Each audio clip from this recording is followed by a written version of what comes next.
already scared out of their wits by your dirty bombs, didn't realize anyone was coming after them. Also, I agree with Palando, but I will abide by the orders given by the captain. Oh, provided it's during a period when I'm not having an attack. Roger. Shinfei turned off the walkie-talkie and raised his head before realizing that the two people, Palando and Big Bear, were both watching him. It's a little weird. Shinfei spread his hands and said helplessly, "No, brothers, am I the kind of asshole in your minds who only recognizes money, who tries to greed even the pension, and who has no regard for the lives of his teammates?" The two didn't speak. The atmosphere in the cave became extremely awkward. Silence. It's tonight in Cambridge. 46. So how much is the captain's pension? Seeing that the two had strange expressions and didn't speak, Shinfei asked curiously, "So, how much is the pension for the prosthetic eye?" Bear. Palando. Gold coins alerted 100 meters away. Just start thinking about the pension? And you say you're not greedy for money? Ahem. Shinfei coughed twice to ease the awkward atmosphere, and then said seriously, "Saving or not saving people is not a hot-headed decision. We need to figure out what the hell is going on first. What do you have in mind?" Palando didn't say a word. Bear didn't say anything, either. Even the noise from the intercom seemed to be less. People are not good at thinking. That's the biggest problem with the 7 teams. The only one of them in charge of decision-making is probably in hell, picking through the metals of the Sioux Grand Metal wholesalers, enough to open a couple of hardware stores. You're dropping smoke on my vinegar. Hoonjang, the bowl is broken. Okay. Shinfei helplessly shrugged and said, "You guys rest for a while, and when it's time, go and switch shifts with Goldcoin to give me a little space to think alone." The two men nodded and, clutching their respective assault rifles, lay down next to the fire and quickly fell asleep. Shinfei couldn't help but lament that. It's true that people who are heartless sleep well. Of course it's a result of training. On the battlefield where crisis is everywhere, cherishing every second of rest is supposed to be a must for soldiers. Snoring sounds were heard. Shinfei was so noisy that he couldn't think at ease, so he had to put on a combat suit and walk out of the warm cave. A cold wind is blowing. Not far away is a flock of Caucasian black chinchillas. They weren't afraid of Shinfei either. Sizing him up from afar, Shinfei took out a creased cigarette from his pocket and put it in his mouth, but did not light it. In his hand, he was also holding an army green lacquered Zippo, a relic left behind by the prosthetic eye. He toyed with the lighter and found the system interface in his mind, trying to see if there was anything he could use. When he was ambushed earlier, he had been drawing, only he hadn't paid attention to what all he had drawn. There was a lot of clutter in the storage bar, none of it of much use to the situation at hand. Only one item that read intelligence USB flash drive caught Shinfei's attention. He vaguely remembers that. It seems like the raffle has drawn intelligence. The system had given hints of intelligence before, but it was just a sentence and nothing physical. What would be the intelligence? Shinfei manipulated the system interface and found that it had the option of whether to play or not. This meant that he could view the contents of the flash drive without the aid of a device. Items from the system only. Playing. With Shinfei's choice, the system interface flashed for a moment, followed closely by the start of the video. In the background is an upscale, opulently decorated study. The main image is of two people who are talking to each other. Coincidence. Two people Shinfei knows. One is Igor Valentinovich, one of the 7 oligarchs. The other is Katerina. Katerina, grandfather. If we do that, we'll be at war with the king for good. Igor, a 48-year-old brat who doesn't even leave us alive. And we're afraid to go to war with him? Granddaughter. There's nothing to be afraid of. What big storms haven't Grandpa seen in all these years? There's plenty of support for us on the military side. And the only thing that Brat has to fall back on is Wagner's bunch of losers. As long as we stigmatize their reputation, our family will survive this. As for the public, it's nothing more than a bunch of dumb pigs who just chase hot buttons and believe whatever I feed them. Katerina nodded softly. I know what to do, Grandpa. The video is short, playing in about 10 seconds. Shinfei combined the information he had previously obtained and finally understood what this mission was all about. In a nutshell, the king is going after the oligarchs. The oligarchs smelled a crisis and decided to use underhanded tactics to throw some dirt on the king's close guard. For example, the NEOs hid from the king and gave absolutely restricted biological and chemical weapons to extremist organizations. When the time comes, it will then use its media empire to build momentum and force the king to make a choice. Is to give up his biggest card, or shaking hands with their family. So it is. As for our squad, we are nothing more than the dust and ashes that are casually brushed off when the big man lands his layout. It's really thanks to the Neva Brotherhood. Otherwise, this trip across the country should have come to an end for me as well. Click. Shinfei scratched open his Zippo lighter, lit the blood-stained pleated cigarette, and muttered, "You big shots seem to have forgotten that in the boot prints of the soldiers lie the cracks of the empire tipping over. Even a small man can change his fate against the heavens. Phew, taking a deep drag on the cigarette. The pungent smell choked Shinfei so much that he wanted to vomit in disgust. Asterisk asterisk asterisk asterisk. I was so focused on pretending. I forgot I didn't know how to smoke. Shinfei pressed the intercom button and said in a deep voice, "Gold coin. Catch me a Caucasian black violin chicken. An uninjured one. I want to use it." Having said that, he walked straight into the cave, found the already disassembled satellite phone from his backpack, and put it back together. After all this, Goldcoin walked in carrying a live Caucasian black chinchilla and asked in wonder, "Razor, what do you need this for?" "Rescue." Shinfei found Nefertiti's number on the satellite phone and dialed it. "Da.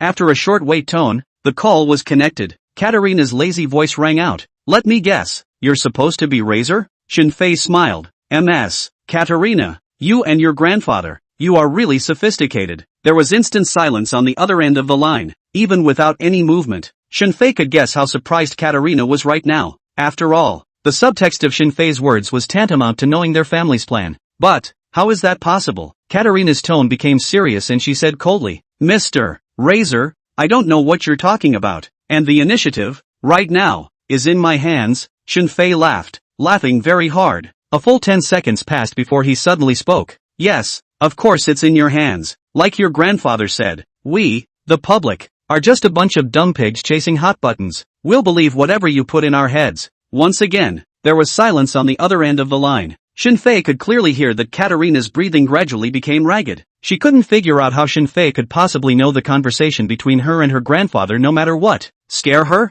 Oh, so it turns out that you big shots, you also feel fear. The corner of Shinfei's mouth rose, and he said in a frivolous tone, "That's great. If not for that, I would have thought that you guys had evolved into another kind of creature. Listen up." Shinfei chose to play the video in the system and chose to have the phone pick up the sound. "There are a lot of people supporting us on the military side, and the only thing that Brat can rely on is just Wagner's bunch of losers." Igor Valentinovich's condescending voice exploded in Katarina's ears. She snapped to her feet, furious. "Why do you have this thing? You spying on my grandfather? Whose people are you really? You, what the hell are you doing?" Of course Shinfei wouldn't answer her question. He just calmly replied, "I will give you a coordinate, and after 3 days, go to the place I specified and trade my team members. Listen to me very carefully. In these 3 days, any of my team members who are injured even a little bit, even if it's just a hair that falls out, I will also do everything I can to make your family, chicken and dog, do." Shinfei hung up the call, casually tossed the satellite phone to Gold Coin,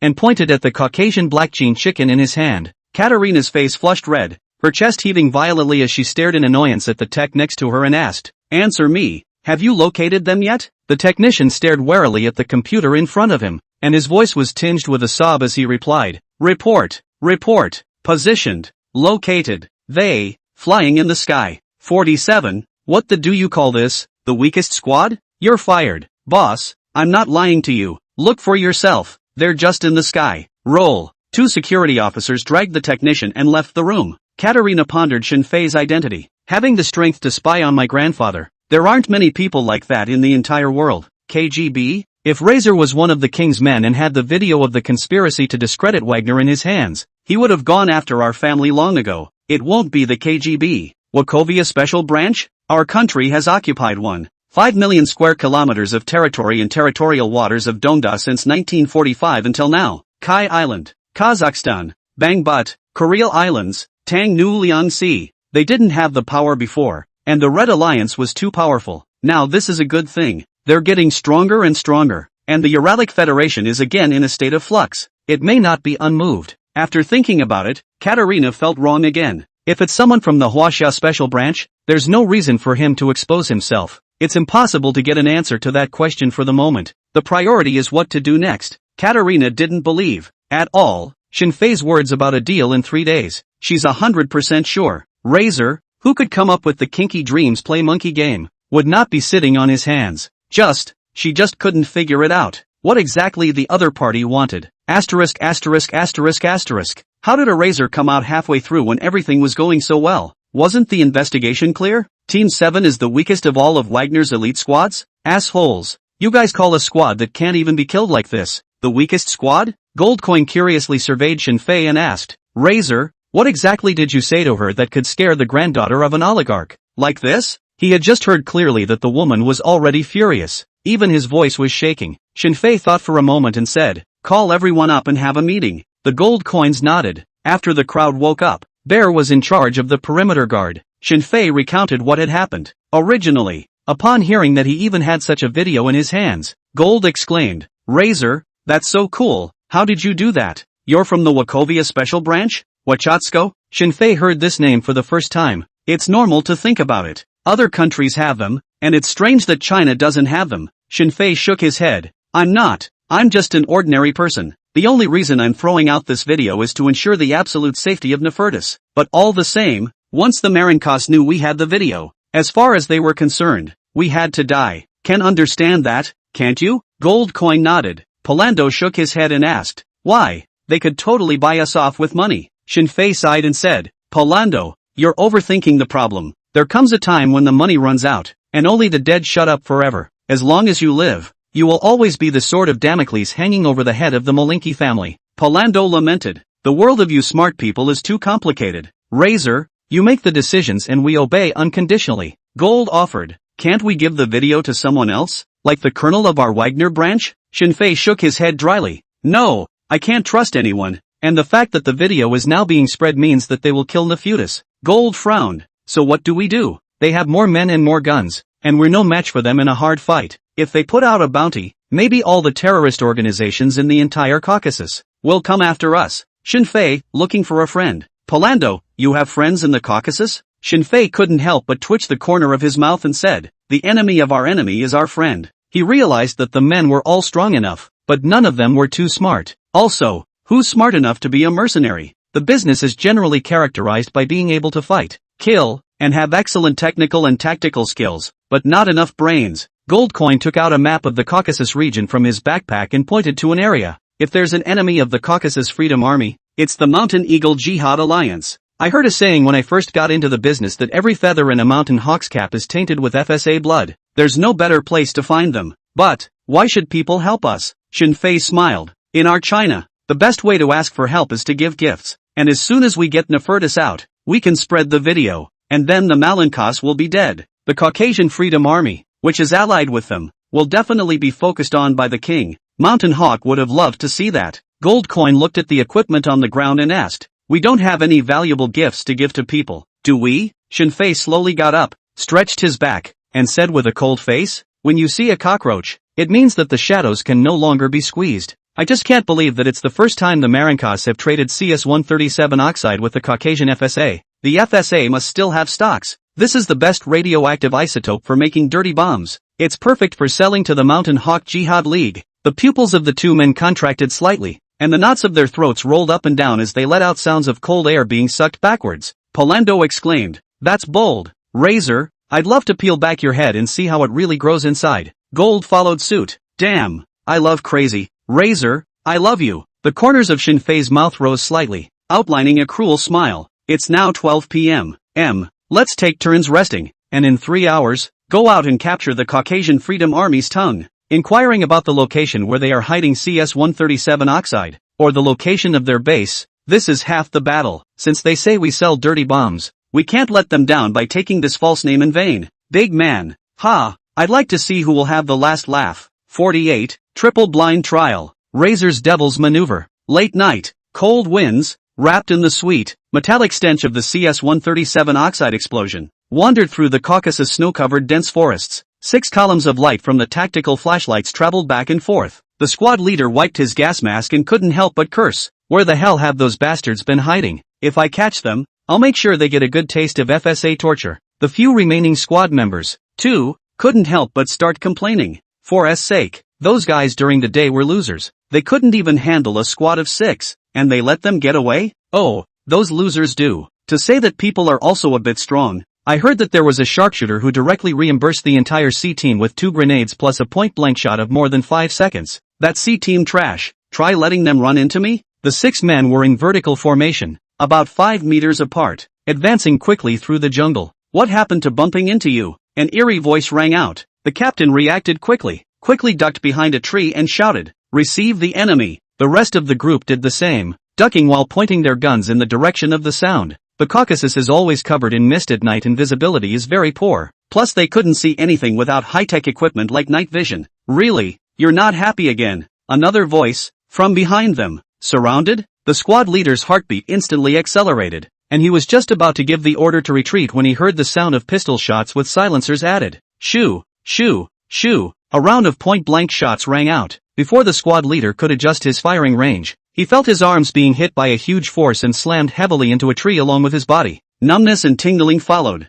He knew he'd been shot, and it was a full break in both arms. It's too late to think about anything. The only thought left in his mind was to run. The thought had just occurred to him when the eerie sound of gunfire rang out once more, this time hitting his legs. The rest of the men had completely panicked, subconsciously engaging in futile fire suppression in the direction of the gunshots. The squad leader lay on the ground in despair and hurriedly shouted, "Run! All run! Legendary archer! He's a legendary archer!" The surrounding gunfire was so noisy that the team couldn't hear what he was shouting. For the next minute, the sound of silencer-equipped pistols eerily rang out in all directions, and after each shot, a squad member fell to the ground. Without exception, all of them were shot in the limbs. They didn't participate in the daytime battle, they just heard about a result. Until now they hadn't realized that. What kind of existence one has encountered. It simply wasn't that those people during the day were too good, but the strength of their opponents was far beyond their imagination. What a great gun! Shinfei put away the tactical ghost pistol and slowly walked out of the darkness.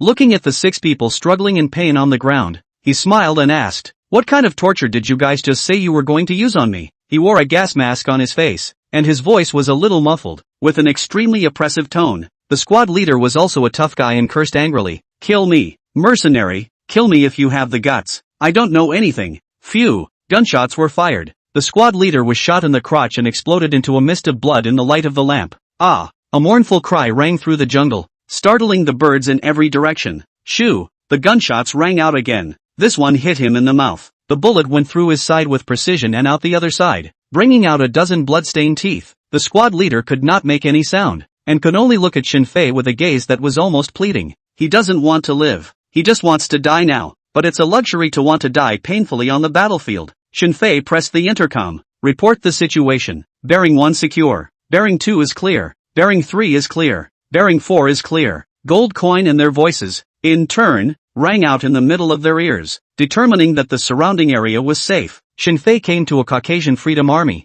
kicked the gas mask off his head with his foot, and dragged him into the jungle. Shinfei played with his sharp saber and asked in a cold voice, "First question, where is your base? Second question, where is your head?" This Caucasian Freedom Army's body continued to bleed outwards. His face was pale, his eyes were slightly narrowed, and he was already in a state where he was getting more air in and less air out. He clenched his teeth and said nothing. Obviously, and a master trained in counter-interrogation. "Tough guys are good. I just love tough guys. Let's see how hard you tread." A cold aura flashed in Shinfei's eyes as he lifted his foot and stepped on his mouth, and while bending down, he stabbed a knife along the gap of the bulletproof undershirt. Oh, ooh-hoo. The Caucasian Freedom Army's limbs had been broken, and all they could do was shake their heads frantically, but they couldn't make any noise. Jab. The sharp saber cut through the innermost layer of the speedo, and blood flowed out along the gradually expanding wound, quickly joining with other blood to form a puddle of blood on the snowy surface. Ooh-hoo. Oh, ooh-hoo. The Caucasian Freedom Army's eyes bulged and bloodshot all over.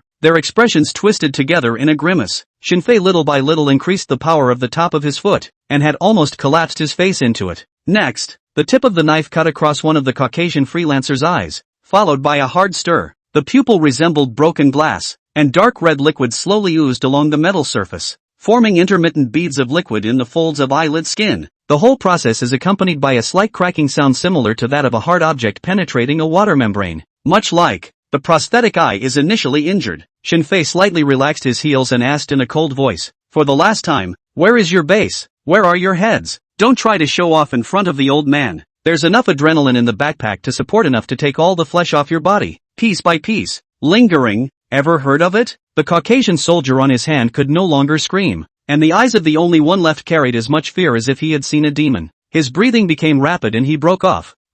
Base, in, on. Before the words were finished, the light in his eyes quickly dissipated, and his body shook violently for 2 seconds before finally going still. Shinfei really didn't have much experience in torturing people for the first time, but that's okay. It's just skilled labor, and there are plenty of lab supplies. May Allah be with you. Shinfei used the saber with no expression of emotion, slashing his throat until he could see a throat made up of cartilage, ligaments, muscles as well as mucous membranes, before finally giving up. Drop the body. Shinfei walked towards the small group not far away. They didn't know what had just happened, and they couldn't even hear the sound. The fear of the unknown oppresses everyone. Shinfei randomly chose a person and dragged him to the jungle in the other direction, still stepping hard on his mouth with his foot, while then playing with the saber that had been dyed red with blood and said, "First question, where is your base? Second question, where is your head?" Warmly, "Your teammates have already told me the answer. I'm just coming to you to make sure." 49. Son, you're not the only one with family.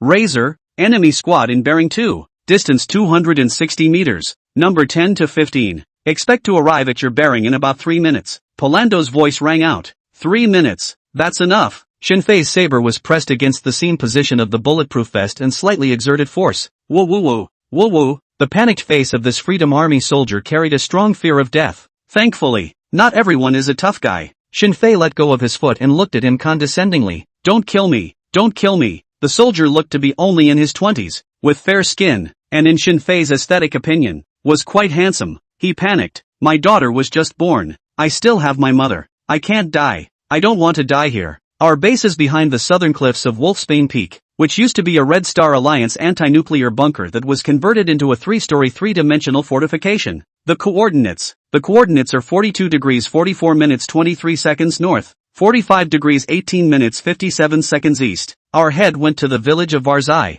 15 kilometers northwest of here. I'm not lying. I'm telling the truth. Shinfei didn't doubt the soldier's words because he had seen that a picture had fallen out of his helmet. The photo is of a family of 3. The wife was beautiful, the daughter was adorable, and all 3 had happy smiles on their faces. Shinfei slowly got up and put away his saber. The soldier heaved a sigh of relief at the sight, and a look of relief flashed across his face. He swore, "Go back and get out of whatever the hell the Caucasus Freedom Army is. Go back home, and be a good father." Just as he was envisioning the future, the man with his back to him, with a flick of his fingertips, a matte graphite gray-coated Glock pistol, gripped in his hand. No, no, no. The soldier shook his head frantically, but a fleeting light continued to erupt from the blackened barrel. He had lost all consciousness without even hearing the gunshot. Shinfei looked at the happy family of 3 in the photo and muttered, "Child, you're not the only one with a family." After that, Shinfei interrogated another soldier and finally came to the exact same conclusion. Aha! It basically guarantees the authenticity of the intelligence. Shinfei looked at the remaining 2 and smiled. "You guys are really lucky because I no longer have time to torture you. A gift for each of you. Aiming. Pull the trigger." Shoo, shoo. After 2 shots, one of the 2 soldiers had a bloody hole in his forehead. Footsteps sounded on bearing 2. Shinfei's hearing was enhanced, and he was able to roughly judge the precise distance. Another minute at the most and they would be in view. Shinfei still didn't choose to escape. He did some maneuvering on top of the body and didn't start running until he saw flashlight lights flashing in the jungle. Withdraw. The remaining 4 were ordered to retreat as well, following a predetermined route. The leader of the Freedom Army was a middle-aged man in his 50s, with a strong body and a face covered with scars of all kinds, a veteran of many battles at first glance. But, when he saw the corpses on the ground that had been tortured by Shinfei, his brows couldn't help but wrinkle. It's brutal. And how long has it been since we heard the shots? How on earth did the enemy manage to kill one of their special training squads as easily as crushing an ant? The veteran leaned down and tried to examine the wounds on the body. The team member next to me warned, "Be careful, there might be trick mines." The veteran's eyes flashed with disdain as he said, "He ran for less than 2 minutes at most. How could he possibly have had time to make a trick mine? And I don't even have that much common sense in your eyes?" The player next to him stopped talking. The veteran carefully examined the bodies, including all the places that could be seen, and finally said, "All were shot in the limbs, and the opponent's marksmanship." Before he could finish his words, his body tightened violently, the oppressive feeling from death prompting him to subconsciously leave the body. But, it's clear that there aren't any trick mines to be found. Boom! Before he could understand what was happening, the sound of a violent explosion rang out. The corpse's stomach was instantly blown apart, sharp shrapnel easily piercing through the skin and splashing in all directions. Trick thunder! Watch out! Get down now! Asterisk asterisk asterisk asterisk. That shoved the trick ray into the corpse's stomach. Run! It's a timed trick mine. They were also considered to be battle-hardened and had seen countless brutal enemies, but they had never seen anyone who would actually take a timed trick mine and shove it right into an enemy's corpse.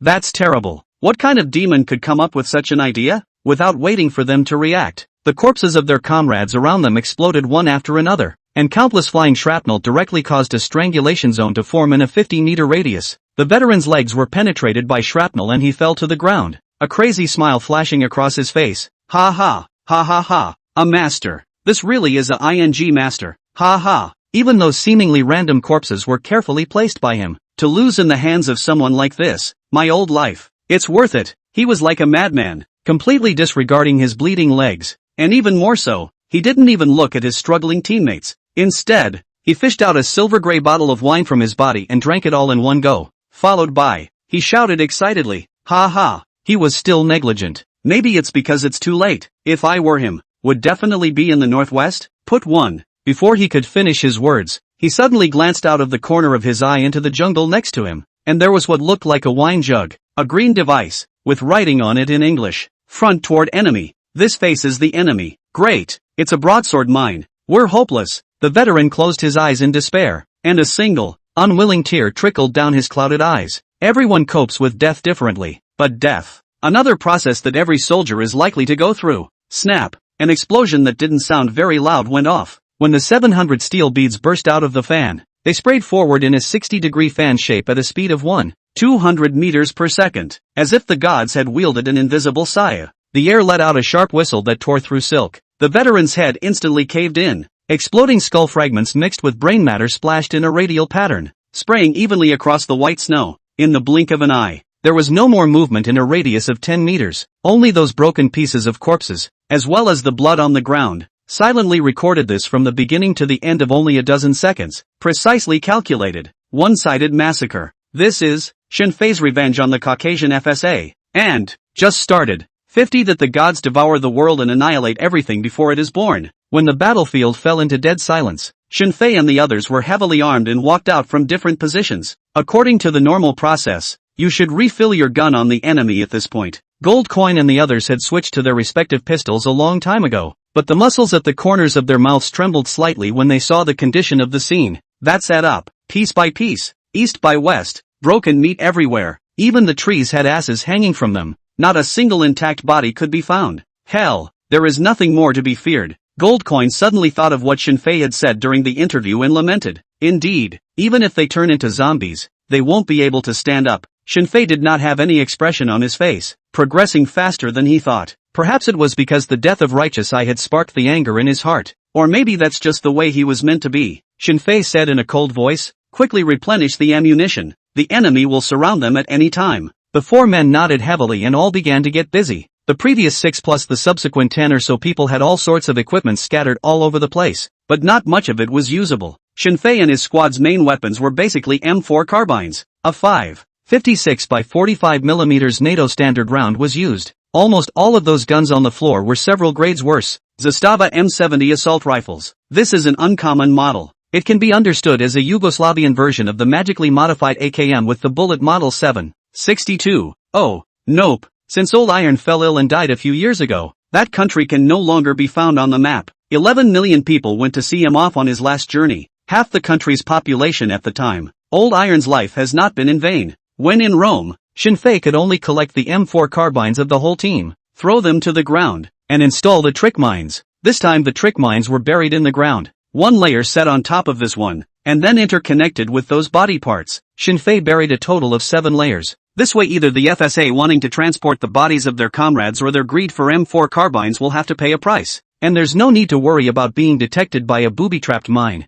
Oh, with annihilation-level blasting technology, I'm afraid there really aren't many in the world that can get out in one piece. Pistol rounds have been replenished, because a number of people in the room were using Bulgarian Arcus 94 pistols with fully compatible 9x19mm Glock magazines. Just enough. Shinfei checked the magazines and realized that people thoughtfully loaded the third round of each magazine with the most penetrating all-metal armor-piercing rounds. This bullet, within 10 meters, must break Class IIA Police Kevlar, military-grade IIIA Kevlar, and it only takes 2 shots to hit the same spot within 10 meters. In conjunction with Shinfei's shooting skills, equivalent to a double tap, it will do almost instantaneous seconds on enemies wearing military Kevlar body armor. The enemy's breakers were like brittle skin in front of him, just as they were each refilling their ammunition. Bear's excited voice rang out, "Hey guys, look what I found." Shinfei looked in the direction of the sound and was stunned. Surprisingly scattered on the ground, 5 or 6 Chinese Type 56 bullet drums. Ha, Chinese weapons? This isn't Southeast Asia, so what's with the 56 series gear? It was only after Shinfei looked at the Moldovan RPK-74 light machine gun in Bear's hand that he realized. Odds are that the Caucasian FSA took a 45 by 39 mm caliber light machine gun and converted it to a caliber that fires 7.62 by 39 mm ammunition to save money. It's no surprise then that a Type 56 drum appears. Cheap and good. A little soldering adds 40 rounds to the capacity, taking it straight from 75 to 120 rounds, making it a must-have for the home. Bear said excitedly after checking the machine gun with one hand and replacing it with a brand new magazine. Screw assault rifles, light machine guns are the dope for men. Palando disliked back. I hope you use up all the drums. This barrel won't hold your hokey pokey. Bear exclaimed. If we could have barrels that don't burn up with continuous fire, that firepower would be the soul of the team. Shinfei suddenly remembered that he seemed to have heard of it in his later life, and the experts were engaged in some kind of plasma-sprayed tungsten carbide graphene composite coating. If the system could reward me with one of these drawings, I'd be really rich. Shinfei shrugged, realizing that he was being a bit whimsical. Better to get out of the Caucasus alive first. Goldcoin finished dressing the fastest and inquired, Razor, did you ask the location of their base? Shinfei nodded and replied, asked it out. Behind the cliffs on the south side of Wolf's Tooth Peak, but their leader is currently in the village of Varzai, 15 kilometers from here. Not together? Palando said excitedly. That's good. We're looking for radioactive material anyway, and with their boss gone, most of them must be roaming the mountains looking for us, so wouldn't that be just perfect? Goldcoin nodded along. Shinfei said with a slight frown, not how to analyze. Have you heard of the saying that those who fight well, cause others to suffer, but not others? The three men shook their heads. Shinfei thought for a moment, changed something to fit the English context, and resumed, you can understand it as, the gods devour the world, annihilating everything before it is born. The three men's expressions became even more confused. Bear simply had given up on understanding Shinfei's words and seriously wiped the light machine gun. Just like groping a young girl's body. Do what you're told and leave the brainwork to others. Hey, and I'm going to make sure you understand. Shinfei continued. Their leader wouldn't have dreamed that we, who were being chased, would turn around and kill him. It's called taking advantage of his illness. Do you hear me? Now, it dawned on Goldcoin and Palando. Bear asked excitedly, when do we leave? Of course now. Shinfei looked down at the compass on his military watch, looked up with a smile and said, let's go. Have a big day. Let these Caucasian Freedom Army guys know that we, for S sake, are no pushovers. The expressions of the three became more excited, especially Goldcoin, whose hand holding the gun was trembling slightly. Tough guys are like that. The medical term for this is that the stress response leads to a high production of adrenaline in the body, which in turn causes muscle tension and microtremors. When you see this kind of person in a fight in reality, don't hesitate to run and it's over. The squad made quick work of it in the middle of the Caucasus in the dead of night. The entire distance of 15 kilometers had taken them less than 2 hours to reach the village of Varzai. It's 4 a.m., the darkest hour of the day. Just as they were moving quickly, Shinfei suddenly stopped and said in a low voice, take cover.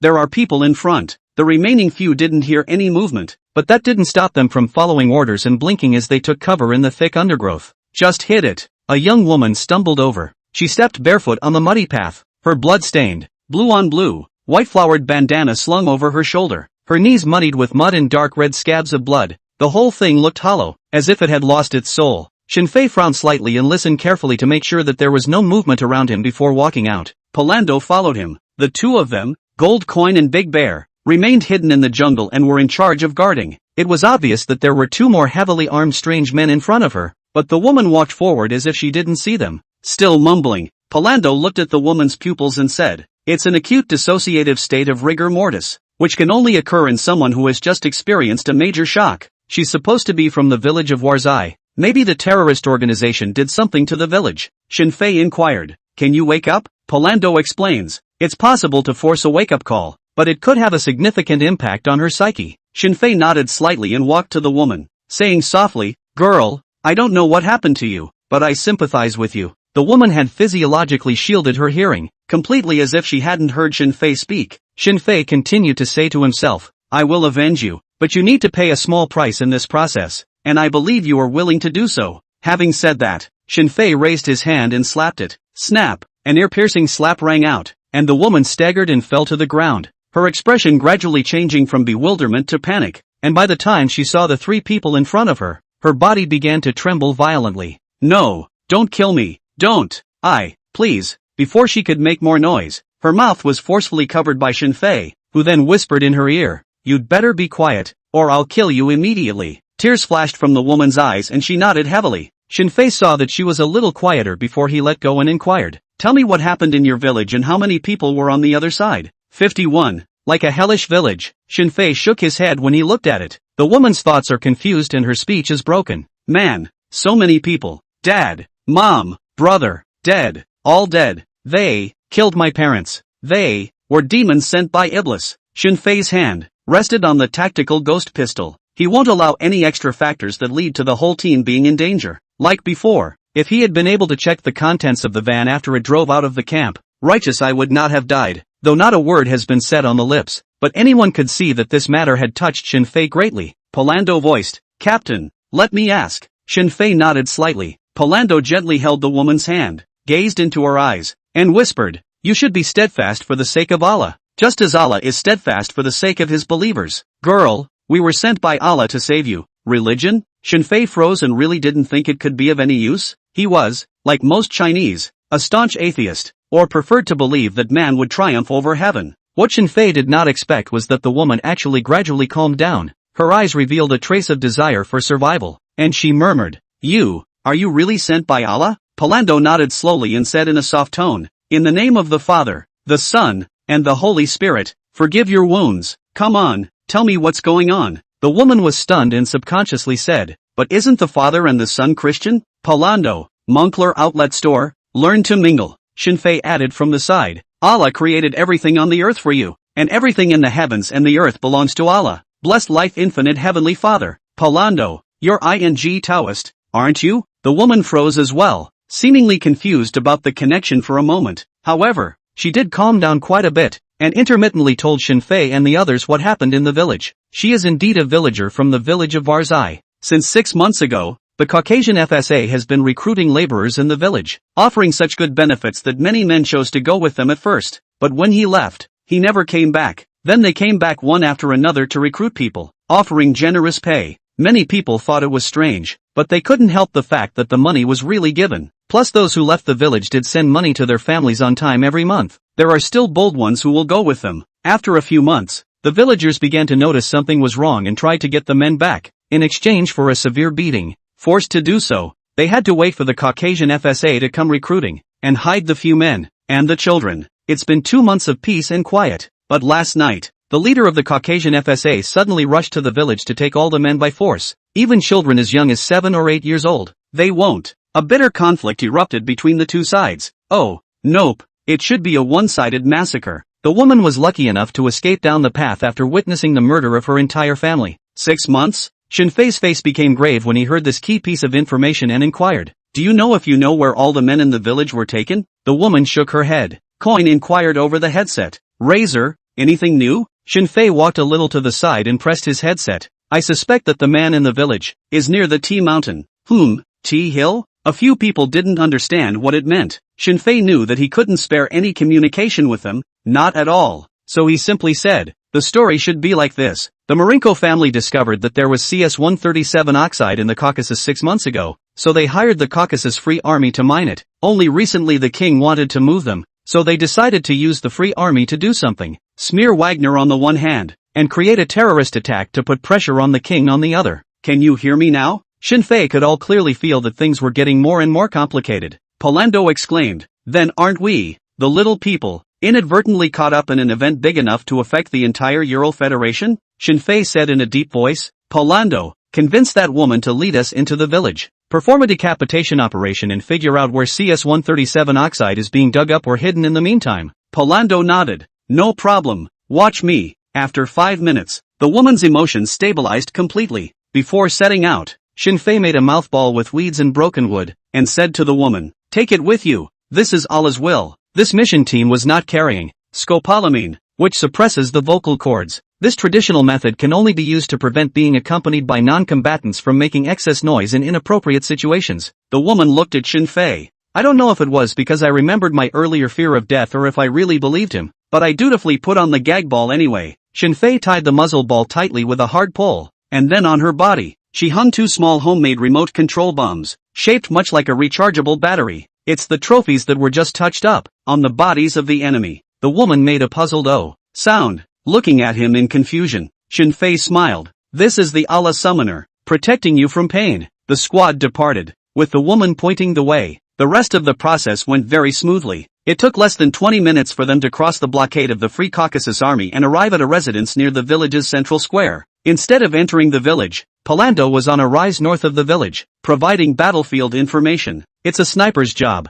It just doesn't provide, well, accurate long-range strike capability. Along the way, even Shinfei couldn't help but sigh with emotion. This village is indeed miserable enough. The road was strewn with corpses, and there were many heads hanging from the trees that hadn't even closed their eyes. Some have become food for animals. The lip was cut off and the 2 rows of milk teeth were blindingly white in the bloodstain. Others stared with eyes of despair, their entrails dripping out of the corpse, and it was very unpleasant to step on the oily and greasy band of adhering fascia. There are even heartless FSAs who take turns violating the women of the village. The woman's expression was completely numb, and she didn't look any different from a corpse. It's the kind of look that makes you not want to save her. Just want her to hurry up and die and get away from this inhuman torture. War, ever so cruel. Room. Goldcoin carefully observed the surroundings and voiced out. Razor, there are about 80 or so Caucasian Freedom Army on the periphery, and dozens of patrols in the village, totaling more than 100. Not so much. Shinfei took off all the equipment on his body, leaving only his pitch-black speedo to ensure that he could completely blend in with the darkness, while then picking up the modified tactical ghost pistol, as well as a sharp saber.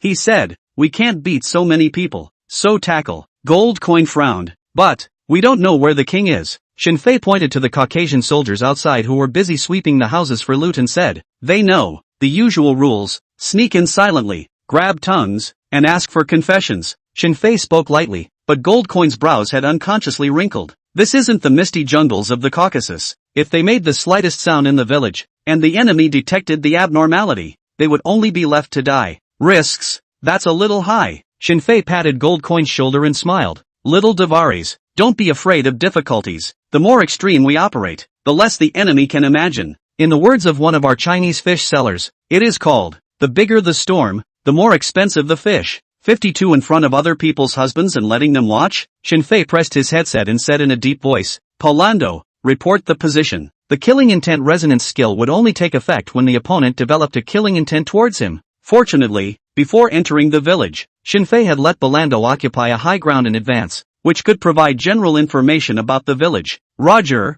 observation point elevation plus 62, pitch angle 15 degrees. The interiors of the houses on both sides are unexplored areas. 30-meter perimeter streets are secure. Advised to maintain a low profile. 2 armed men with RPG-7s moving toward the main building with an elevation angle of 30 degrees at the gap in the fortifications on the east side of the square. Shinfei and Goldcoin exchanged glances and felt their way out of the room. The time was 4:30 a.m. It was dark, and visibility for the average person was only about 10 meters. Under the system's enhancement, Shinfei could see about 50 meters to the limit of his position. They had the thrill of silently searching for their target in a village full of Caucasian FSA. Just as he passed a 2-story house, a voice came from inside. Shinfei pressed close to the wall and slowly crouched down. "Scream. The louder you scream, the more excited master gets. Phew, cool, fake." The sound of ragged panting was accompanied by a shout of excitement. Shinfei pointed at the gold coins, and then pointed at the smooth wall next to him that was more than 2 meters high. Gold nodded,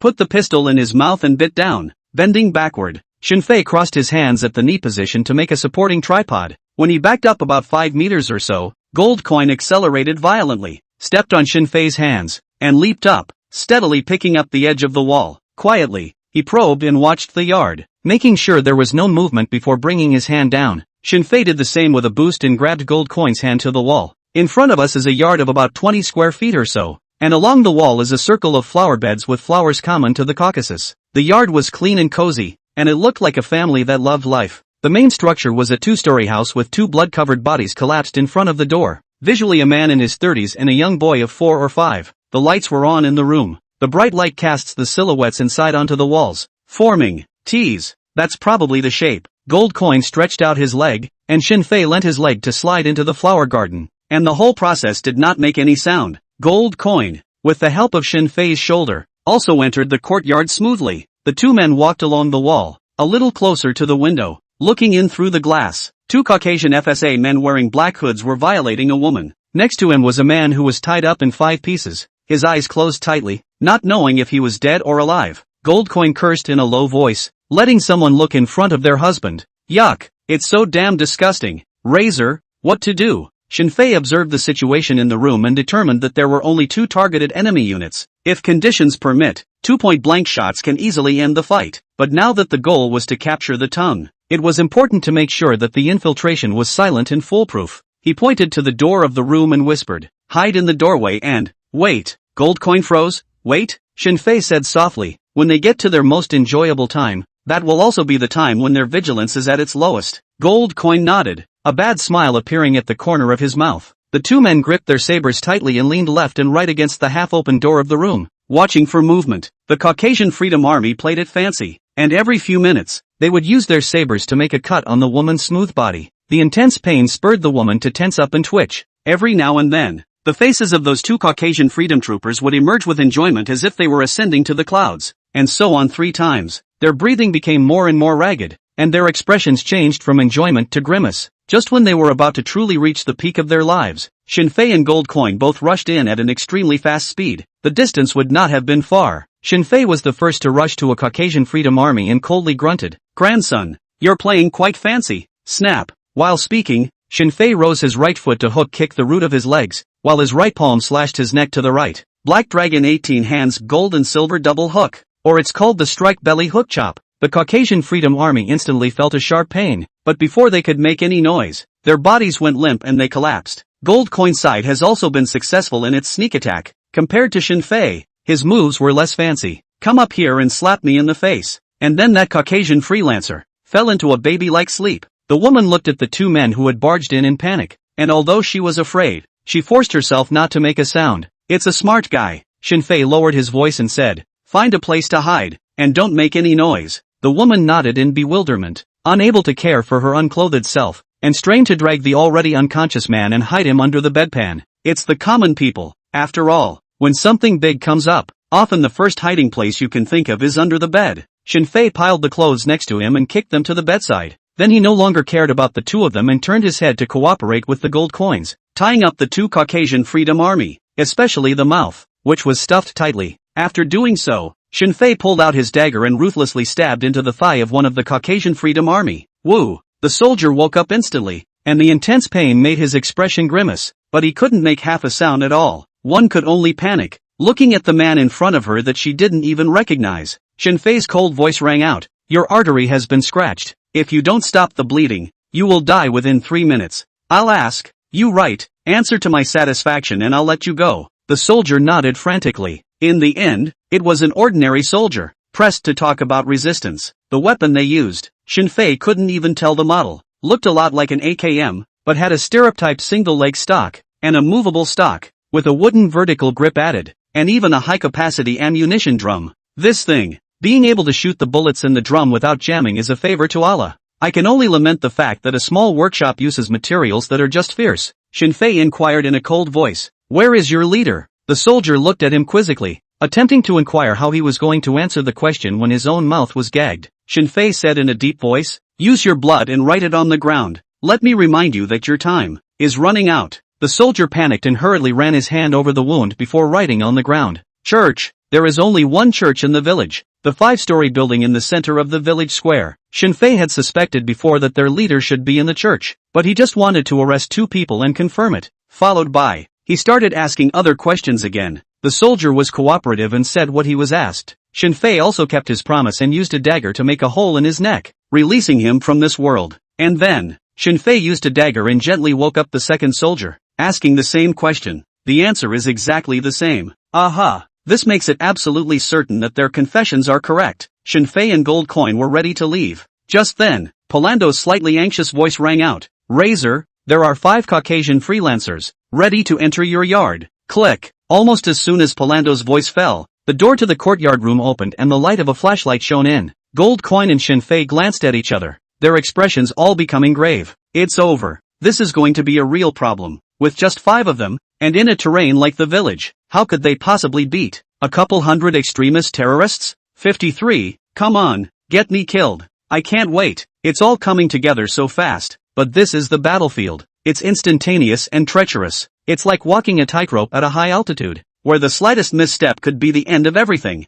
Shinfei drew his tactical ghost pistol and whispered, "Prepare to receive the enemy." Goldcoin hides the two bodies in the room and prepares to take his opponent by surprise. While the two were busy, the sound of a woman's scream suddenly rang out. Not a panicked cry for help. Rather, it's a sound that comes out at certain special times. Shinfei frowned slightly and looked back at the place where the two villagers were hiding. He saw the woman crawl out from under the bed, screaming as she did so. What do you mean? Shinfei and Goldcoin were both stunned. The Caucasian soldiers outside froze for a moment as well, and when they heard the shouting in the room, one of them chortled. Hey man, you're a real man. Ha, there's a turnaround? Shinfei looked at the gold coins. Goldcoin willed it, mimicking the Caucasian soldier who had just let out a ragged gasp. The woman's screams became more intense. A few Caucasian soldiers outside let out a loud laugh and followed the banter again. Well guys, this one is already taken. Asterisk asterisk asterisk asterisk ing fierce. It's a pace that I'd like to get in there and learn from. Forget it, your little toothpick is more than any technology can make up for.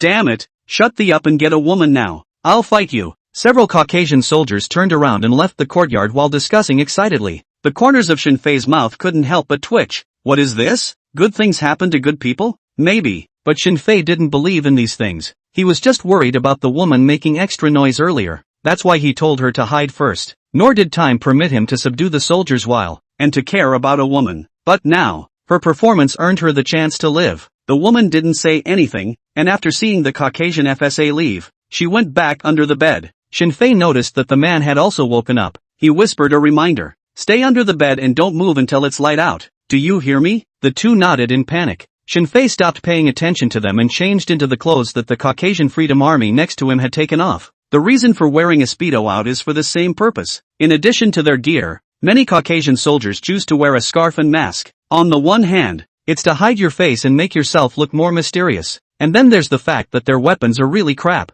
Empty shell casings thrown out during continuous firing can easily fall in along the seams of your clothing. Anyone who's ever been burned by a cigarette probably knows what that's like. When fully armed, they were no different, at least in appearance, from the Caucasian Freedom Army outside. Out the door, Goldcoin asked in a low voice, what next? It's almost 5 in the morning. It was still dark, but there was already a faint glow on the horizon in the extreme distance. Once it was light, their situation would only become more dangerous, and they could only even retreat first and wait until night. Shinfei raised his head to look at the church not far away and said in a deep voice, straight up. Goldcoin gripped the assault rifle in his hand and nodded slowly. The two walked down the graveled dirt path, passing soldiers of the Caucasian Free Army every now and then. The feeling is just too exciting. What about stealing a sunny day when the other husband suddenly comes back and is forced to hide under the bed and feel the vibrations of the bed? Compared to now, it's nothing. Goldcoin felt that his heart had, almost, jumped into his throat. However, Shinfei, who was walking next to him, did not have any abnormality, and even if there were more Caucasian soldiers passing by, he turned a blind eye to them. He wondered, Razor, aren't you afraid? Shinfei shook his head. Not afraid. Goldcoin frowned and asked, why aren't you afraid? Shinfei replied with a smile. Not afraid means not afraid. Gold, dude, you win. Goldcoin realized that he could not understand Shinfei's mental state at all and simply stopped talking. The two walked to the door of the church and abruptly a bright light was aimed at them. The heavy machine gun set up on the second floor platform was also aiming at the same time with a tricky muzzle, ready to beat the two into cinders. The soldier standing in the doorway murmured, password. Goldcoin replied calmly, from the Caspian Sea to the Black Sea, the Caucasus will finally wake up. It's risky to take prisoners, but the confessions they provided were really helpful. The soldier, hearing the password, opened the door of the church and stood aside without further word. Shinfei and Goldcoin exchanged glances and passed through the towering gate, and a stench of sweat mixed with the smell of gunpowder hit their faces. Looking up, 15 rows of benches crooked with turbaned soldiers. All kinds of weapons and ammunition were piled up around them. The 2B14 82mm mortar has nearly 100 rounds of ammunition. PM43 high-explosive rounds are not uncommon. It's almost enough to organize a small war. Goldcoin stared at the room full of ammunition and lamented in a low voice. So much equipment. If this were to blow up, half the village would have to be leveled, right? Hearing this, Shinfei was stunned for a moment, and a cunning smile appeared at the corner of his mouth. Because of the mask covering them, Goldcoin didn't notice this detail. The two went up the stairs to the third floor. No one stopped them the whole time. Most of the soldiers were resting, and it was obviously impossible for anyone to imagine that Shinfei and the others dared to kill here. The third floor is greeted by long corridors flanked by one confessional after another. They hadn't gotten very far when the two men heard the angry roar of a man from the confessional. Fake. Are you guys telling me that Wagner's asshole mercenaries, who took out almost 20 of us, But you've been capturing them all night and haven't even found a hair? What are you guys doing for food? Is this how you want me to answer to the Marinkas? Find them, crush them like an ant, crush them. 20 people? Gold Coin remembered that Shinfei didn't kill that many, right? Shinfei could probably guess that it should have been the subsequent explosion of the trick mine that killed a few more Caucasian mercenaries, and listening to his dialogue, it's almost certain. The man in the room is the head of the Caucasian FSA. The two men stood in the doorway of the room, listening for movement inside. The leader seemed to have gone to Zwan for further training,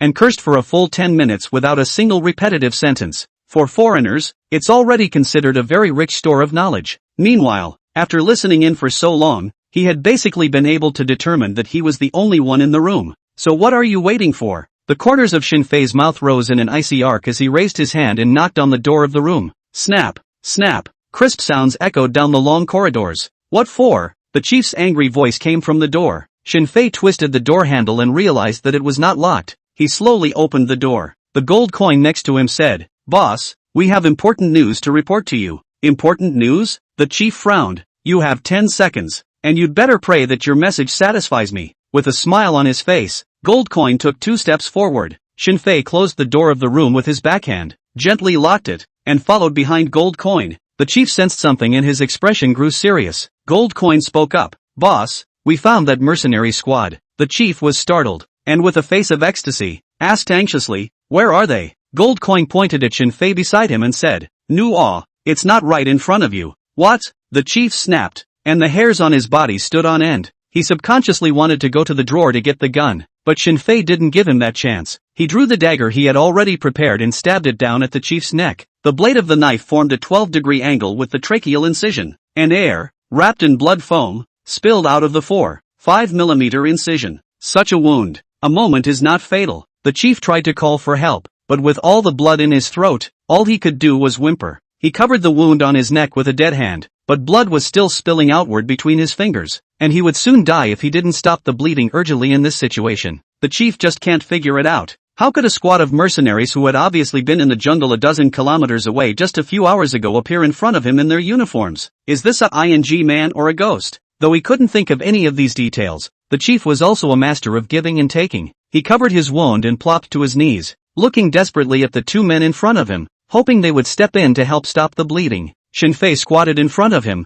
looked straight into his eyes and said playfully, "Come on, get me killed. Trample me like an ant. Hurry up. Grandpa can't wait." 54. You are not mercenaries. You are the king's men. The chief thought of what he had just said and subconsciously avoided Shinfei's gaze. Fear, panic, there is no place for it. Shinfei stroked the golden-colored stray hairs on his head and smiled. Fighting with me? You don't have the ING strength. Gold, stop the bleeding. Stop the bleeding? Gold Coin froze for a moment, wanting to remind Razor that they were still in someone's headquarters, and that the downstairs was full of enemies, and that any unusual noise would be very dangerous. But then again, he felt that if his mind could think of something, Razor wouldn't be able to think of it. Struggling for a few seconds, Gold Coin still took out his cat combat tourniquet and threatened while bandaging it. You better not make any extra noise, or else your men are not as fast as my old man's gun. The chief nodded frantically. Shinfei picked up the red wine on the table and surveyed it. There's no need to scare him. I'm actually more afraid of the group of bottom soldiers downstairs who have nothing than goods like him. He poured 2 glasses of wine, tasted one of them, and lamented. Razor, any idea what kind of wine this is? A bottle of Petrus red wine, produced in 1990, is $2.800. Even the wake on the side is a Riedel swan neck, the same model as the Michelin restaurant. Yo, look at this. Davidoff Millennium cigars. Gold coins, want to get on one? Gold Coin was busy bandaging the chief, but nodded. Why not? I've never smoked such an expensive cigar. The chief was filled with confusion, wondering what the mercenary in front of him meant by all this. Shinfei roasted his own cigars, and after roasting them, he lit them, one of which was handed to Gold Coin, and the other was held in his mouth by himself. When a piker is angry, blood splatters 5 steps. The pikers dare to be angry because they have nothing, and that's what makes them the scariest people. Shinfei walked to the kneeling leader and looked at him condescendingly, not hiding the contempt in his eyes at all. How could a top-class person like this whose watches are Patek Philippe golden ellipse be willing to die with us mercenaries, who have a lousy life? Am I right, Mr. David Bagrationi? Shinfei had just avoided the carotid artery or vein when he laid down the knife, only cutting part of the vocal cords. After stopping the bleeding, the chief was able to make slurred sounds. It sounds exaggerated, but it's not difficult to operate. This is achieved by cutting diagonally into the skin at an angle of 15 to 20 degrees and controlling the depth to within 3 centimeters. David nods his head laboriously, making a sound similar to a broken bellows. Who? Ha! Who? You want? What? Goldcoin secretly gave Shinfei a thumbs up. He had seen many strong mercenaries, or special forces. All of them are arrogant, cold and rejecting. In layman's terms it is called low emotional intelligence. He had also met many military executives and commanders, and possessed an uncanny affinity for the human condition, as well as a grasp of human nature. It was the first time that Goldcoin had seen one that could perfectly blend the two. Shinfei rummaged through the drawers of his desk, wanting to see if there were more valuable things, and without looking up, he asked, "Tell me, where did the Malenko family find the CS-137 oxide?" David's pupils contracted violently. An unbelievable shock surfaced on his face.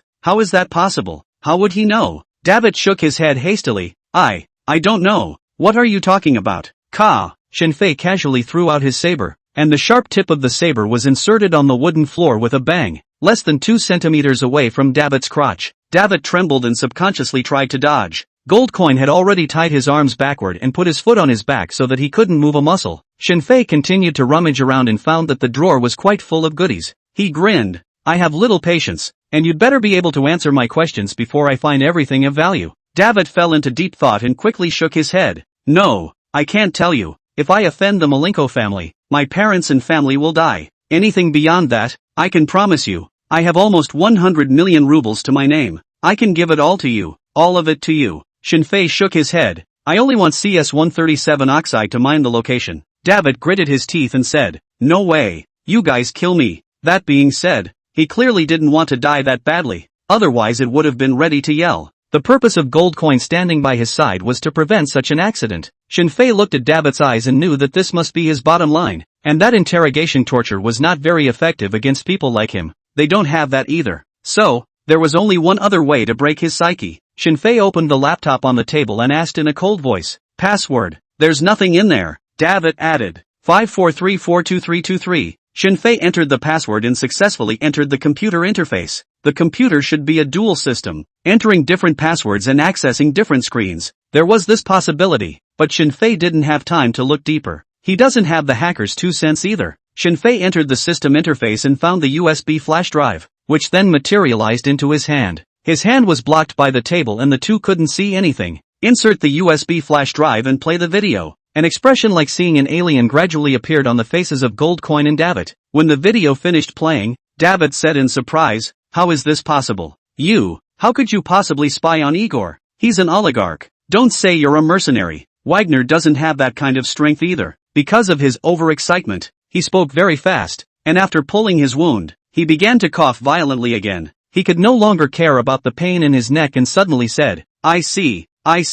You are not mercenaries at all. You guys, you are the King's men. Directorate 7. You're the 7th Operations Bureau, right? He's talking, naturally, about the KGB's 7th Bureau. KGB is an umbrella term that contains a dozen or so bureaus underneath. Foreign intelligence work, counter-espionage work, domestic security work, border defense, communication security, everything. It's much more bullish than the ancient genie way of Huaxia. It is not too much to say that it is a super institution above the king, regardless of the bureau. It's usually the 7th Bureau that steps in when something is going to be done. One of the first things the new king did when he came to power was to shrink the power of this institution. It's something no other king has done. But when people do this, it's a breeze. After all, no one knows how to screw up a company better than a former employee. Shinfei looked at David, who was already terrified, with a mysterious smile unique to the KGB on his face, and didn't say anything. He thought to himself, dude, you didn't figure that out. You're just getting a little more diabolical in your thinking. 55. I can talk about it too. And I can be patriotic. David gasped and asked in a low voice, are we really going to do this to the Malenkas? Shinfei asked rhetorically, you want to know? David shook his head frantically. No, I don't want to know. Stop it. If you offend the Malenko family, at most your whole family will be executed. But if one offends the KGB, definitely would have stayed alive. But alive is worse than dead. Just thinking about that life is enough to send shivers down your spine. David gritted his teeth and said, sir, please believe that the Caucasian FSA is patriotic. We have come together to resist the Chechen rebels and to make the Caucasus at an early date, truly embraced the Urals Federation. Long live King Valakin. Shinfei was sitting by the window on the third floor, and through the window he could still hear the screams coming from the village from time to time. A flash of embarrassment flashed across David's face. You know, sir, we don't have funding, and to survive, sometimes you have to go to extremes, Shinfei asked rhetorically, including the slaughter of villages? David, like a criminal on trial, bowed his head and dared not speak again. All right, Shinfei dropped the cigar in his hand and said in a deep voice, answer my previous question. David gritted his teeth and voiced, you reboot your computer. Password, Mountain Eagle Wings. He speaks the language of the Urals. Shinfei entered the corresponding letters and successfully entered the new computer interface. Sure enough, it's a dual system. There is a folder on the desktop, and when you click on it, it is a lot of underground facilities, as well as photos of CS-137 oxide. Shinfei quickly browsed and knew the source of CS-137 oxide. Aha! The legacy of the Red Alliance. Not surprisingly, if it had not been published in later years, who would have thought that China had dug more than 5,000 kilometers of underground cavernous storage systems under the ground, digging holes in the ground to bury nuclear weapons? The big powers are very keen to do this. That deserted nuclear site is expected to contain nearly 300 kilograms of CS-137 oxide. The Marincos dug up less than 100 kilograms. There were detailed coordinates on the photos, and based on some of the external photos, Shinfei had actually recognized what that place was. About 10 kilometers away from the barren mountain where they grow black tea, a small, unremarkable-looking hill. Shinfei imported the information into the USB flash drive and got up. David, congratulations on making the right choice. David tried to rise, but was again silenced by the gold coin, and could only say excitedly, Sir, patriotism is duty-bound. From this point on, we should be Devaris. Shinfei extended his hand and smiled. Of course, Devaris. Remember what Elder Chika taught us? David froze. Shinfei's toes lightly picked the saber on the ground. Click! The saber flew straight up, and when it was flush with David's neck, Shinfei grabbed the hilt and easily sent it into the other party's neck. Pust! Blood spurted out. Shinfei ducked to the side to avoid getting blood stuck to his body and smiled. What he said was, the KGB's red blade should be wrapped in a shroud after wiping the blood. This is our true tradition. David struggled to make a sound, trying desperately to struggle, but it was all in vain, because this time, the saber had gone through almost his entire neck, and struggling hard would only lead to a quicker death. Gold Coin walked to the door of the room, listened to the movement outside, and inquired, Razor, what should we do next? Notify Big Bear and the others to retreat? According to the original plan, it was time to retreat, but after entering the church and seeing the weapons and equipment ammunition all over the floor, Shinfei had changed his mind. He looked out the window at the gradually brightening sky and said, I remember there's a lot of kerosene stacked on the second floor. Bring it up and spread a little in each room. Setting fires? Gold flashed the thought, but then thought what's the point? The Caucasian Freedom Army were all asleep in the halls on the first floor, and it was impossible to set fire to them on the third floor, much less burn weapons and ammunition. After all, there were so many of them, it wouldn't be hard to carry the ammo out, or to put out the fire. And what is this intended to do? Goldcoin had already appreciated Razor's brainchild countless times, so although he couldn't figure it out, he didn't even think of asking and just started doing things. The two men worked in tandem with each other, and in no time at all they had every confessional on the third floor sprinkled with kerosene.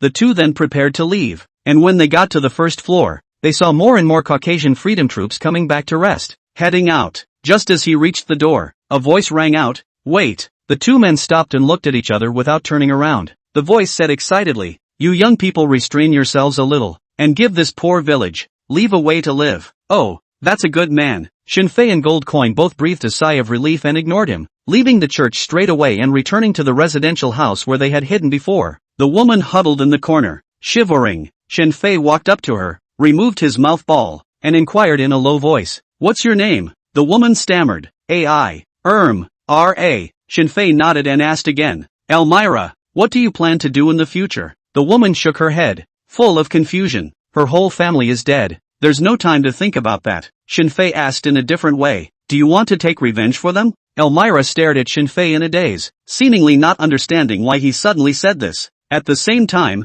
it was impossible to imagine how she, a weak woman, could possibly beat those inhuman terrorists out there. But in the end, she nodded heavily. I want to. I dream about it. Shinfei knew that she would answer this way and continued, I'll give you this chance. I don't dare to say that I'll kill all of them, but there's still no problem in taking out 70 or 80 of them. Listen to me. Shinfei recounted his plan. To Elmira, Her expression gradually changed from surprise to shock, and then from shock to ecstasy and excitement. It's a done deal. Shinfei turned his head to Gold Coin and said, "Leave the clothes you're wearing with her, and give her a communicator. We should go." Gold Coin changed into his original equipment, and left the uniform of the Caucasian Free Army with his mask for Elmira. The three left the village under the last cover of night and met up with Palando. They lay on their backs in the undergrowth of an elevated area, looking down on the village as if it were an inferno. It was also at that moment that the dark blue vault of the sky faded from east to west, and the sun's rays shone back on the earth. Shinfei raised his hand, looked at the early morning shimmering light through the slit in his fingertips,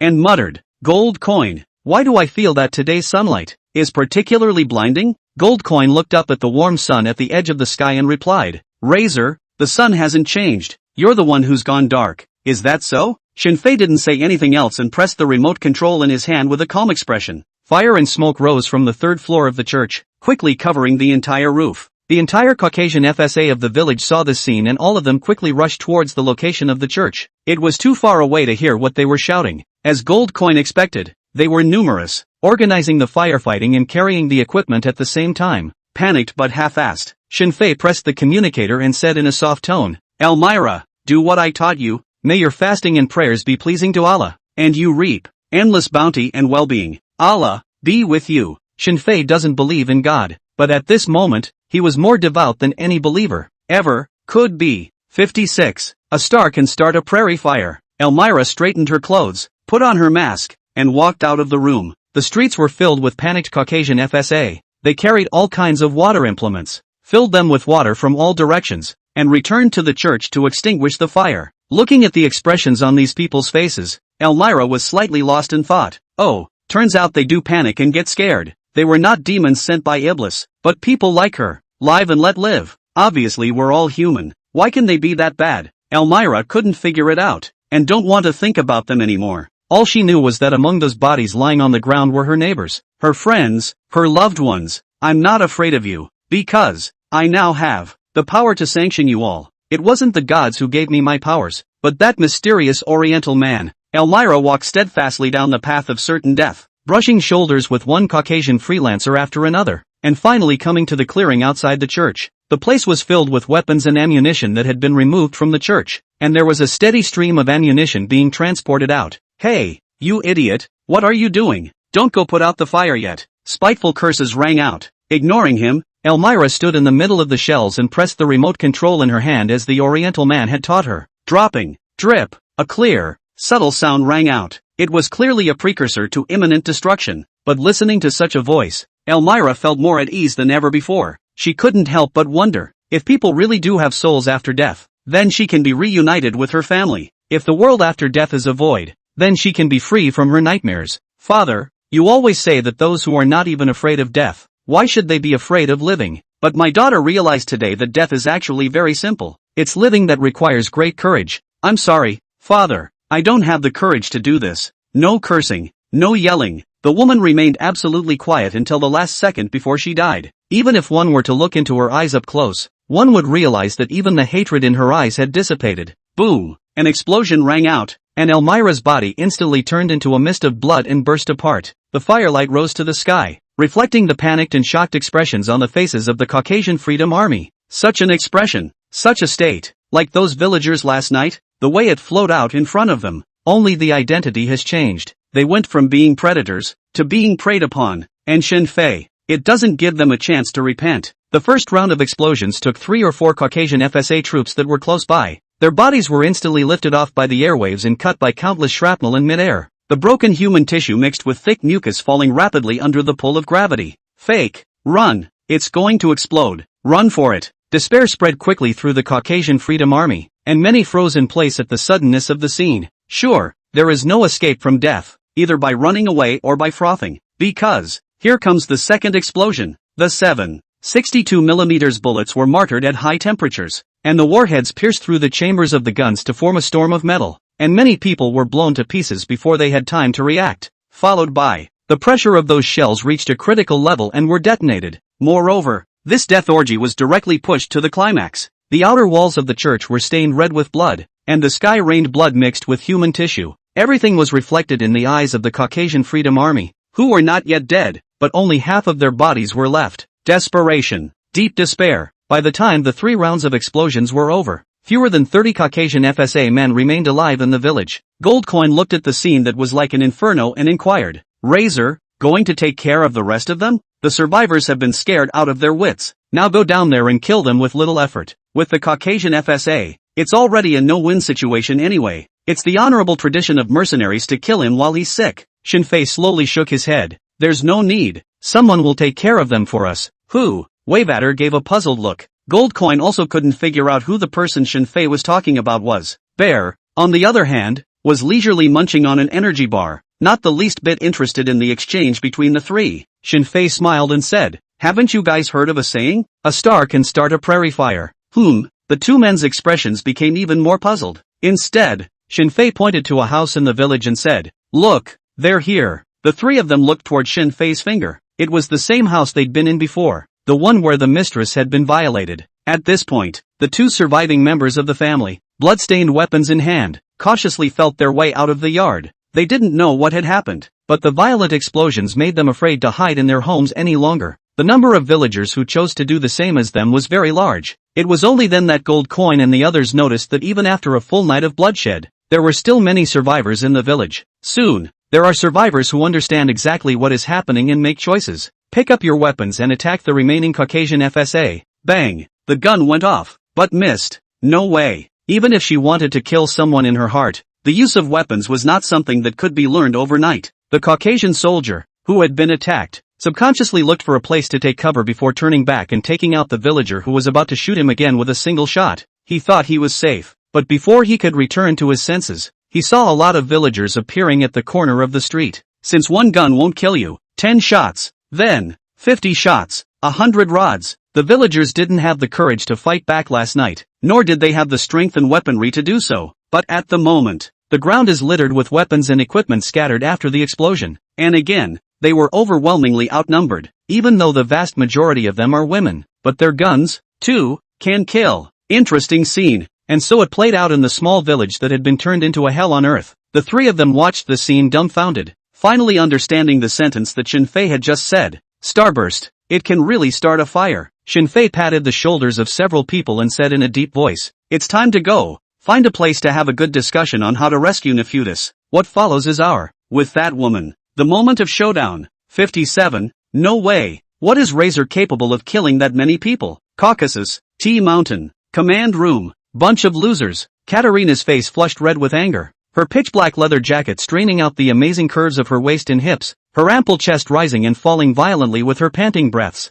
Get out. All of you. The staff member ran out of the room as if in a panic. Katerina picked up the phone and called her grandfather. Toot, toot. The phone picked up and Igor's voice rang out. My dear granddaughter. What is it? Katerina, Grandpa, just got word that David is dead. She recounted the news she had just gotten, in full. At this time, she did not know that Shinfei and the others were also involved in the action. A bunch of assholes who only think with their lower bodies. Igor cursed in annoyance, then asked, how many people are left in the Freedom Army? Katerina replied, over 200 people died in the village, and there are still about 300 left. Grandfather, I suspect that Wagner's squad was involved in the villagers' retaliation against the Caucasian FSA. That Razor guy is capable of such things. Igor asked, any proof? Katerina shook her head. No, just my guess. Silence on the other end of the line again. Igor really didn't expect that the original well-thought-out plan would be ruined in the hands of a few mercenaries. More importantly, he also learned from his granddaughter that the guy named Razor had a video of himself intending to smear the king,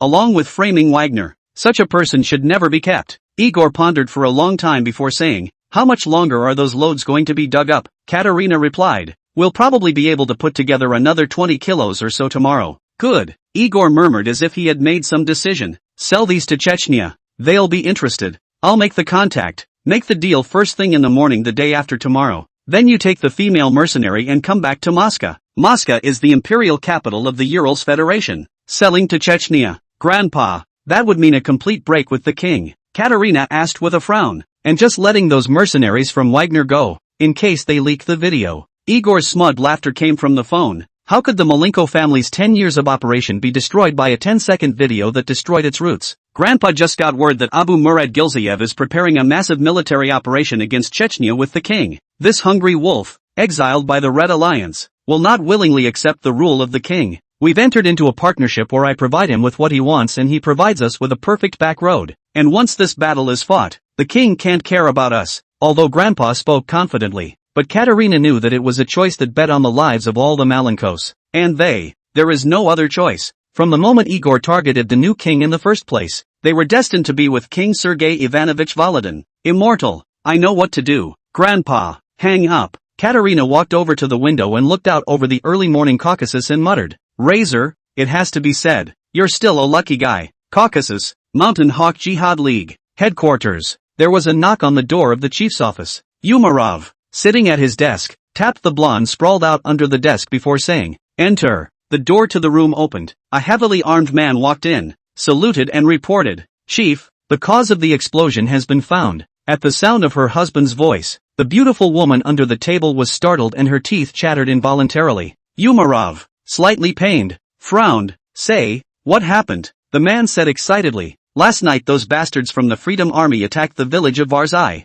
According to the news I just got, there was an explosion at their weapons depot, and there were so many deaths and injuries that the surviving villagers killed all the remaining Freedom Army. It is certain that David is also dead." What? Upon hearing the news from the front, Umarov hadn't had much of a reaction, but when he heard the news of David's death, his face wore a masked excitement as he rose violently and asked rhetorically, "Are you sure?" The atmosphere in the office became incredibly awkward. Umarov looked down only to realize that he wasn't wearing any pants, and where his thighs were, he still had red lipstick. "Man, Umarov, woman, cough, cough." The man coughed twice, forcing a chuckle from his heart and said, "Yes, chief, it is certain that David is dead." Umarov resumed his seat, his joy not diminished by the embarrassment of what had just happened, and said with a wave of his hand, "Have the quartermaster get some women, and tell the brothers on the base that tonight is the Mountain Eagle Jihad League's most celebrated day." Yes, the man straightened up and saluted, turned and walked out. On his way out the door, the more he thought about it, the more wrong he became. The lipstick on the chief's body, how come it's exactly the same color as his wife's? Exactly? That evening, the Mountain Eagle Holy War Alliance headquarters was as lively as if it was New Year's Eve. Countless women have been sent to the base, and the most primitive of human sports can be seen everywhere. Umarov, as the chief, was more than happy to liven up with the soldiers until the early hours of the morning before returning to his room with 3 or 4 satisfied beauties in his arms. Excited, happy, unexpected joy. Having fought the Caucasian FSA for nearly a decade, Umarov never expected to win in such an almost unbelievable way. Starting today, his Mountain Eagle Jihad League is the Northern Caucasus, the largest private armed force. Umarov was asleep with a beautiful dream. I don't know how much time has passed. Just as he was half asleep, he suddenly heard the sound of food coming from the living room. Despite all the drinking, Umarov's guard was still up. "Who is it?" Umarov slowly opened his eyes and looked at the woman on the bed. Lebedev's sister. Amit's wife. Lebedev's sister. Lebedev's wife. Nonetheless, who would that be? In the middle of the night, sneaking into his room to steal something to eat? Thief? No, absolutely not. There were soldiers guarding the outside of his room, and a special post outside the building, as well as patrols. The average person can't even get in. Who could that be? Standing sentinel? Umarov rose slowly at the thought of this possibility, determined to teach his men a lesson. He can give, but you must never steal, because it's a provocation to the OP. Umarov tiptoed to the bedroom door and listened carefully. The people eating outside were still there. He slowly reached out and turned on the living room lights. At the same time he kicked open the door to the room and cursed, "Suka Buell, show me who's stealing my food." The harsh lights came on and Umarov squinted slightly. When his vision gradually returned, he was shocked to find 3 strangers he didn't recognize at all sitting at the living room table. One of the Asian-looking men had a chicken leg in his hand and looked up at him with an expressionless face. Moment. A sense of crisis that death was imminent caused a cold sweat to involuntarily break out on Umarov's back, to show up in his room unnoticed. This group, the Comer, is not good. 58. Those who like human wives are really no easy characters. Umarov doesn't try to fight back or call for help. Since he dared to come, there must be a capital that is not afraid of him. If we really wanted to kill him, we'd have done it while he was asleep. Umarov asked tentatively, 3 friends, looking for me? Shinfei secretly nodded his head. Having met another smart person, he opened his mouth and said, "Do a little business with you. Sit down and chat." Goldcoin and Bear kept their heads down and ate the food on the table. In the spotting scope, Palando was drooling at the sight and couldn't help but scold over the comms. "Cut it out. You guys haven't seen any food, have you? Save some for the old man." Damn. Snipers are not a human job. Umarov frowned, moved a chair, and and sat across from Shenfei. He hadn't thought of that. The most ordinary-looking Asian kid is the boss of 3? Shenfei drew a paper towel and wiped the grease from his hands and said, "We did what we did in Velze village. Came to see you to ask you a question. Do you want to take out the rest of the Caucasian FSA?" Umarov instantly widened his eyes and looked at Shenfei in disbelief. From the moment he heard the news, he didn't feel right. When did the village folk become so ballsy? David wasn't such a loser that he couldn't even beat up some old and weak women and children. But it wouldn't be surprising if someone was helping behind the scenes. Although he didn't know the identities of the 3 people in front of him, the fact that they could appear in his room silently already proved their own strength. Only, benefits and risks always go hand in hand. Things that seem to have benefits often also have huge risks hidden behind them. You can lose your life if you're not careful. Umarov pondered for a moment, but decided to refuse. It's true that we're enemies with the Caucasian Freedom Army, but since their leader, Shenfei picked up his wineglass and drank it all in one go, got up and said, "Let's go. People don't have the intention to talk about it." Goldcoin followed and got up. With his only remaining hand, Bear loaded the food into his backpack. "Ha, that's it?" Umarov's expression became more puzzled. As if Shenfei suddenly thought of something, he stopped and said, "By the way, what's your name?" Umarov subconsciously replied, "Umarov, codename Caucasian Mountain Eagle." "Oh, I remember you. Umarov, guess when we got here?" Shenfei pointed in the direction of the bedroom and added, "Lebedev's sister, his wife, his sister. You're trying to make someone's family neat and tidy? Bear, finish him off and let's go talk to Lebedev." Bear drew his pistol from his belt and made a show of being ready to pull the trigger. Don't.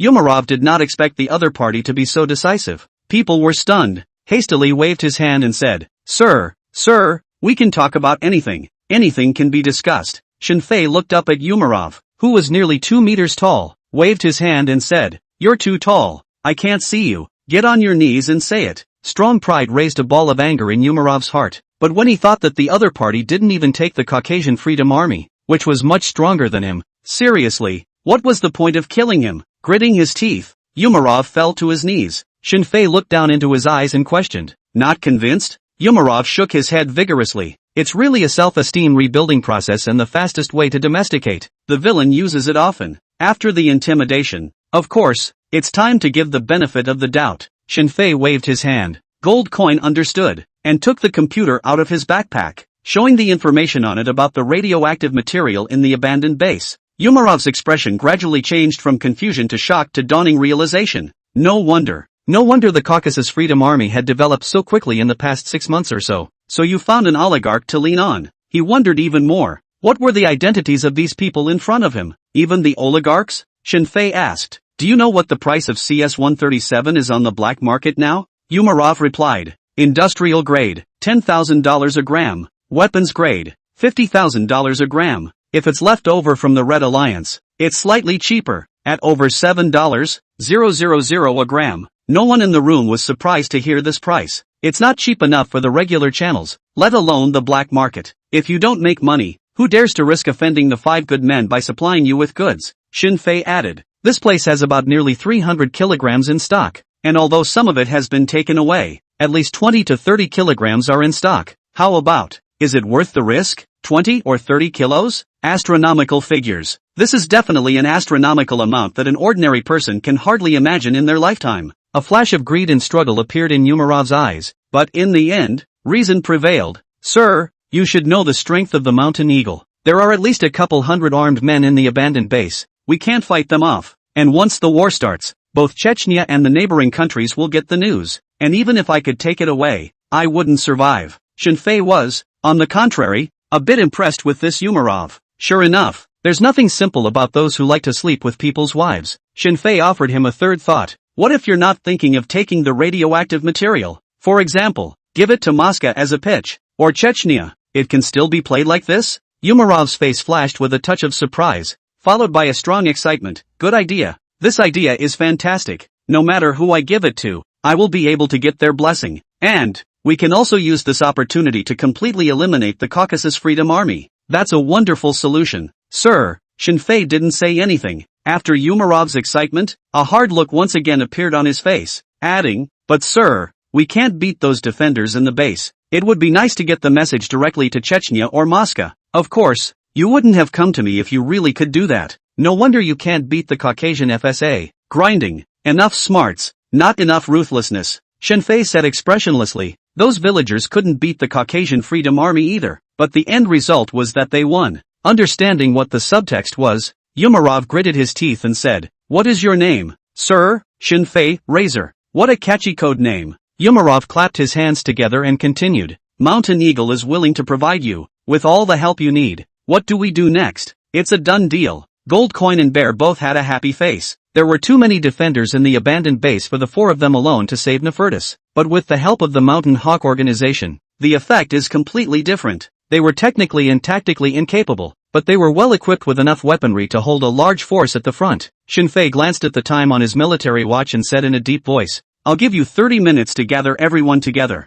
bring weapons and equipment, and set off for the Krasnodar 7 collective farm. I'll tell you exactly what to do on the way." 59. Top IQ crush from Shenfei. Caucasus, Krasnodar, Red Alliance abandoned base. Today Katerina was wearing a snowy combat suit, long legs wrapped in matte soft armor taut with smooth curves, mechanical clasps strangling the full bust line. Everywhere she passed, she gave those Caucasian Freedom Forces a look of greed and awe. Following her was a man in his 30s, solidly muscled and burly, who smiled and said, "Ms. Katerina, please don't worry, we will never let you down." Katerina stopped, gave him a cold look, and grunted, "That's what your previous boss assured me." Getting up close and personal with this top-notch beauty, the burly man held back his physiological excitement and once again expressed his loyalty. "I've already ordered all the soldiers to go on first-degree alert. If that Razor asshole dares to come, I'll chop him up in front of you. I swear." Ignoring him, Katerina turned to the other man beside her and asked, "How is the mining progressing?"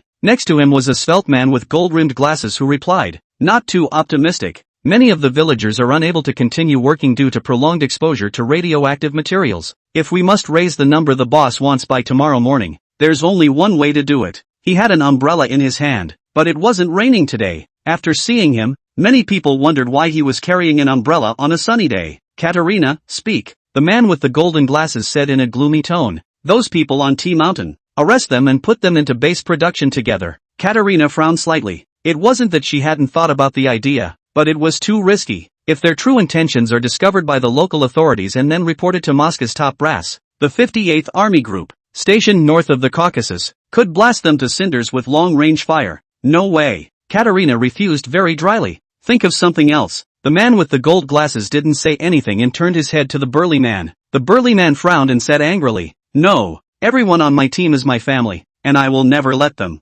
Katerina looked at him with an expressionless face and did not speak. The burly man's throat rolled and his tone softened. "Ms. Katerina, I only have 300 men, and they also have to protect the security of the base, so I really can't spare any." Katerina murmured, "Draw out 100 men." The burly man also wanted to make some conditions. Katerina dryly drew her pistol and pulled the trigger. Bang! A loud noise echoed through the mine and everyone was startled. The burly man's brain crumbled and blood splattered everywhere. The man with the gold glasses opened his umbrella at the perfect time, shielding Katerina from the splattering blood. Katerina crooked her finger at a Caucasian freelancer not far away. The young soldier came forward warily. Katerina said coldly, "From now on, you're the boss of this unit. Do as I say. Do you hear me?" The young soldier was stunned. Then uncontrollable ecstasy surfaced on his face. Snapping a salute, "Please don't worry. I promise to complete the mission." The Mountain Eagle headquarters was not far from Chashan, but the troops were traveling slowly. No way. It is difficult to ask a private armed force, which is similar in nature to bandits, to have the same marching speed as the regular army. The fact that they could assemble in half an hour was already beyond Shenfei's expectations. Shenfei and the others drove a military vehicle at the front of the group. Polando inquired, "Razor, a team like that wouldn't be able to beat those defenders at the base, would it? And we can't fight a protracted war, or Chechnya, along with the 58th Army Group, might be able to fire on us from a distance. Neither one of them is a reasonable man. It's okay to make moves on their turf and have a small fight. A war of hundreds of people? That's pure death." The military vehicles were inspected in advance and there was no listening device. Shenfei played with his lighter and said in a deep voice, "That's not something we should consider, because I don't intend to wait for them to go to war before I go to the rescue." A flash of doubt appeared on the faces of the three men. Gold Coin wondered, "Razor, what are you going to do? Infiltrate the base and create chaos?" Shenfei said in a calm tone, "Most of the laborers in there are villagers from Valze village. We just need to let them know what's happening in their village and they'll naturally start a riot. Then we take advantage of the chaos to hijack Katerina, and we'll get Nefertus back. Only after that is done will I give the Mountain Hawk Alliance the order to attack." After listening to Shin Fei's plan, even the three of them, who were already almost accustomed to his style of doing things, still felt a strong sense of shock. The plan was not only subtle, it was ruthless. The villagers who started the riots in the first place would undoubtedly be suppressed by force. The odds are that there will be a lot of deaths and injuries. When the Mountain Eagles and the others got into a firefight with the Caucasian Freedom Army in the base, without Shin Fei's help, the Mountain Eagles would most likely be wiped out. That's harsh. Whether it is the Mountain Eagle, the Caucasus Free Army, or Katerina, all are Shin Fei's pawns, and he wouldn't even consider those pawns dead or alive. But it has to be said that this series of arrangements had the highest margin of safety for their squad. Basically, you don't have to take any risks. The squad spent the entire day in the car. By the time they arrived at their reserved location, it was already past 11 o'clock at night. It's a nice night for it. A full moon hung in the sky, as well as a few stars. Yumarov came to Shin Fei's side and said as if he was courteous, "Razor, my troops have all been arranged according to your request. When do we start the offense?" Shin Fei smiled and said, "Of course you can't attack directly. Otherwise your casualties will be too great. I can't bear it." Yumarov was stunned. Shin Fei patted his shoulder and said, "The matter of sending people to their deaths. Of course it is our elite squad that goes first. You wait here with your men, and when I tell you to attack, you must fire all your shells within a minute. Is that clear?" Yumarov's eyes reddened and he showed a flash of reluctance. "Razor, it's too dangerous. Why don't you let my crew?" Shin Fei pointed to his heart and said righteously, "At the level of sacrificing for our country, we have priority, so don't argue, and fire with confidence later. The 58th Army Group, along with the Chechens, know what we're doing tonight, and they won't give you a hard time." Yumarov wore a look that said it all. He knew Razor's identity was definitely not simple. It had to be at least KGB to start with. The whole bad thing could be the king's close guard. Ha ha, doesn't that mean that one's backer from now on will be the king? The whole Caucasus Mountains. That's what he said to forget about Dad, Mom, I've made it. With a look of excitement and reluctance on his face, Yumarov said with tears in his eyes, "Tavares, you go, the country and the people will always remember you." Snap. As he spoke, he stood up straight and saluted. It's just not very standard. When the few people from Gold Coin saw such a scene, the people were almost dumbfounded. If they didn't know Razor's true plan, they'd be wondering who they were. Have to say, this Razor guy's level of intelligence is completely crushing their existence. Playing with the head of a so-called extremist organization is like playing with a dog. It's not even close. 60. If we all die in there, there's always someone else who has to go to Wagner to collect the pension. Early morning, temperatures are plummeting. Snow suddenly fell from the sky in large flakes. Shin Fei, who was heavily armed and wearing a white combat uniform, led a three-member squad and touched the abandoned Red Alliance base a little bit. The soles of his military boots crushed the frozen dead branches with a crunching sound. Nearly out of the jungle, the blinding light of a searchlight came on not far away. Shin Fei stretched out his fist and signaled the squad to take cover, and he himself hid behind a tree and took out his observation mirror to check the situation. In front of them was an open space about the size of a soccer field, and at the four corners were watchtowers that were more than 10 meters high. On top of each tower stood 2 or 3 soldiers, all armed with heavy machine guns and searchlights. No matter what direction there is danger, you can be the first to provide fire support. 50 BMG caliber rounds are good enough to blow people up like watermelons with a single shot at a distance of 300 meters. Beyond that, in the corner of the clearing, there were also 3 Ka-50 Black Shark helicopter gunships. Despite its very outdated navigation and sightseeing fire control systems and heavy reliance on ground scouts to provide guidance, it was still a nightmare for all land forces. Gold Coin couldn't help but curse. Asterisk. That S equipment is even more exaggerated than we thought. How does this fight? The appearance of the armed helicopters was indeed out of Shin Fei's expectation. But there's only one chance. There was no way he was going to wait until tomorrow to deal with Nefutis as agreed on the phone. That would be too risky. Shin Fei continued to observe the terrain, trying to find loopholes that could be exploited from the target area that had no dead ends. But he failed. This time the enemy was no longer the idiot gangsters or the defenseless extremist groups, but the elite troops who were prepared for all defenses. Just from the way their teams patrolled, you could see the huge disparity. That's the way it is in war. Opportunities are fleeting. It is never possible to be 100% sure or to anticipate every detail. The elite squads called war artists are known for having survived one unexpected battle after another, as well as accomplishing one mission after another, which others have called impossible. Randomization is the greatest fascination of war. Shin Fei put down the observation mirror and said in a deep voice, "There's only one main door. We can't possibly enter noiselessly, so we can only catch the tongue.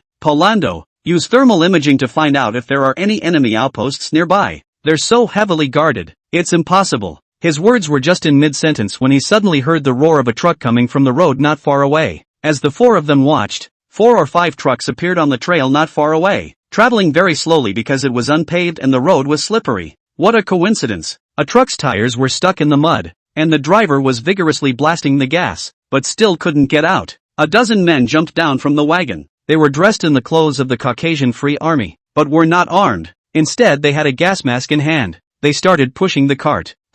Looking at their appearance and equipment, Shinfei quickly understood their purpose. Is this a case of not having enough mining personnel to send in even one of their own? Good chance. Shinfei lowered his voice and said, Big Bear, you stay outside. Gold Coin, Polando, let's blend into the caravan and follow them in. Good idea. Copy that. Bear subconsciously wanted to ask why he didn't bring himself, but when he saw one of his empty arms, he instantly understood everything. His features are too obvious. Bear looked at the 3 men who had taken off their combat uniforms and whispered, I'm sorry.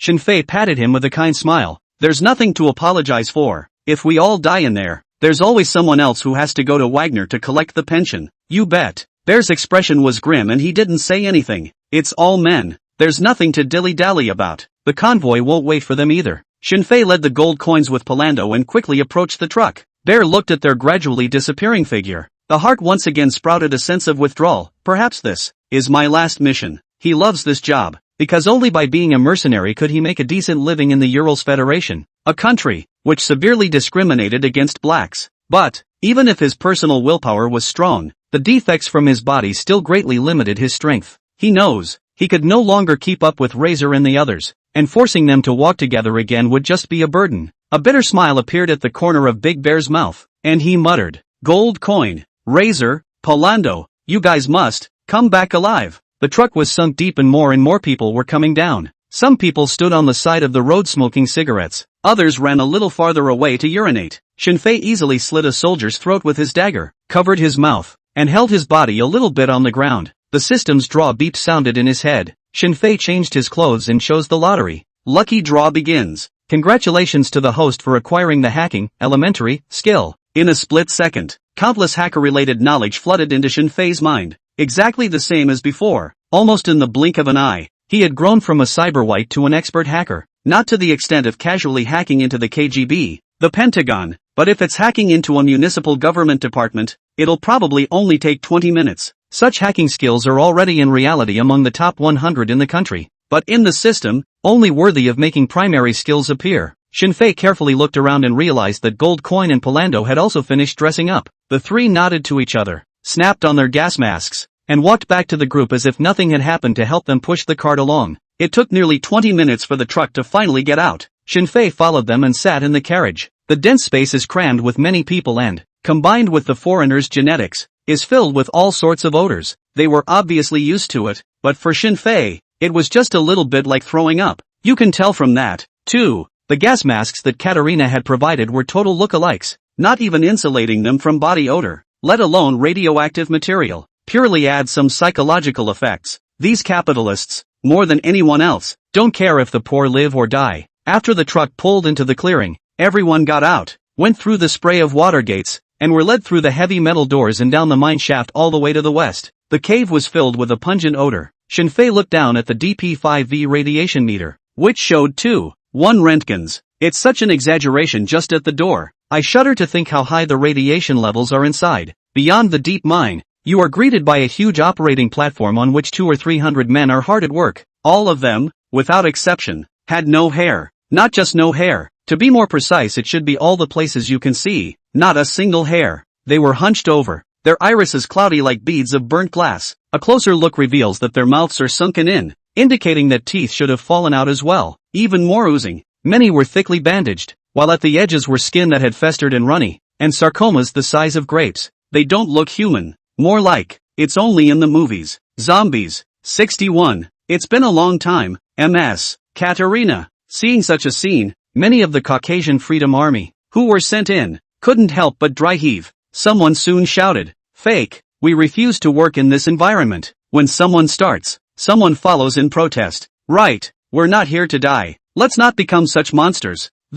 Are these people even human? In a split second, the whole mine was a mess. Only those villagers who were already inhuman and unlike ghosts were still doing the work in their hands like a machine, moment by moment. Even when he was called a monster, he was indifferent. Those of them who dared to resist were all killed long ago. The rest of these, nothing more than still having the luxury of being able to leave this place and return to the village to be with his family in his lifetime. Unfortunately, they don't realize that their village was destroyed last night. Quiet, loud voices rang out from the trebuchets hanging around the mine. Shinfei's eyes narrowed slightly as he noticed the megaphones. At this point, a man wearing gold-rimmed glasses and holding an umbrella appeared on a raised platform about 3 meters above his head. Shinfei recognized him. Katarina's assistant. A few days ago, that is, he had Shinfei and the others driving a van to deliver the tea. Shinfei whispered as he moved to the command room next to him. Keep an eye on the man on the high platform. He definitely knows where Katarina is hiding. Crowd. Goldcoin tapped his fingers against the gas mask with Palando. A thud sounded in the headset, signifying that they had received it. The man with the gold glasses tried to placate the Caucasian FSA. Listen carefully. You don't need to stay here for too long. Just 1 day's work. You will not become monsters like them, but if you disobey. Shinfei didn't bother to listen to what he was narrating, but moved a little bit towards the control room not far away. Before he could get to the door, a gun was pointed at him and he snapped. Get back. Shinfei raised his head, and in front of him were 2 gun-toting Caucasian Freedom Army. And at this point he was less than 5 meters from the command room, able to be seen through the dusty windows. There was a battered computer inside, along with rudimentary controls for the stereo. Shinfei took out a pile of rubles from his body and said with a smile on his face covered by the gas mask, I have no intention of running. Do you have a cigarette? Have a cigarette. The 2 men looked greedily at the ruble in his hand. Everyone was originally in the same organization, and they weren't very wary of Shinfei. One of the men took the ruble without moving, waved his hand and said, go smoke it in the control room and stay out of sight. That's what I'm talking about. A hint of a smile appeared at the corner of Shinfei's mouth. In fact, it wasn't too difficult to silently take out the 2 people in front of him, but naturally, there was no need to risk it since we could go in. Shinfei walked into the room, turned his back to the 2 people outside, undid his gas mask, and began to operate the computer. He recorded a voice in a whisper while setting it to play in 1 minute. It took just under 3 minutes to do this. By the time Shinfei walked back to the crowd, the man with the gold glasses had already left, and the more than 100 Caucasian Freedom Army, too, began to work one after another. It's not a complicated thing to do. It's all about rummaging for radioactive material from the various things sent up from below. It's similar to picking up scraps from a jade quarry. Goldcoin pretended to work and whispered, I've just observed it. There's a small door next to it, and the man with the golden glasses should be inside. What next? Shinfei replied in a low voice, wait for them to make a scene. The minute passed quickly. Without warning, the loudspeaker in the mine went off again. Villagers of Varzai, I regret to inform you of the fact that your village was occupied yesterday by the Caucasian FSA. Your families have been killed and the village has been blown to rubble. 2 very blunt sentences without any emotion. But, just 2 simple words like that. But it made the villagers in the mine cave, who were already no different from the zombies, put down the work in their hands unanimously. The guards are panicking, hurriedly rushed into the control room, but there was no one inside. Bang! A junior leader of the Caucasian FSA pulled the trigger and yelled, what are you looking at? Get to work! Anyone who dares to stop again, I'll shoot him right away. Seeing the way he handled it, Shinfei secretly shook his head and cursed his brainlessness. Silly boy, do you really think that the villagers, who have to suffer the pain of body decay all the time, are still afraid of death? Perhaps. You should have told them that it was fake news just now to be a little more useful. The villagers really didn't listen to them, but fled around like crazy, and in the process, I don't know who shouted, fight them. The zombie-like villagers began to attack the Caucasian soldiers around them. Hundreds of people mingled together, causing the surrounding watchmen to be afraid to shoot at all. More importantly, the Caucasian soldiers who were being used as laborers had no weapons on them at all and were not willing to have any physical contact with these people, because no one knows if the mucus coming out of those people's festering wounds is infectious or not. All of a sudden, there was chaos. Of course, Shinfei knew what they were thinking, kicked away the villagers who were rushing towards him, and yelled, Chao Nima, stay away from me. I don't want to get infected with your radiation and turn into a monster just like you. It's a rumor that, with rumors of fear, and in this environment, nothing spreads faster than rumors. Hundreds of people became even more confused, and already some villagers were attacking the gun-toting Caucasian soldiers with stones on the ground. The soldiers, on the other hand, are just running for their lives. Click. Just then, the door located on the platform above the heads of the crowd opened again and a heavy machine gun was pushed out, followed by a trigger pulled on the crowd. Bang! Bang bang bang! The bullets tilted out. and in an instant a dozen or so bodies were blown apart, blood accompanied by mucus flying up into the air and falling back down again. The crowd went quiet for a moment. The man with the gold glasses appeared and snapped, "Don't believe those bull ****** rumors. Your families are still alive and well." Shinfei shouted as he walked away. "Put your mother's ass on the line. If you're capable, you'll let me make a call home. I don't believe that you dare to kill all of us." The scene became chaotic once again. The man with the gold glasses tried to find the person who had just made the noise, but everyone was dressed similarly and it was hard to recognize them at all. The man in charge of the heavy machine gun looked to him and inquired, "Boss, still shooting?" Snap. The man with the gold glasses slapped him across the face and cursed angrily. Off. It must have been one of Wagner's men who got mixed up in this. Gather everyone and find them. Hurry. The leader next to him quickly did what he was told. The man with the gold-rimmed glasses took out his walkie-talkie and pressed the call button. "MS. Katerina." His voice crunched to a halt, as a pistol had been placed against his head. The man behind him reached for the walkie-talkie and took a deep breath. "It's been a long time. MS. Katerina. 62. Razor sends his regards." The intercom went silent, with only the sound of a slight electric current ringing out. "It's getting messier and messier in the mines." Those villagers grabbed guns and fierce fighting broke out with the Caucasian FSA. The Caucasian Freedom Army on the periphery heard the commotion and were all massing towards the hollow, but they didn't dare to start the massacre straight away until they got the order to do so. It's still up to these villagers to unearth the radioactive material. If the villagers are all dead, it's up to the Caucasian FSA to fill in. Finally, Katerina's emotionless voice rang out. "Mr. Razor, reconcile, take your teammates, and leave the Caucasus. The Marinkas, still your friends." For her, the priority was to deliver the Chechen Union on time. In case of default, one never knows what those lunatics will do. Shinfei said with a smile on his face, "What a sensible choice. The trading place is in the mountains 500 meters to the west of T Mountain. MS. Katerina, I would like you to take my crew and show up with them." Shinfei didn't talk any more nonsense with her and pointed his gun at the man with the gold glasses and said, "Have the car parked at the entrance of the mine and send us out. Don't make any small moves. Do you hear me?" The man with the glasses nodded slowly. Under his leadership, the group followed another passageway and quickly walked towards the exit of the mine. Shinfei really liked these rich people more and more. They have a lot of worries. They can't afford to gamble. They look incomparably strong on the surface, and when they really encounter those who don't want to die, they will be abashed. Unlike the poor, who really dare to fight for their lives. An SUV was parked right at the main entrance of the mine. Shinfei let the man with glasses drive, while he himself sat in the passenger side. Gold Coin and Palando mingled with the fleeing crowd, but didn't choose to get on the bus. When the SUV drove away from the abandoned base, several helicopter gunships lifted off at the same time, not far behind their heads. The man with the glasses glanced at the helicopter gunship in midair and voiced, "Mr. Razor, you know." Snap. Shinfei smashed the butt of his gun on his head. The glasses instantly crumbled and blood trickled down his forehead. Shinfei said in a deep voice, "Don't give me this ing. Are you trying to say that I messed with someone I shouldn't have? I'm telling you, whoever wants me dead, I'll let him die first. Hear me?" The man with glasses hurriedly put on his glasses, without the slightest bit of his previous calmness and composure, and hurriedly nodded his head and said, "Listen, understood." The corners of Shinfei's mouth rose slightly as he said disdainfully, "Lousy likes to see you so-called superior people reveal your current appearance. Pretend again and you to death." The man with the glasses clenched his teeth and didn't say anything, but his eyes flashed with a touch of sinister venom. "You think I can't see?" Shinfei steadied the steering wheel with one hand and pulled the trigger at his head without hesitation. Bang! The glasses guy's head exploded like a watermelon, spilling yellow and white all over the compartment in one fell swoop. Shinfei kicked open the main driver's door and threw him out, not caring if he was dirty or not. He himself sat on the main driver.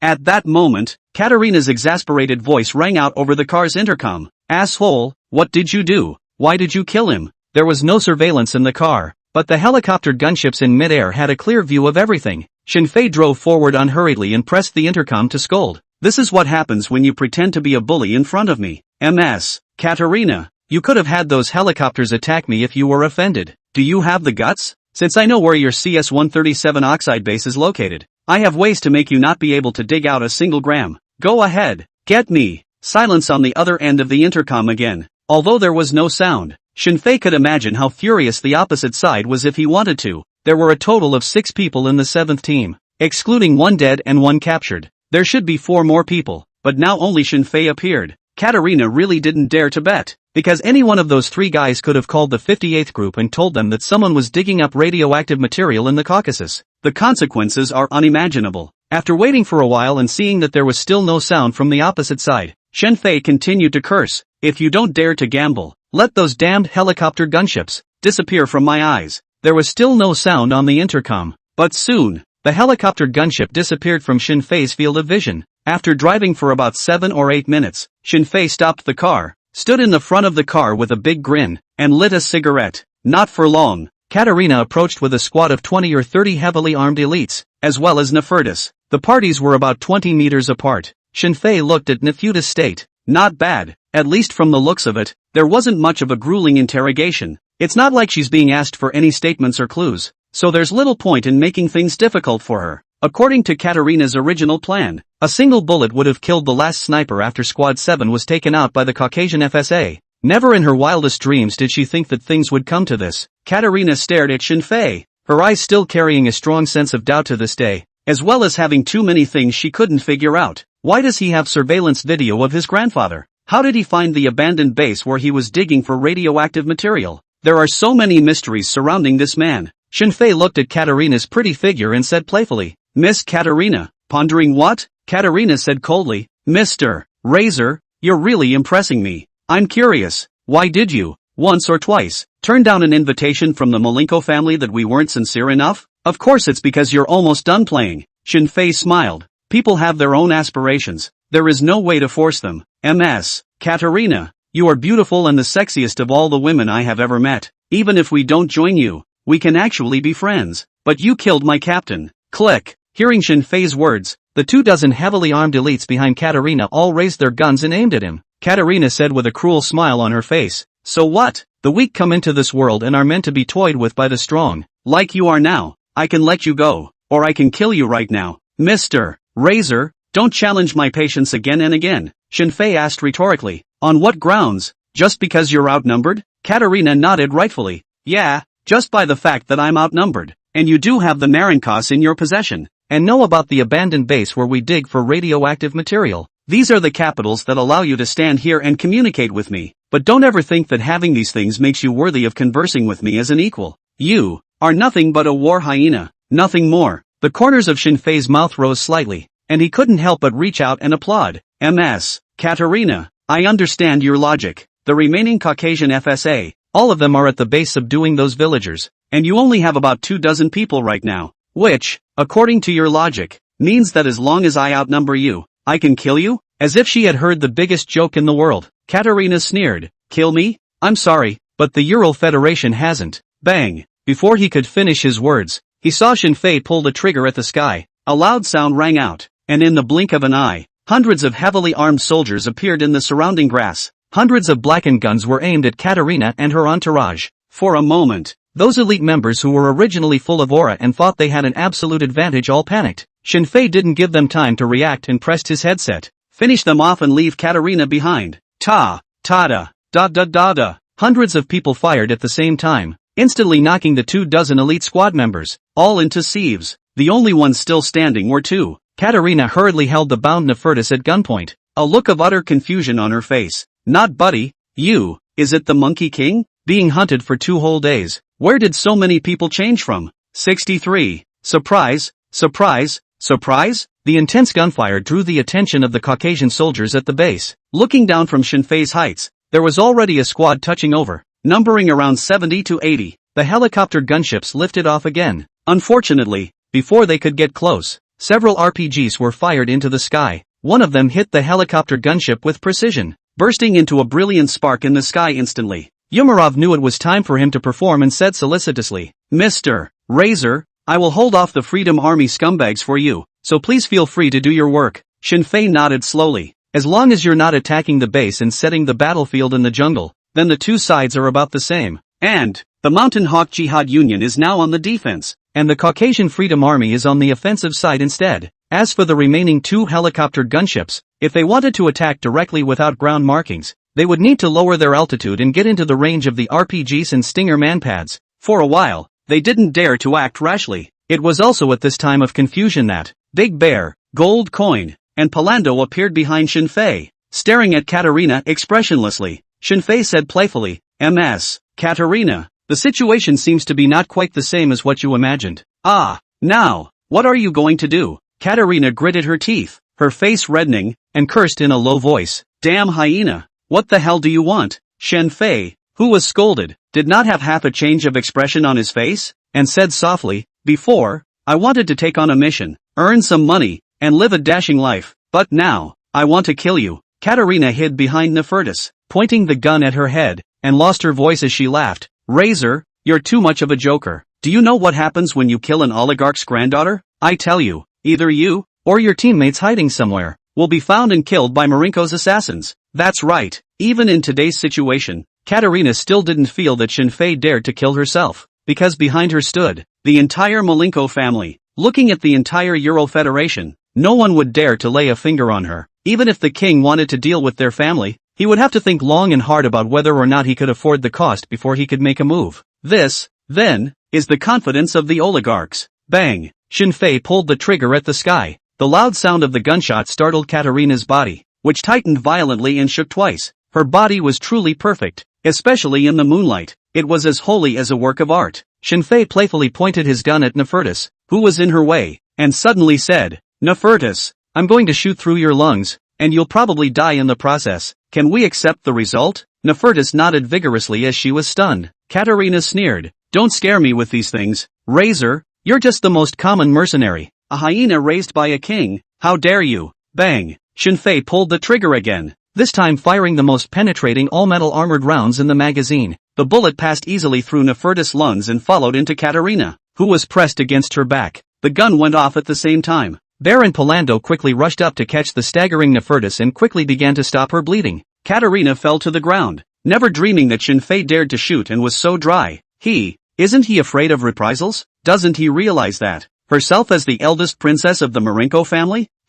Why is he so bold? Asshole! Katerina fought through the excruciating pain and raised her hand, ready to pull the trigger. Unfortunately, standing in front of her was a mercenary with legendary archery skills. Shinfei fired before her, the bullet hitting Katerina's wrist with precision. Bang! The bullet passed through the slender white bowl of the white, and then the whole hand holding the gun fell to the snow. Katerina's mournful scream rang out. Shinfei walked to her side and curiously surveyed the diamond ring carried on the broken hand, followed by a slight change in his face. He took out the diamond ring he had gotten earlier from his close-fitting training uniform and compared it to it, and realized that it was exactly the same?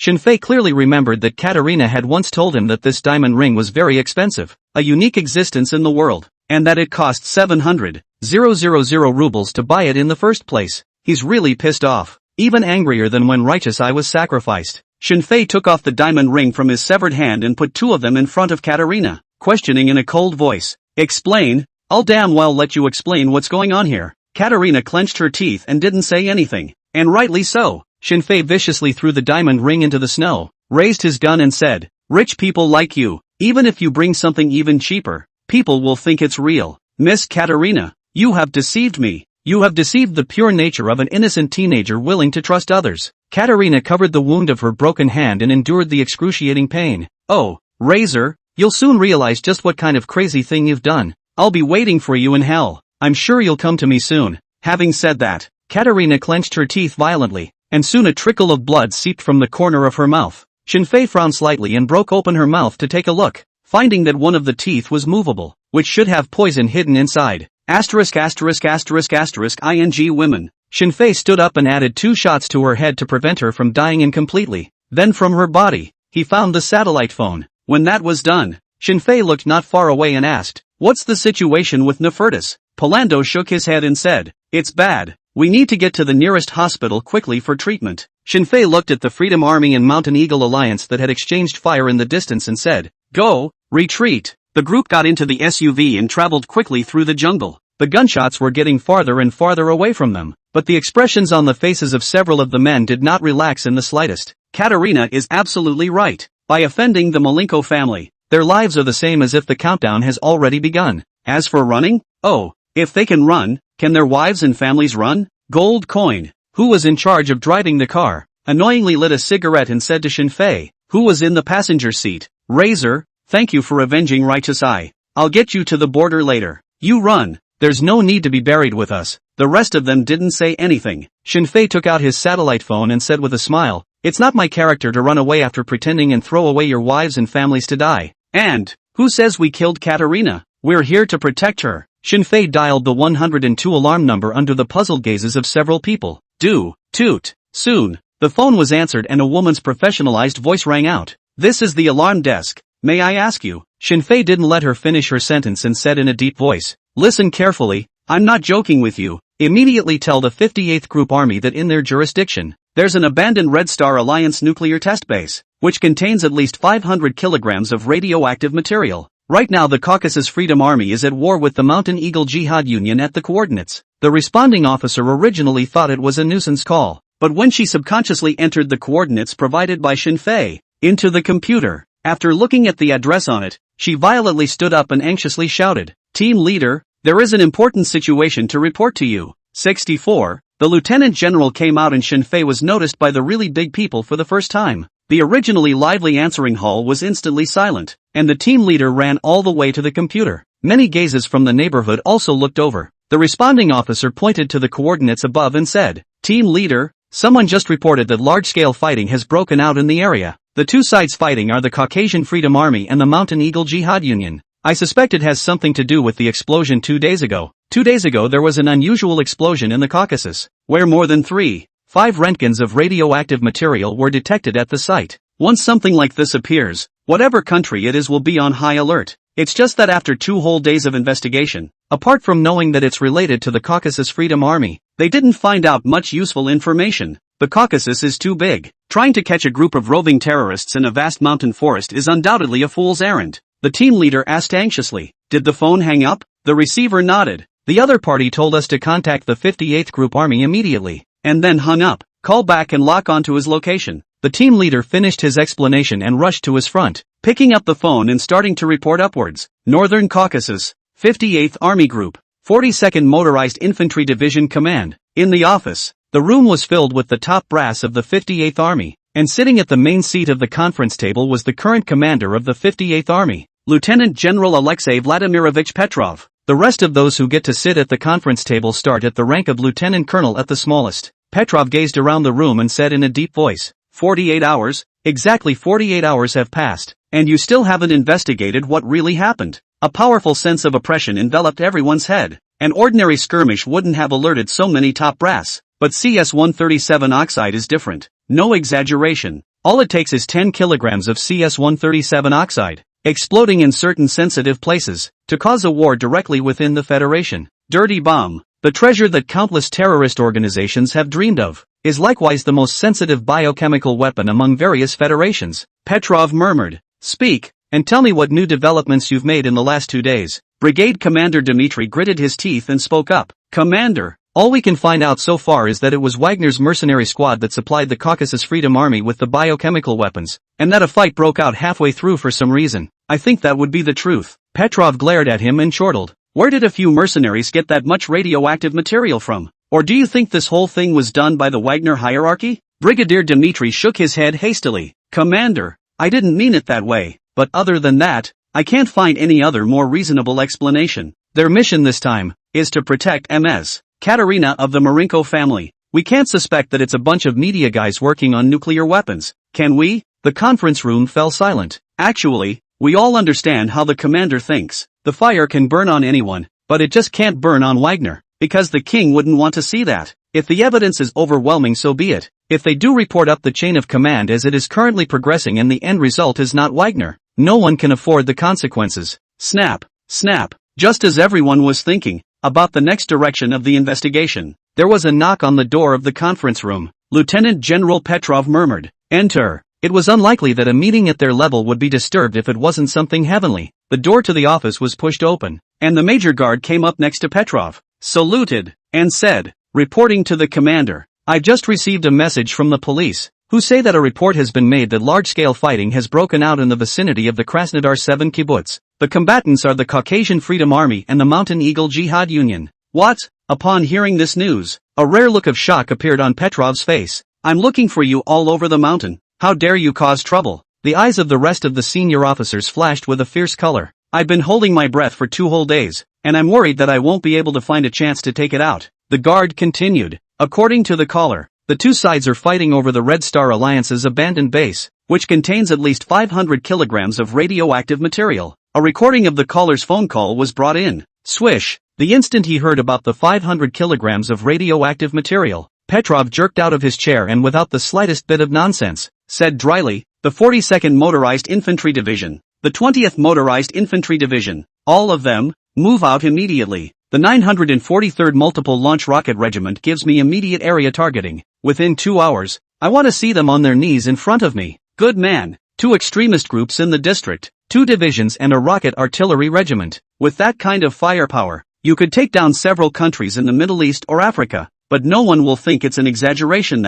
because as long as radioactive substances are involved, not to mention a few hundred kilograms, even a few dozen kilograms, it is possible to get into big trouble. Yes, promise to get the job done. Yes, the senior generals present rose, saluted, and scrambled out of the conference room. There's only so many of them. If you don't grab it, you really won't be able to. Soon, the only people left in the conference room were a few chiefs of staff from the group's military staff, and a few civilians. LT, General Petrov murmured, play the recording of the alarm. Yes, the guard led, plugged the flash drive into the computer, and began to select it for playback. Shinfei's voice rang out. It's short, no unnecessary nonsense. When it finished playing, LT, Gen. Petrov looked to the chief of staff next to him and said, it doesn't sound like the Urals Federation. It sounds like a foreigner speaking Russian. What do you think? The chief of staff picked up the pile of information on his desk and rummaged through it to find one of them. Laying it on his desk, that should be him. LT.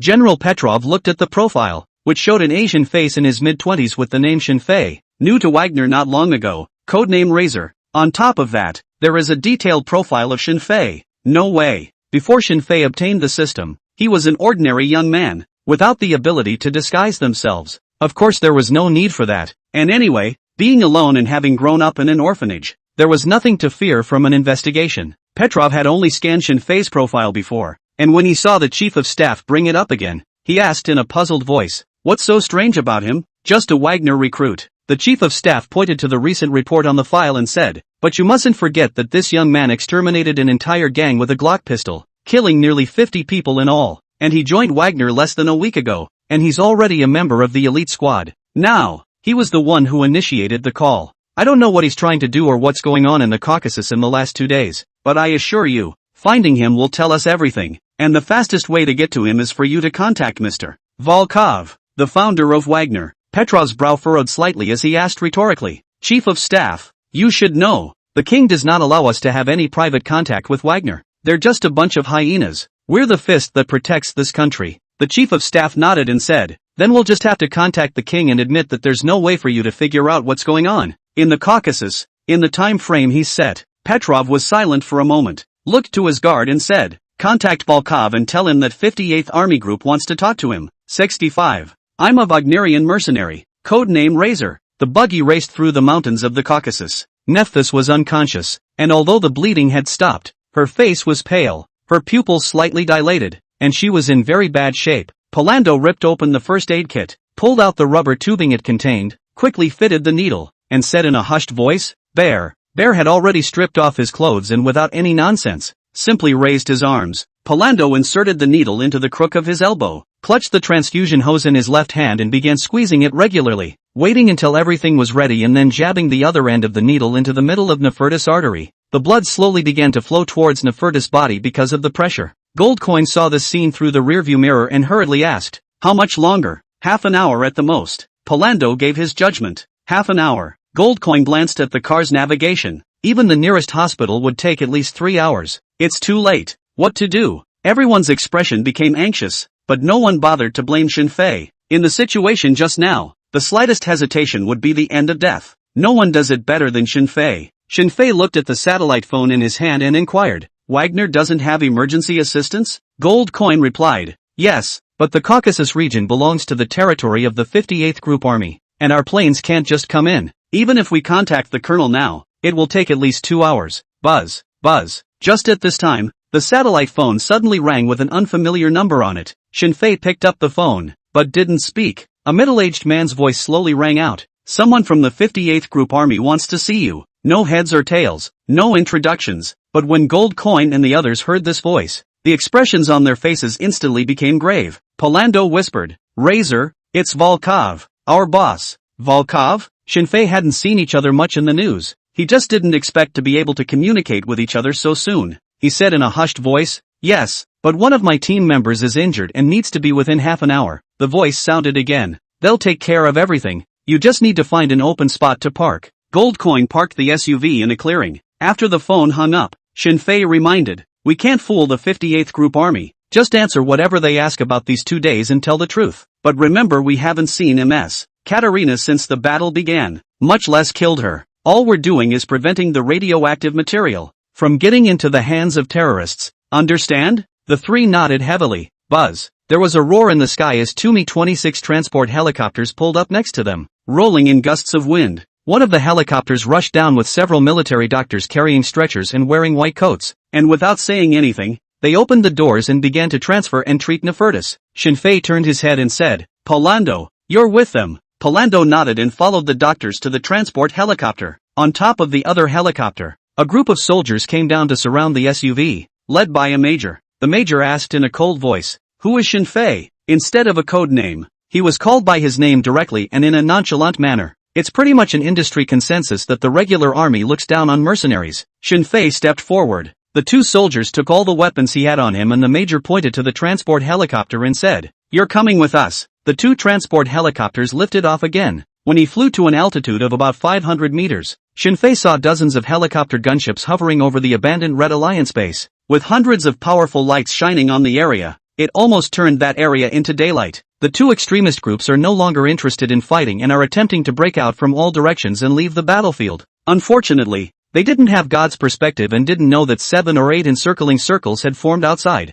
so even if they could fly, it was impossible for them to escape. Shinfei withdrew his gaze and slowly closed his eyes, thinking about how to deal with the people from the 58th Group Army later. What he's doing is actually dangerous, and basically falls into the category of jumping back and forth on red herrings. It's okay to deal with him, it's okay not to deal with him. It all depends on the other person's heart. After a flight of more than 10 minutes, the transportation helicopter landed in the middle of the barracks. Under the major's leadership, Shinfei separated from Gold Coin and the others and was brought to an empty room on the 7th floor. "Wait here." The major left those words and turned to leave. Shinfei walked to the window and looked at the military camp at night. Let's just say that it was worthy of being an ace unit, with all kinds of new equipment, and several levels above Wagner's branch in Petersburg. Click! The sound of a door opening sounded behind him. Shinfei turned around and realized that there was a middle-aged man standing at the doorway who was about 50 years old, with a head of white hair and a slim figure, and the rank on his shoulder is Major General. For the current Shinfei,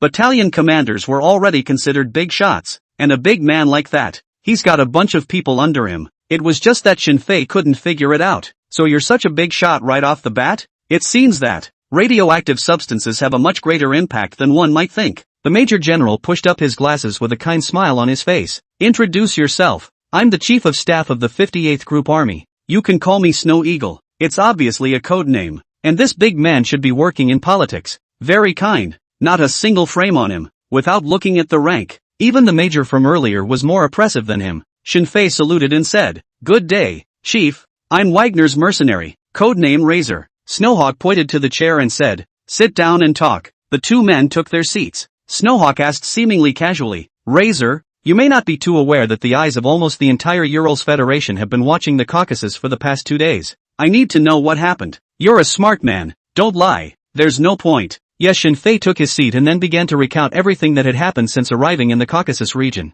There's basically nothing to hide, except the real cause of Katarina's death. The Marenko family is so powerful that even in the 58th Group Army, the king's most trusted army, there may not be no one from them, maybe even the Snowhawk in front of me is related to them. The narration was long, but because the events of the past few days were so dramatic, Snow Eagle listened with interest, nodding his head every now and then. When Shinfei finished speaking, Snow Eagle lamented, "What a trip full of danger." Shinfei didn't say anything. Snowhawk looked into his eyes and slowly spoke out inquiringly. "What you just said was very helpful to us, and thank you for alarming us with the coordinates. One last question. Mr. Razor, did you kill Katarina?" Shinfei shook his head. "Of course not. How could I, a mercenary, kill off my own employer? Even if she tried to kill me, I would choose to forgive her." 4 eyes. After a full 10 seconds or so, Snowhawk nodded slowly and said, "You can go check on your teammate. I think you'd like to know how she's doing." "Thanks." Shinfei got up, opened the door to the room,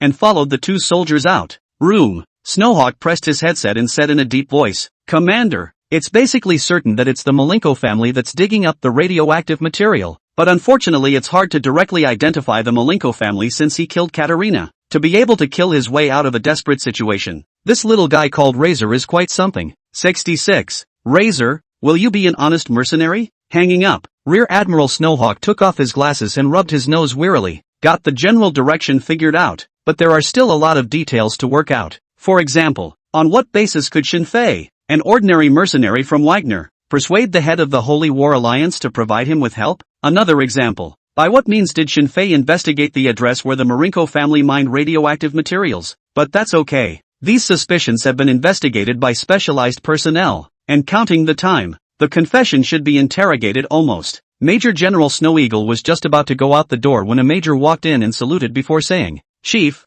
the leader of the Soaring Eagle Holy War Alliance just explained that he would help Shinfei because he had a USB flash drive in his hand." "A flash drive?" Snowhawk asked rhetorically. "What kind of flash drive and what's on it?" The major reported truthfully, according to his confession, "It's a video of Igor talking to Katerina in his study, and what they were discussing was how to smear the Wagnerian mercenaries." "What? He still has this stuff?" Major General Snowhawk frowned slightly. It was impossible for him, an ordinary mercenary, to even touch Igor, let alone install surveillance in the other side's study. And, if he already had such surveillance in advance, wouldn't it mean that all the accidents on this trip to the Caucasus were things that Shinfei had already anticipated? This guy's identity, it's not simple. Major General Snowhawk spoke up. "Who else knows about this?" The major reported. "There are 3 of them, including me, and I've explained to them that the matter is encrypted at level 1. You did a good job." Major General Snow Eagle nodded and said, "Protect the leader of the Eagle Holy War Alliance, and don't let any accidents happen to him."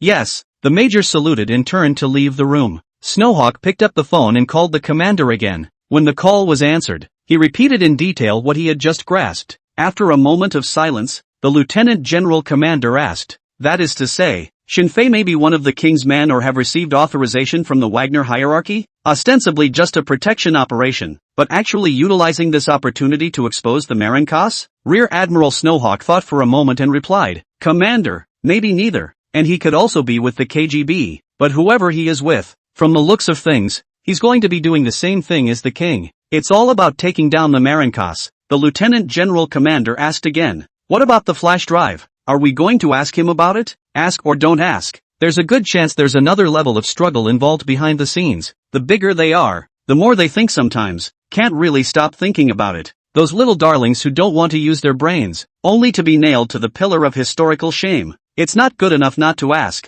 Now that we know, it's still necessary to ask." Major General Snowhawk sighed and said, "But it can't be in the form of an interrogation. I'll go and sidestep it later. When you report the situation to the king, you can also subtly ask about Shinfei's identity, as well as the matter of the USB flash drive." Toot, toot. The phone hung up again. Major General Snowhawk stepped out of the room, looked at the guard at the door and said, "Go to the Caucasus Military Hospital and ask Dr. Constantine to rush over here. Tell him to be quick." Shinfei left the office building and, led by the soldiers, went straight to the field hospital. Nefertus had already been taken to the operating room, and the rest of the group, without even changing their clothes, sat on either side of the corridor waiting for the results. Seeing Shinfei, they all rose, although there was no clear order given. After this Caucasus mission, Shinfei was undoubtedly already the spiritual pillar of this squad. Shinfei inquired, "How is the situation?" Polando replied, "2 nurses just came out and I asked around. It's not looking too good.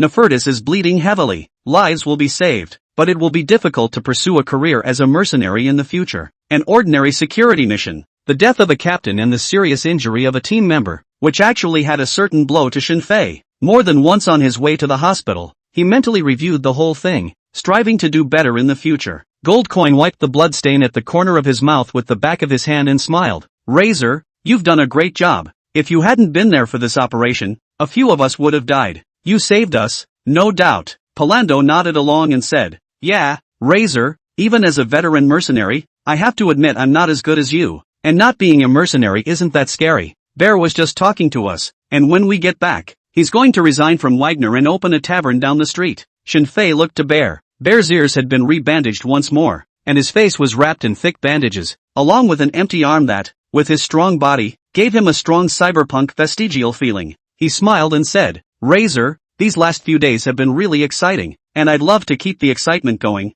but I can't be a burden to you guys. I thought one arm would be fine, but as you can see, I can't even switch up the drums sometimes." All people who become mercenaries eventually want to leave the profession. Shinfei forgot who said this sentence, but at this time he felt that it was incomparably reasonable. He nodded slowly and said, "Well, I'll be frequenting your tavern when it opens." Of course. A relieved smile appeared at the corners of Bear's mouth as he said excitedly, "I'll brew a beer with each of your names on it, a testament to our friendship." Gold Coin, who was standing by the window, took the flask from his person, poured a glass for each man, and toasted, "To friendship, to every day of living." Several people raised their glasses at the same time and said in unison, "To friendship, to living every day." After about an hour or so, a neat footstep sounded at the end of the corridor. The crowd looked up and saw that walking at the front was Major General Snowhawk, followed by a doctor in a white coat and a dozen or so heavily armed guards behind him. Each of the guards carries a sense of oppression that makes you afraid to look at them. Even Shinfei and the others couldn't help but frown slightly. When he got closer, Major General Snowhawk turned his head and said,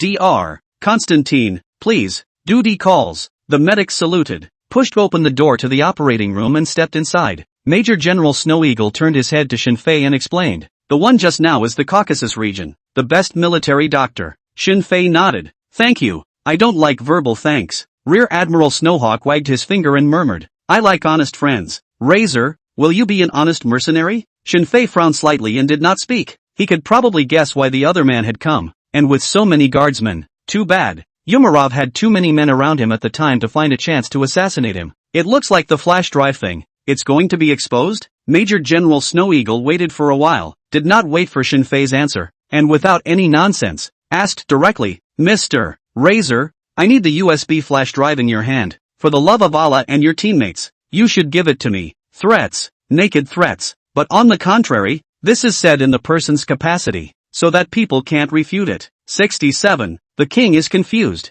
"Ha, what mercenaries? What's he talking about?" The atmosphere in the corridor gradually became oppressive and heavy. Gold Coin and the others sensed the danger but couldn't do anything about it. This is the territory of the 58th Group Army, and the person is a Major General's chief of staff, so it's easy to want a few of them dead. In the presence of such a great man, Wagner's status could give them no help. From the moment he took out the flash drive, Shinfei knew that today's scene would occur. "You have to turn it in." Shinfei spoke. "Major General Snow Eagle, I'm not a member of the 58th Group Army. It's fine for you to want the USB flash drive, but I have a condition." Snowhawk nodded his head and said elegantly and confidently, "No matter who is standing behind you, but please believe that in the Caucasus, trusting the 58th Army Group is your best bet. Say, what do you want?" Shinfei pointed to the several team members behind him and said, "I hope that you can send someone to protect the safety of their families, including our already sacrificed captain." Gold Coin and the rest of them all revealed surprised expressions, followed closely by strong gratitude.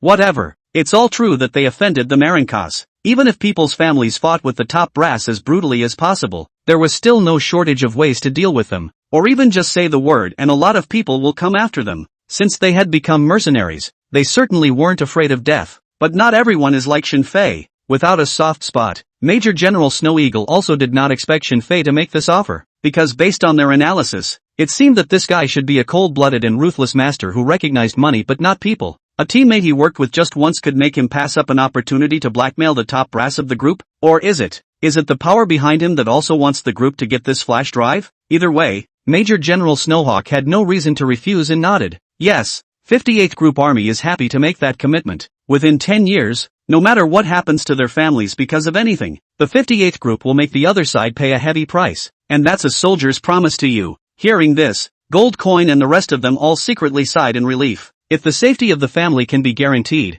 then the rest doesn't matter. What about this family and that family? I'm afraid of you. Republic of No, Che, H, Chen, Chien. Border. In the jungle, less than 2 kilometers from the country of Gistan, thousands of Chechen soldiers from separatist organizations are hidden. In one of the command rooms, a man in his early 50s, with a thick beard and a black military cap, was listening to the report of his men. He's Gilsheave, once the vice king of Nokian, now the leader of the Splinter Group. After listening to his men, he grimaced and said, asterisk like the Malenko family, making us happy for nothing. Damn Wagner, Sooner or later I'm going to strap all their heads on top of RPG rockets and launch them into the king's palace in Moscow. He'd been waiting for tomorrow's deal to get the dirty bomb, and then he could attack the Gistani nation directly, opening up a second Uralic Confederation battle with Nokian. Even as early as half a month ago, he had pulled all his troops together. Never expected such a mess at this critical moment. The chief of staff standing next to him said tentatively, "Boss, I suggest withdrawing our troops for the time being and wait for some time before we start our operation." "How much longer do I have to wait?" Gilsheave glared at him, disgruntled. "You told me to wait when I was vice king, and you told me to wait longer when I confronted Masja. Now those assholes from the Ural Federation are offering a $10 million bounty to hunt me down, and you're making me wait?" The chief of staff frowned. "Boss, but if we go out now, we'll be treated as terrorists, and it's hard to win this war without a weapon to check the king." Gilsheave snapped to his feet and said in a deep voice, "When did I say I wasn't a terrorist? Since they are terrorists, they should do what terrorists do. No weapon to check the king? Tell those warriors in the Urals Federation to use blood and explosions to make those people realize that once a war starts, no one is ever left alone. Pass on my order to begin the attack on Giztan in 3 hours. Moscow, headquarters of the Marenko family." In the conference room, the large room was filled with the top brass of the Marenko family. The old man sitting at the main seat of the conference table is none other than Igor Valentinovich Marenko, now at the helm of Marenko and one of the 7 oligarchs of the Urals Federation. Toot, toot. The waiting tone of the phone rang through the silent conference room. No answer. I called several more times, but I still couldn't get through. The middle-aged man put down his cell phone and frowned. "Father, your granddaughter Katerina has been confirmed dead, and none of those people in the Caucasus can be contacted." Hearing this, a look of despair flashed across the expression of the other middle-aged man in the room. There was no expression on Igor's face, but his increasingly icy eyes managed to give off an extremely oppressive feeling. After a moment's pause, Igor asked in a hushed voice, "Where is the hyena called Razor?" "Now," the middle-aged man replied, "taken away by the 58th Group Army. More information can't be found out for now. It should have been protected." "Father, what do we do next? If we don't do something, I'm afraid our family." Igor glared at him, and the middle-aged man didn't dare say the latter. The atmosphere in the conference room was subdued. No one had expected that the once so brilliant family, in just a few years, had been reduced to the point of being forced to the brink of extinction by a mercenary. Just as Igor was about to speak, the cell phone set before him suddenly rang. Seeing the number on it, Igor's eyes narrowed slightly as he picked up the phone and chose to connect. "Igor, are you okay?" A man's hard voice rang out from the phone. Igor took a deep breath and said, "I'm fine, Your Majesty." "Oh." The man on the other end of the line responded casually and added, "I've got something interesting here that I think you should see." "Well, how about a trip to the palace sometime?" "Done." Igor knew that what the king was referring to must be the flash drive that had mysteriously appeared. What to do? Before he had a chance to speak, the middle-aged man sitting next to him whispered, "Father, all outside are the king's close guards, forbidding all entry and exit." It's still come to this. Igor took a deep breath with a cold smile on his face and muttered, "Mr. King, you can do so much with just a small mercenary. I admit that it was the Malenko family that underestimated you. You're right, it's time for us to talk." "Ha? What mercenary? What is he talking about?" The king was filled with confusion, but still kept his voice absolutely calm and said, "I'm sure this will be a pleasant conversation. I'll meet you at the palace." Toot, toot. The phone hung up. Igor got up from his chair, straightened his clothes and exhaled a soft cloudy breath and said, "I'm going to the palace now. You guys do what I arranged earlier. Remember, I can't die as long as the hearts of those media people are still with the Marenkas." The crowd in the conference room nodded slowly. Igor didn't finish the second half of his sentence. "Death may or may not be possible, but I'm afraid the media empire he's been running for so many years is about to go up in flames with tonight's conversation." 68. Terrorist attack? I haven't killed anyone in 3 days. Nefertis's surgery lasted a total of 4 hours and was still unconscious when he was wheeled out. As with Palando's earlier judgment, his life was saved, but because of the severe damage to his lungs, he will definitely not be able to work as a mercenary in the future. "ICU intensive care unit entrance," Goldcoin said in a hushed voice. "Nephthys doesn't need us to worry about it. I think we should discuss what to do next." "Razor, the 58th Army Group is supposed to give the king the flash drive. Do you think that's what he'll do with the Igors?" The rest of them also looked at Shinfei. Although they were safe for the time being, the thought of the Marenko family's terrifying background was enough to make them sleepless. Shinfei replied, "The Marenko family has offended not only the king, they have also falsely accused Wagner. Without accidents, they should have a hard time surviving this. Rats scatter from a sinking ship. Even if they still have the power to deal with us, the level shouldn't be too high." The crowd nodded silently. Goldcoin was just about to say something when suddenly a violent explosion was heard. The ground began to shake as if it were an earthquake. The four men looked at each other and quickly ran to the safe passage, looking through the glass to the direction where the explosion had gone off. Under the darkness of the night, tens of kilometers away from the violent continuous explosions, fire and light in the sky, looks like a fierce war broke out. What the hell? Polando frowned. Northwest. Where is Gistan? Someone attacking Gistan? Not to mention him. The others were all filled with shock, looking at the movement and scale of the explosion. The other side has at least a division's worth of troops. Caucasus, a full division?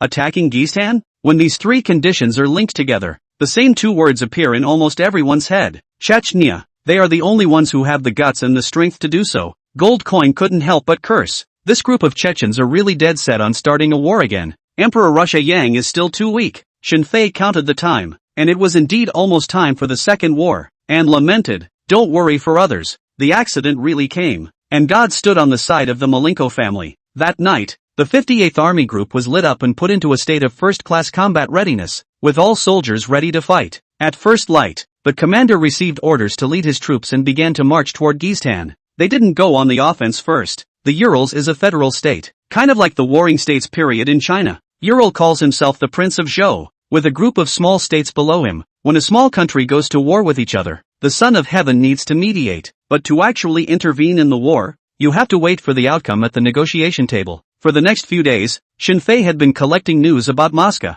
It's pretty much what he thought it would be. The Marenko family has voluntarily sold all of its television stations and news companies to the Urals. Igor was deported for life. There's been a lot of speculation as to why the Marenkos did what they did, but even with the most outrageous guesses, no one would have thought that this matter would be related to a Chinese who was new to the mercenary industry. Beyond that, after the war began, the number of terrorist attacks in cities such as Moskva and Petersburg increased exponentially. The people were terrified and many wealthy people chose to take refuge abroad. Real chaos descended. The war had nothing to do with Shinfei and the others. After 5 days of rest and recuperation in the hospital, they returned to Petersburg in a military airplane. Baron Nefutis were taken to the hospital while the remaining 3 drove to Wagner's base. The streets were very crowded with police, and squads on duty could be seen at almost every intersection, but there were very few pedestrians on the roads. It was able to be seen that the entire city had been put on a state of first-degree combat readiness. Goldcoin drove and looked at the bombed-out mall not far away and couldn't help but curse. These guys should really be sewn into pigskin and sent to a processing plant to be made into food. When you can't fight on the front lines, you like to stage terrorist attacks that only kids love. Polando laughed and teased. Thanks to them, otherwise I didn't realize that there were so many cops in Petersburg. Shinfei sat in the co-pilot and checked the systems page. He had gained so many skills at the moment that he should already be able to fight against an elite squad of Wagner's Petersburg if it was at the level of individual combat alone. But exactly how strong it is needs further testing. This war couldn't have come at a better time for the Malinki family. Just because the patriarch was kicked out of the country and the estates he relied on were sold to the king doesn't mean they're sitting ducks. I have to get stronger. Get stronger. Shinfei looked at the scenery that quickly swept by outside the car window, his mind calculating the next plan. When other people wanted to become stronger, it was nothing more than talent coupled with hard training. But not him, as long as he can kill. That's why Shinfei had been applying to join the war party for the past few days. That's right. Wagner was also in the war and pretty much ported on. The colonel denied his application to fight in the war on the grounds that Team 7, with only 3 combat units left and no captains, did not meet the requirements. If you must go to war, you can only do so as an ordinary soldier.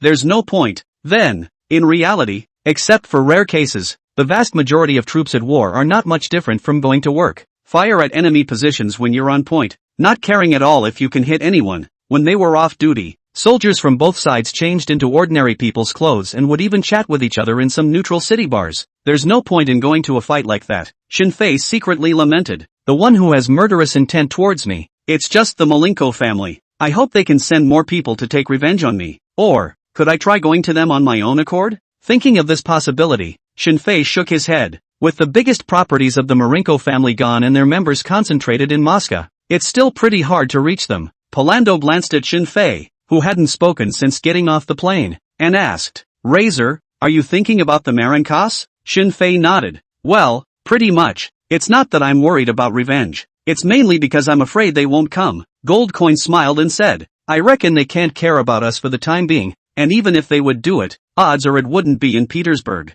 This is the territory of Lieutenant General Golovko, commander of the Petersburg garrison. and our colonel is on good terms with Lieutenant General Golovko. Shinfei knew that when he said colonel, he didn't mean the rank, but the head of the Petersburg branch of Wagner. Colonel is just a code name. Shinfei was just about to speak when he suddenly noticed that 3 or 4 SUVs appeared on the street corner and stopped at the entrance of a supermarket at a very fast speed, followed by a dozen or so heavily armed, burly men wearing black masks rushed into the middle of the supermarket. Boom! The sound of a huge explosion rang out and fire lit up the night sky of Petersburg. Both Gold Coin and Palando froze. Before they could make any reaction, they saw Shinfei open the car door and rush down, quickly loading the magazine for the tactical ghost pistol. With an excited smile on his face, and without looking back, he shouted, "You guys go back to the base first. I'm going to run some personal errands." Sextuine, can someone explain to me how he spun it? When Palando and Gold Coin came back to their senses, Shinfei had already rushed across the road. Originally, the atmosphere in the car was quite low, but no one expected that Shinfei, who saw the terrorist attack, was like a chicken blood. Palando couldn't help but exclaim, "A born mercenary, go after them." Gold Coin grabbed the assault rifle in the car and kicked open the door and rushed down. Palando was a close second. The two rushed and finally caught up with Shinfei in front of the supermarket. The police patrolling nearby all rushed over, a dozen guns aimed at them, alert to their every move. After all, 3 people looked more like terrorists than the terrorists inside. Gold Coin pulled out his credentials and shouted, "Wagner's, one of our own." Because of the lack of manpower, there has been some cooperation between the police department and Wagner, and the relationship is pretty good. There are also a number of members of Wagner's regular force currently patrolling the streets of Petersburg. The police officers breathed a sigh of relief as one of the leading captains inquired, "What are you going to do?" Shinfei pointed at the supermarket and said, "Go in and save people." "Or what?" The captain's men froze. "Good man, the sun came out of the west? Are all mercenaries so kind as to want to save lives?" He obviously didn't quite believe such a statement, and the police around him didn't exactly lower their weapons. Shinfei knew that if he didn't convince them, it would be difficult for him to enter the supermarket to finish off those terrorists and get the chance to win the lottery. He thought for a moment and suddenly asked, "There's nothing strange about it. You see a common man being bullied. Don't you stand up for him? Is it still human to see a common man being bullied and not stand up for him?" "Police captain, there's nothing wrong with the words, but isn't it a little strange coming from you?" At this point, the sound of gunfire in the supermarket became more intense as more and more customers ran out in panic and the scene became more and more out of control. The biased police were so poorly equipped that not many had the intention of offering themselves up, and simply stood guard at the entrance to the supermarket with their guns. "It's like you can wait out the terrorists. Cut the crap. Do you want to see them all dead?" Shinfei quickly ran forward. The police tried to stop it, but were stopped by the captain. Seeing this, Gold Coin and Palando did not hesitate for a moment and followed Shinfei, rushing into the supermarket against the crowd. A police officer whispered, "Captain,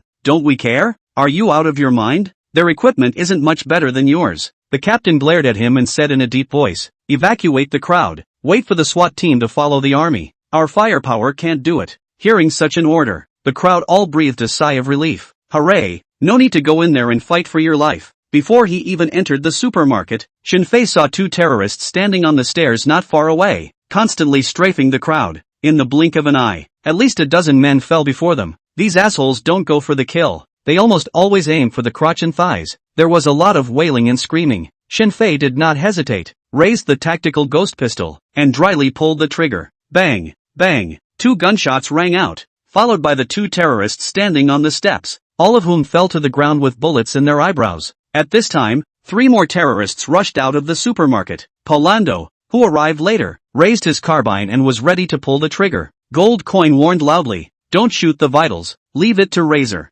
"Ha, what the hell?" Palando didn't know why Gold Coin had said that, but the previous half-month of spending time together had indeed greatly increased the tacit understanding between them. He quickly pressed down on the muzzle of the gun, moving what had been the firing area of his chest, down about 20 centimeters, and then pulled the trigger. Piu, piu. The sound of the silenced shots was so good that the 3 terrorists fell to the ground. Shinfei, almost at the same time, had also found the firing site, and after seeing where the terrorists had been shot, he also understood that this must have been Gold Coin's arrangement. It's a resourceful guy. Shinfei didn't hesitate and shot to get the kill. The system's beautiful beep sounded in Shinfei's mind. The trio rushed into the shopping section of the supermarket. There were no more customers here, only scattered bodies on the ground. The terrorists seemed to understand that a marksman had appeared in the supermarket, so they changed their tactics. Basically, you don't show your head and you don't make as much noise as possible. The large supermarket shopping area became silent all of a sudden. Trying to fight a long war?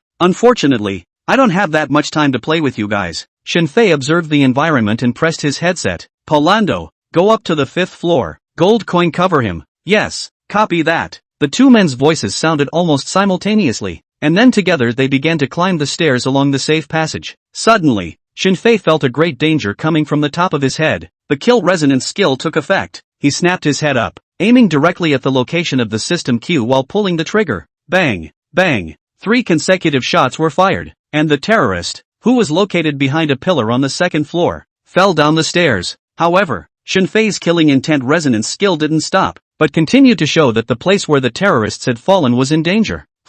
What the hell? Shinfei couldn't figure out what was happening, but he wouldn't question the system, and without the slightest hesitation, he quickly ran in the opposite direction. Boom! It was also less than 5 seconds after he left that the area where the killing intent resonance prompted exploded violently. A huge wave of air washed over the airwaves while spilling what was on top of them into mid-air. Shinfei hid behind the load-bearing wall and sat on the ground with a touch of post-robbery celebration on his face. Asterisk. These guys are all dead soldiers. They're all carrying explosives. That's not right. Killing intent resonance. Isn't it only effective on people? Shinfei changed into a new magazine and wondered in his heart, subconsciously checking the system. Then he realized that his skills had been upgraded. According to the profile above, a new addition is mind perception, as well as a more comprehensive sense of killing intent. That meant that as long as someone within 30 meters generated killing intent, even if it wasn't directed at him, Shinfei could clearly feel it. The ones aimed at him were red, and the ones not aimed at him were other colors. As an example, if someone within 30 meters had murderous intent towards the gold coins, then the same color as the gold coins would emanate from the other person. This is awesome. Not only can it be applied on the battlefield, even other occasions are good, especially for catching spies or undercover agents. Just as Shinfei was studying the system's newly upgraded skills, Polando's voice sounded in his earpiece. Razor, there are 4 men on the 2nd floor running toward your location, ready to surround you. Meanwhile, within Shinfei's killing intent resonance interface, the positions of 4 people also appeared. No hesitation. Without hesitation, when the 4 people were about to approach the load-bearing wall where Shinfei was hiding, and they all revealed their shooting horizons, Shinfei decisively probed and continuously pulled the trigger, because the enemy is in a different location. Shinfei looked as fast and precise as a pointer when he was shooting rapidly. The gun went off. People pour. The police captain who rushed in saw the scene and couldn't help but curse. Suka don't list. Can someone explain to me how he spun up? 70 that mercenaries are becoming so righteous? In less than 15 minutes, the supermarket was cleared of all terrorists. The army and the SWAT team that arrived later were all confused. What's going on? Didn't they say the terrorists were numerous and well-armed? Ordinary patrol cops are this good? After they realized that it was Wagner's elite squad that had struck, each expression turned even stranger. Have mercenaries become so righteous these days? Willing to do a job without paying? After a brief hesitation, they began to enter the supermarket to clear the battlefield and rescue the people. The police captain walked up to Shinfei's trio and saluted solemnly. Thank you. If you hadn't stepped in today, the casualties would definitely have been more severe. Please don't worry. I will apply for the bonus from above. Shinfei shrugged his shoulders and said helplessly, Comrade Captain, you still haven't sent me the bonus from the last bank robbery. The captain cop and the few cops standing next to him all froze for a moment before realization dawned on them. It's him? The Chinese guy who took out all the robbers with a Glock over half a month ago? In the eyes of foreigners, Chinese people all look alike, and it's normal that they can't recognize them for a while. The captain police officer said excitedly, It's you. This society really lacks men rich in justice like you too much. On behalf of the police department, I would like to express my gratitude to you once again. Snap. This time, it was all the cops saluting at the same time. 2 consecutive times of bravery. Such a spirit is far too rare in today's Ural Federation. Even the surrounding populace who had survived the calamity looked at Shinfei with grateful gazes. They had all seen the battle just now, and knew that if it wasn't for the presence of the 3 of them, there was a high probability that they would have died. Polando lamented. Razor, it feels good to be the good guy once in a while. Is that why you chose to step in? Shinfei smiled and shook his head without explaining too much and walked straight out. Gold Coin and Polando followed him. Wherever they went, both the police and the military, as well as the people, would actively retreat to the sides, giving them a passage. Just as he was about to leave the supermarket, an icy voice rang out, Stop. The 3 stopped and Shinfei looked back. The speaker was a man carrying the rank of major with 2 bars and 1 star on his shoulder. In his early 30s, wearing a straight police uniform and sunglasses, at his side stood a young lieutenant colonel in uniform. The Ural Federation is different from China. The police and the army use a set of military ranks. Seeing this scene, the police captain frowned slightly and hurriedly ran to the major officer, explaining, "Commissioner Norwich, they are Wagner's mercenaries. They were the ones who struck just now." Norwich glared at him, and the captain dutifully kept his mouth shut. Shin Fei looked at Norwich. It was true that he did not know the other party, but the killing intent resonance showed that he had killing intent towards himself. Revenge so soon? It's kind of fun. Norwich waved his hand and said, "Take these suspects back to the station." The cops following him were stupid. The captain took 2 quick steps, stopped everyone with open arms and said in a hushed voice, "Chief Norwich, they're not suspects. They're..." Norwich grimaced and said coldly, "You're teaching me something?" The captain was stunned. Norwich continued,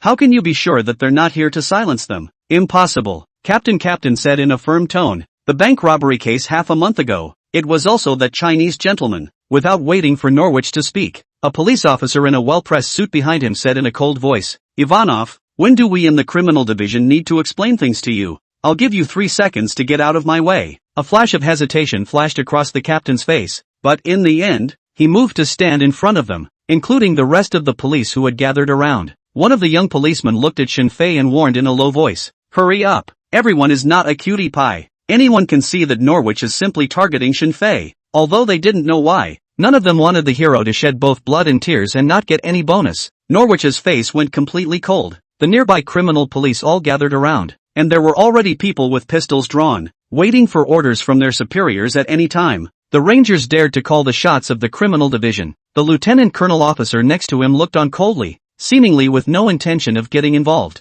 Goldcoin asked in a low voice, "Razor, what to do?" "Don't panic." Shin Fei looked at Norwich and asked playfully, "What if I don't go with you?" Norwich grunted coldly. "Don't think that just because you're a Wagnerian mercenary that you have any privilege to disobey a police officer's orders. I could shoot you right now." Shin Fei weighed the tactical ghost pistol in his hand and said, "You can try it." Click. Goldcoin and Palando also had their guns up in an instant, and at the slightest breeze, they would pull the trigger. The atmosphere became more tense and depressing. It's as if it's a pile of dry wood that needs only a single flame to ignite. Norwich knew that Shin Fei and the others were excellent shots, and the bodies of the terrorists on the ground who had been shot in the head were the best proof of that. If they are really pushed, they may not dare to shoot him. Norwich didn't want to take the risk, but Shin Fei and the others had to be taken back to the station. "Here's the order from above." Norwich was silent for a moment and spoke out, "Razor, right? I know you're a legendary archer, and even if we're all together, we might not be able to beat you, but don't forget, your families are still living in Peterborough. Can you afford to shoot?"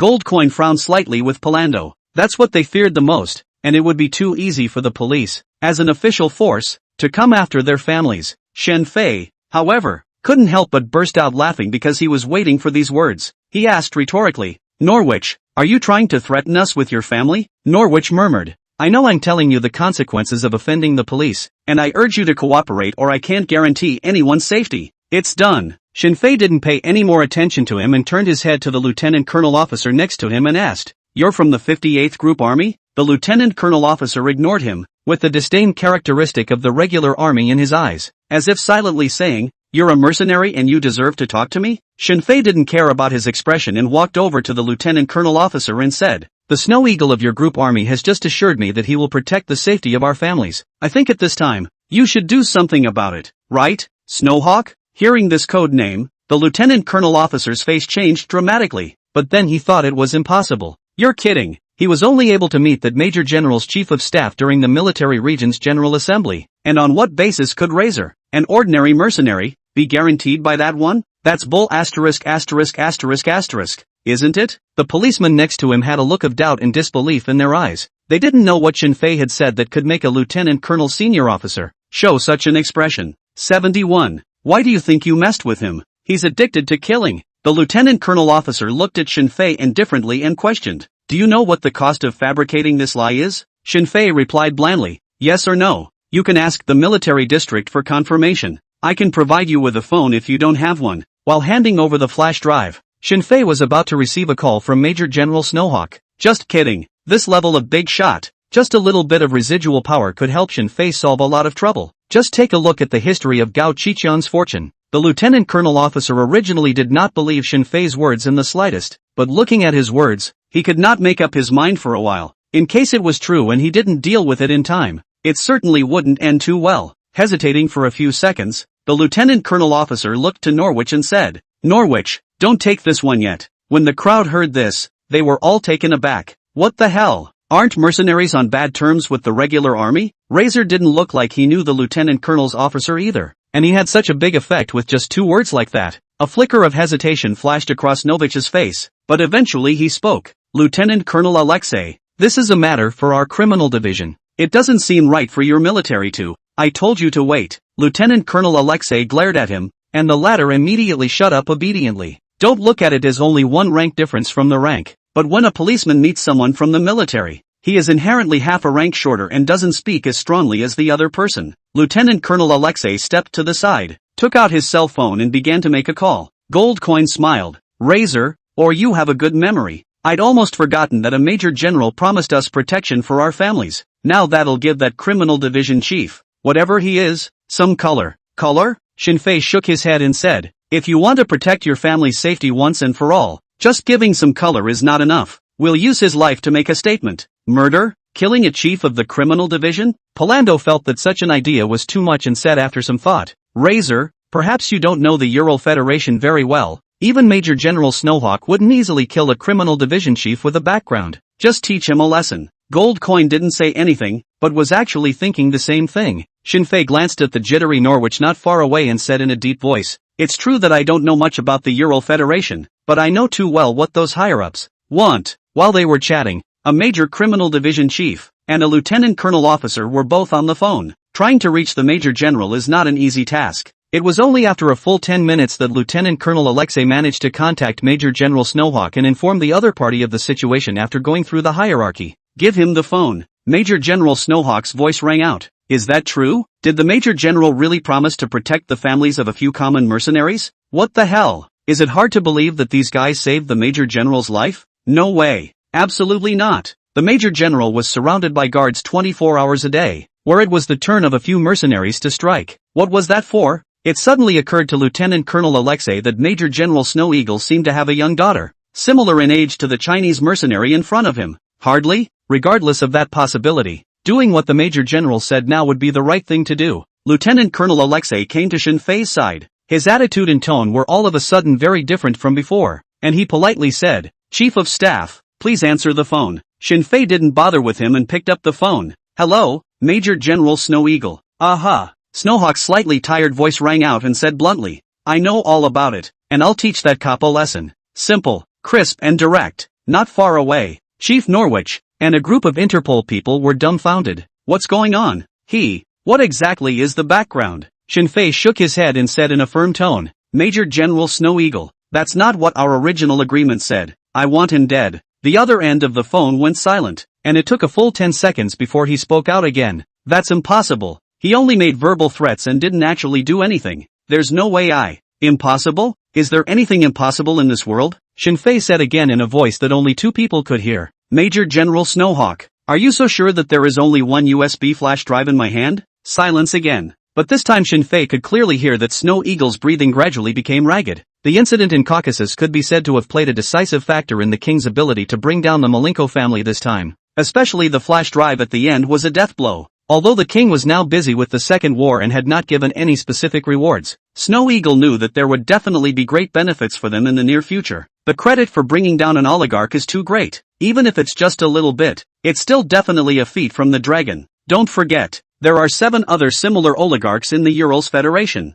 If one can power through the subsequent struggles, it is enough to ensure that one's family remains intact for 100 years. The temptation to do so is too great. Nearly half a minute passed before Major General Snowhawk's voice sounded again. Give the phone to that Lieutenant Colonel. Shinfei handed the phone to LT. Colonel. Lieutenant Colonel Alexei took the call, his expression gradually changing from puzzled to shocked, and in the end had even become stupefied.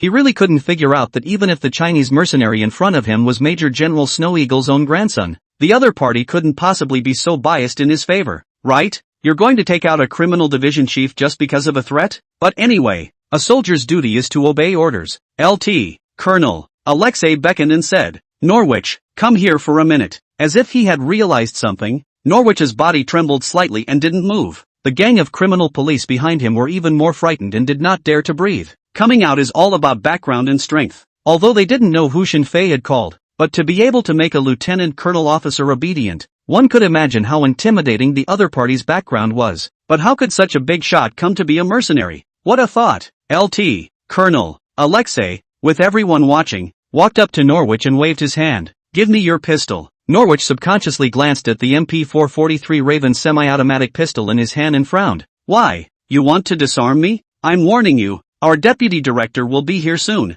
regardless of that guy's background. LT, Colonel Alexei dryly drew his own sidearm, aimed at Norwich's head, and pulled the trigger right after. Bang! The gun went off and the brain exploded. With a look of disbelief, Norwich fell straight backward to the ground. Everyone present was instantly confused. Lieutenant Colonel Alexei looked at the overwhelmed criminal police officers and said in a cold voice, "Your chief of division, who colluded with the terrorists with the intention of attacking an active duty officer, has been killed by me. You guys, what do you have to say?" 72. Give him a pension. You make a report. I'll authorize a note. Brother, the truth and the interpretation of the law are in your hands, so who dares to say anything? Criminal division of those criminal police. One by one all lowered their heads. Just want to hurry to find a crack in the ground to drill in. Several of the patrolmen all froze when they saw the situation as well. What's going on? What the hell is his status? Suka don't list. What kind of big shot could have given the order on that phone to make a lieutenant colonel officer so obedient? Must be a brigadier general at least? Oh, brigadier general is not enough. I'm afraid, it should be a real Soviet general. Listening to his men's discussion, the patrol captain's face paled and he said nervously, "It's bad. We've even extorted 20,000 rubles from people during a bank robbery." Ha! Hearing this, the crowd instantly felt a cold sweat on their backs. Yeah, at that time, they were also ready to confiscate Shinfei's Glock pistol, and the other party handed over a 20,000 ruble bond before they released him and gave a certificate of gun ownership. What to do? The chief of the criminal division kills as he pleases. What are we then? That's not right. More than half a month ago he was just an ordinary foreign student. How come he's transformed into such a big figure now? Cut the crap and hurry up and raise the money to pay them back. Several people took out all the money they had, but they could not get together 20,000 rubles. A month's salary is only 3,000 rubles. So who the hell has nothing to do with carrying several months' worth of cash out on duty? Everyone wasn't far away, and Gold Coin and the others noticed this small detail. They had also heard Shinfei talk about what happened during the bank robbery. Polando poked Shinfei. Razor, look where. Shinfei looked at the few patrolmen and quickly understood what they were going to do, waving his hand and giving them a smile. Just now they had reminded themselves to hurry up and leave, and Shinfei was not so vindictive. Not to mention that 20,000 rubles for a license to carry a gun was not that expensive. Several patrolmen froze in place, their expressions as excited as if they had seen the sun. Shinfei looked at Lieutenant Colonel Alexei. "I guess we can go?" "Of course." Lieutenant Colonel Alexei nodded. Shinfei and the others put away their guns and were just about to leave when they saw several bomb-proof vehicles driving over at a very high speed, followed by the colonel police officer with a bloated body, aged around 50 years old and with a face full of crossmeat, was escorted by a group of special police officers and walked over in a windy manner. Before the person arrived, the voice of heckling had already sounded. "Sukuber, you fools left behind by the Varangians. What exactly is it that I can't handle? And I had to make a special trip over here. Where's the Norwich man? Better get him within a minute." A criminal police officer pointed at the body on the ground and said, "Bureau Director, Chief Norwich is lying here." He was going to say dead, but he was afraid the chief would press him on who killed Norwich. "Is it better to answer or not to answer yourself then?" Once he said the wrong thing to offend Shinfei, the end should not be better than his own director. The police chief stumbled to his feet, looked at the body on the ground in wonder, and cursed, "Damn it, that's not my Chief Norwich. He didn't have a hole this big in his." Ha! Everyone in the room was stunned. A female police officer caught up and respectfully handed the glasses in her hand to the chief. "Chief, you forgot your glasses in the car." The director put on his glasses and the world became clear again, frowned and cursed angrily. "Tell me, how did Chief Norwich die?" Now no one dared to speak. Alexei dared to act and didn't concede. "Chief Harv, I killed him because after my investigation, I had evidence that Chief Novichi was colluding with the terrorists." Chief Harv gave him a look and grunted. "Are you kidding me? Since when does the 58th group still handle cases? Men, take him down for me." Behind them, the SWAT team rushed up in force, a dozen guns aimed at LT. Colonel Alec, in the Urals Federation, the police are generally inferior to the military. However, the two sides are not affiliated with each other, and when things come up, it's usually a matter of whoever has the biggest fist. Chief Harf didn't know why Alec had shot and killed the head of his criminal division, but if the matter was left alone, how would he convince his men in the future? And as far as he knew, Alec had risen through the ranks, with no connections or background. Not coincidentally, he, on the other hand, had just found a new backer, and the other party was still a high-ranking member of the 58th Group Army. Not in the least bit flustered, Alec pointed to his cell phone and said, "Chief Half, I suggest you first learn about the evidence I have in my possession. Keep your evidence and show it to your mom when she visits the prison." Chief Half looked around, his eyes finally locking onto Shinfei as he questioned, "Your razor?" Shinfei ignored him. "Ha, Chief Harf loves tough-talking assholes." Chief Harf snapped, "And the three of them, take them away together." The situation became tense. Alec took 2 steps forward, held up the phone and said, "Chief Harv, you have one last chance to answer the phone. If you don't want to go be a protocol cop and open doors for foreign pussies every day." Behind him stood Major General Snowhawk. That's the Chief of Staff of the 58th Army Group, the Lieutenant General Commander's think tank, a being who can talk directly to Moscow's palace. Seriously, all Alec wants to do now is yell. All those present, except Razor, all the officials of the whole Petersburg, all of them are garbage. It's that dominant. Chief Harf, why haven't I heard of it? There's a chief by that name in Petersburg. Major General Snowhawk's magnetic voice came out of the phone. The voice? Chief Harf's face instantly turned pale, and he hurriedly took 2 steps to the phone, saying solicitously, You are General Zenov? Snowhawk inquired. "You recognize me by my voice. You've seen me before?" "General." Chief Harf jerked his body straight and said with a respectful face, "Reporting to the General. I used to be a 58th Group Army commander. I returned to serve in the Petersburg Police Department after my transfer, and I was just promoted to the position of Deputy Chief a few days ago." "Yes, I understand.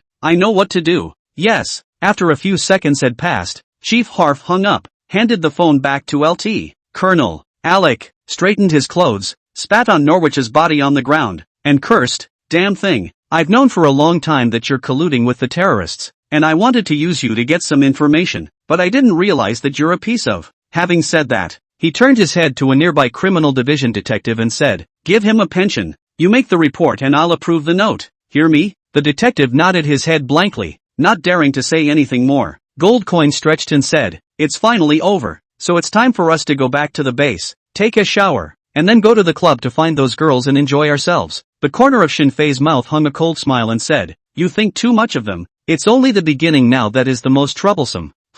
Goldcoin and Palando were both stunned. Chief Half turned his head to the 3 of them and snapped, "Take them away, and remember never threaten their families. We're just investigating the case." "Succa is not listed? What the hell? Major General 58th Group doesn't even work anymore?" Goldcoin and Palando were completely unaware of what else had happened in the last 10 seconds or so that they didn't know about. The SWAT team gathered around. Lieutenant Colonel Alec also walked over at this time and handed his cell phone to Shinfei. Major General Snowhawk's voice rang out, "Razor, I only promised to protect your families, but apparently you're in bigger trouble now. Interested in making a deal? You provide the new stuff and I'll help you with the trouble at hand." Oh, Shinfei was very clear in his previous life that there is no such thing as high class in this world. It is all nasty. Transactions follow benefits, a constant theme. These big shots, their brains are spinning faster than one another. Shinfei smiled and said, "I think I should be able to solve these troubles on my own. If I need to use you, I will contact you. Goodbye, Major General Snowhawk." Toot, toot. Shinfei hung up without hesitation and threw the phone to Lieutenant Colonel Alec. 73. "No buddy, are you the director?" "LT, Colonel." Alec took a half step back, signaling that what happened after that had nothing to do with him. Chief Huff waved his hand. "Take it away." The SWAT team gathered around. Palando subconsciously gripped the carbine in his hand with murderous intent in his eyes. Goldcoin was likewise waiting for Shinfei's order. "Go with them, there's no point in resisting." Shinfei took the initiative to retire the Tactical Ghosts magazine. The SWAT officer didn't dare to make things difficult for Shinfei, and politely took the gun and said heartily, "What a beautiful pistol. Please rest assured that I will keep it safe for you." "Just kidding. The only cutie present." Chief Norwich, whose body was still cold, who would not risk offending the Asian mercenary in front of him. The big guys fight and the little guys do their jobs and that's it. Shinfei nodded.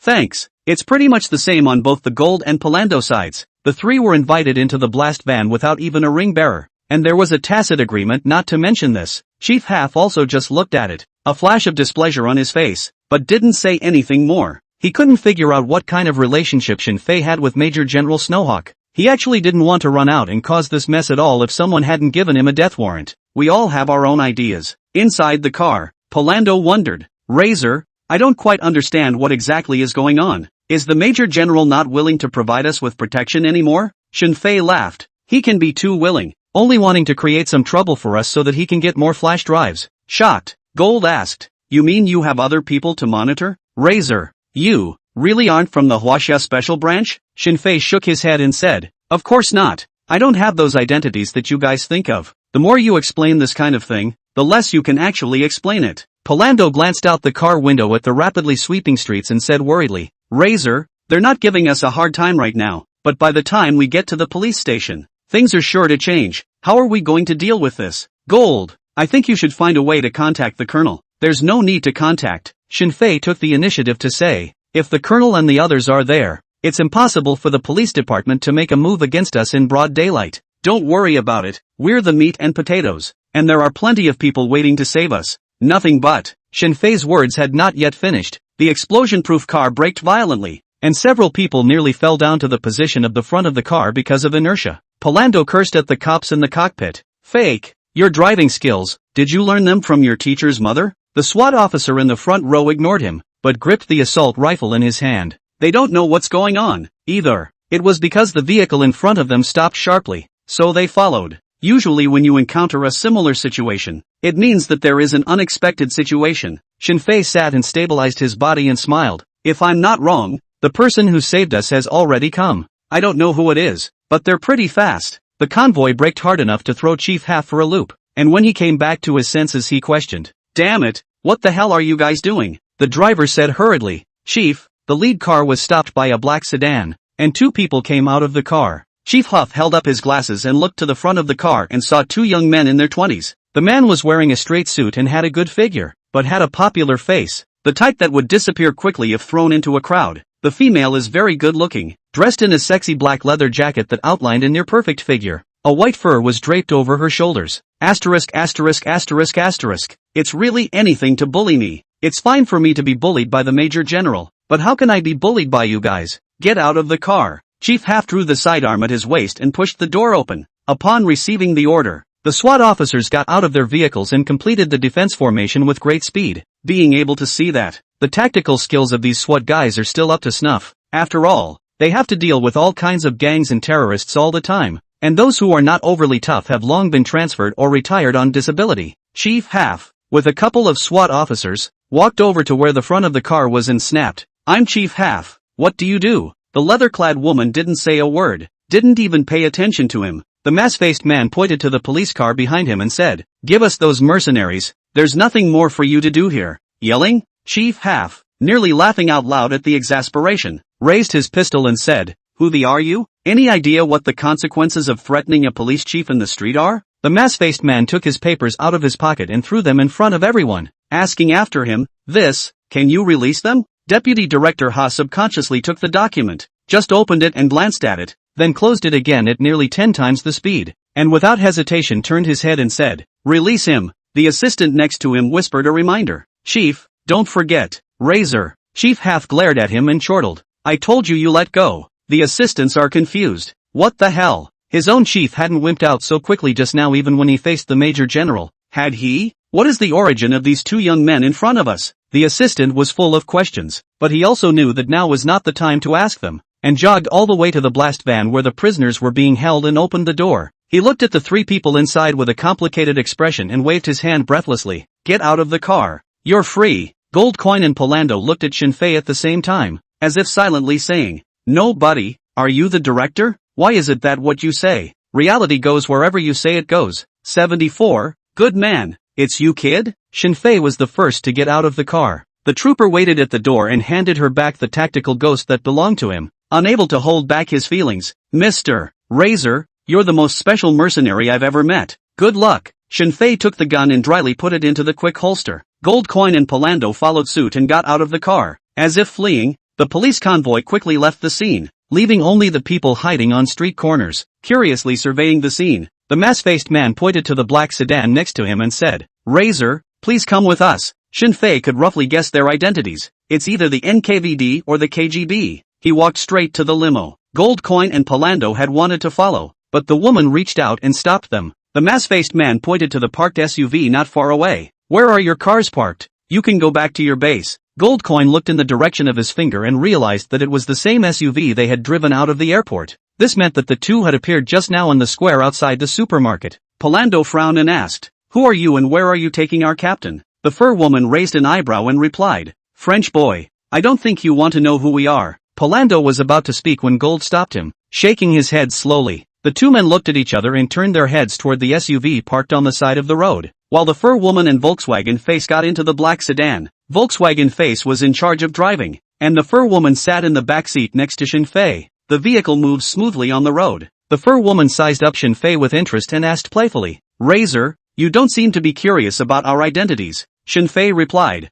"I'm more curious as to what you want from me. Can you answer me?" The fur woman shook her head and replied dryly, "I can't." Then what's there to talk about? Although the woman beside him was very beautiful, Shinfei was very clear that neither the KGB nor the women of the Internal Affairs Department could ever be touched. It's highly toxic. The car became quiet again, and after traveling for about half an hour or so, it stopped at the edge of the moat. It already belonged to as the rich district of Petersburg, and the pedestrians on the road were neatly and exquisitely dressed, with the peculiar condescension of the Uralic Confederation on their faces almost always. It was as if he was still living in the time of the Tsars. The fur woman pointed to an old man in a seat by the river and said, "Go on, he's been waiting for you for a long time." Shinfei got out of the car, and the cold temperature made him subconsciously tighten the clothes on his body and walk toward the back of the seat. The old man was wearing a cheap suit. His hair was already gray, his body was slightly fat, his face was wrinkled and stacked, and he had a sense of peace and kindness. "Razor, good to see you." The old man's voice rang out in a slow tone,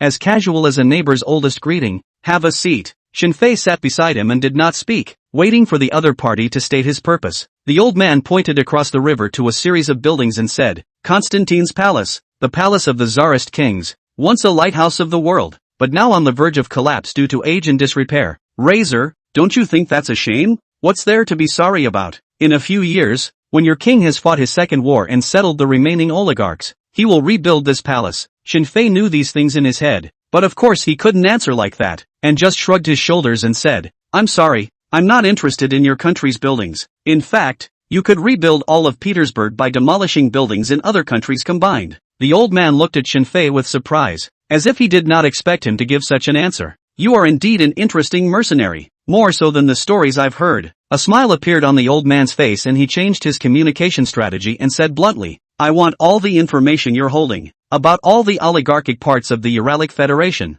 Name your price." Shinfei refused very dryly, "No, I'm not for sale." The point is that he really doesn't have one for a while. No one can refuse the KGB. There was majesty and irresistibility in the old man's tone. Drop. Almost at the same time, a crisp beep sounded, and if it wasn't for Shinfei's outstanding hearing, he wouldn't even be able to hear such a volume. Everyone on the street all stopped their steps and looked at Shinfei on the seat without moving. Countless killing intent accompanied by a powerful sense of oppression came to the surface. Shinfei looked back. There were at least hundreds of framed pedestrians on the street. Anyone who saw such a scene would feel great fear. The old Uralic Confederation's favorite tactic to show muscle. From military parades to negotiations, nothing could be further from the truth. Unfortunately, these things did not scare Shinfei, and he also saw a green light among the hundreds of red killing intent. It was a woman around 50 years old, wearing a white down jacket, with a thin figure, able to tell that she should have been beautiful when she was young. Also emanating a green light was the old man who was following him. As could be judged from this, the woman in the white down jacket seemed to be more interested in taking out the KGB senior officer of unknown origin in front of Shinfei.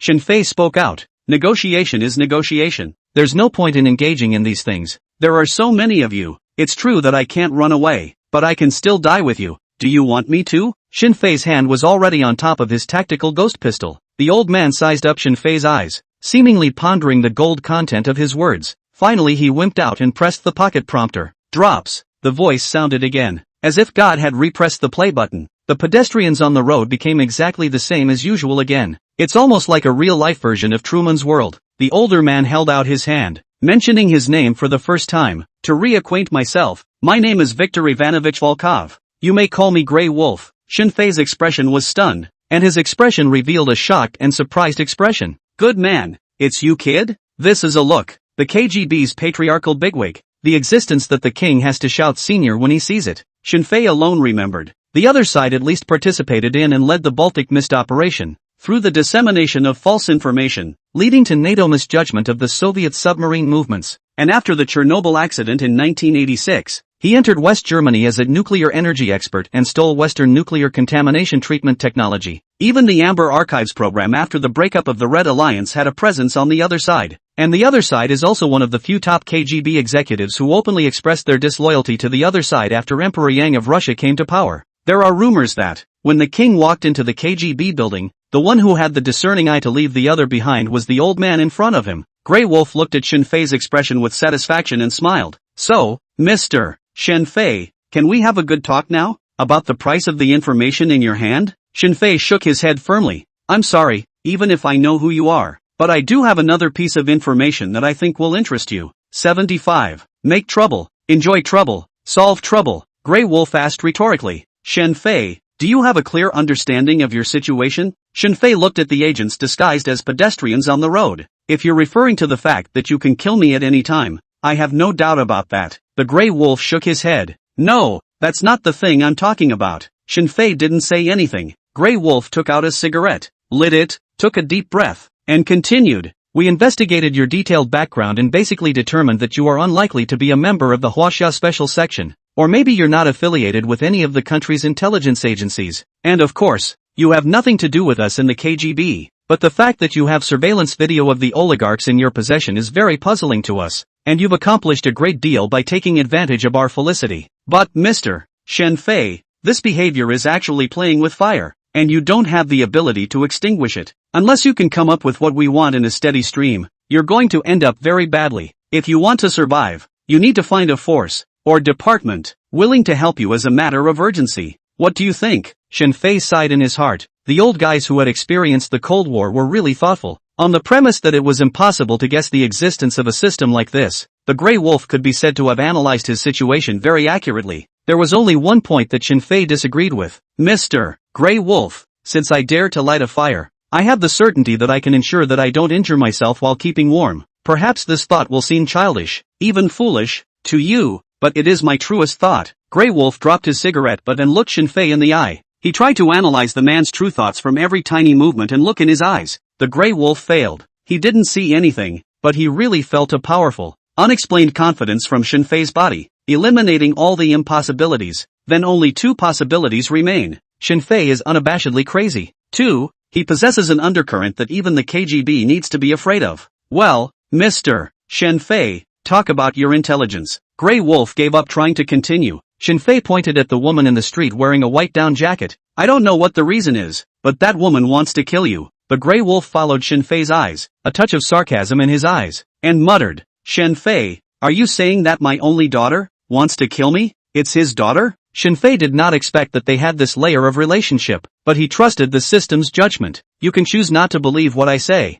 That's your freedom. I'll ask for confirmation. Showing the calmness unique to a top agent, Grey Wolf rose from his chair and looked out across the road to the palace and said, I can likewise send you a piece of information. There's a high-ranking person in Petersburg who wants to kill you, for reasons that should be clear to you. If your intel is true, I'll tell you who the other side is, but the KGB won't help you until you show more use for it. And you don't have to count on Wagner. Understand? Wagner is sort of the king's private armed group, and they're afraid they want to know, more than anyone else, what the oligarchs have on them. They certainly won't help themselves. This was something Shen Fei knew by heart. He smiled and held out his hand and said, Nice to meet you. See you later. I'm not that happy about it, because you give me the feeling that I should have retired long ago. Grey Wolf held out his hand and shook it. The contrast between an old man and a young man, a fat man and a thin man, at the river's edge appeared to be striking as the early morning sun shone. The gazes of quite a few agents nearby all looked over at this moment. Gold returns to Wagner's base with Palando. Unlike the previous bustle, there were hardly a few combat units to be found in the huge base, except for those logistics personnel. The two men went to the warehouse first and put their sidearms back in their original positions.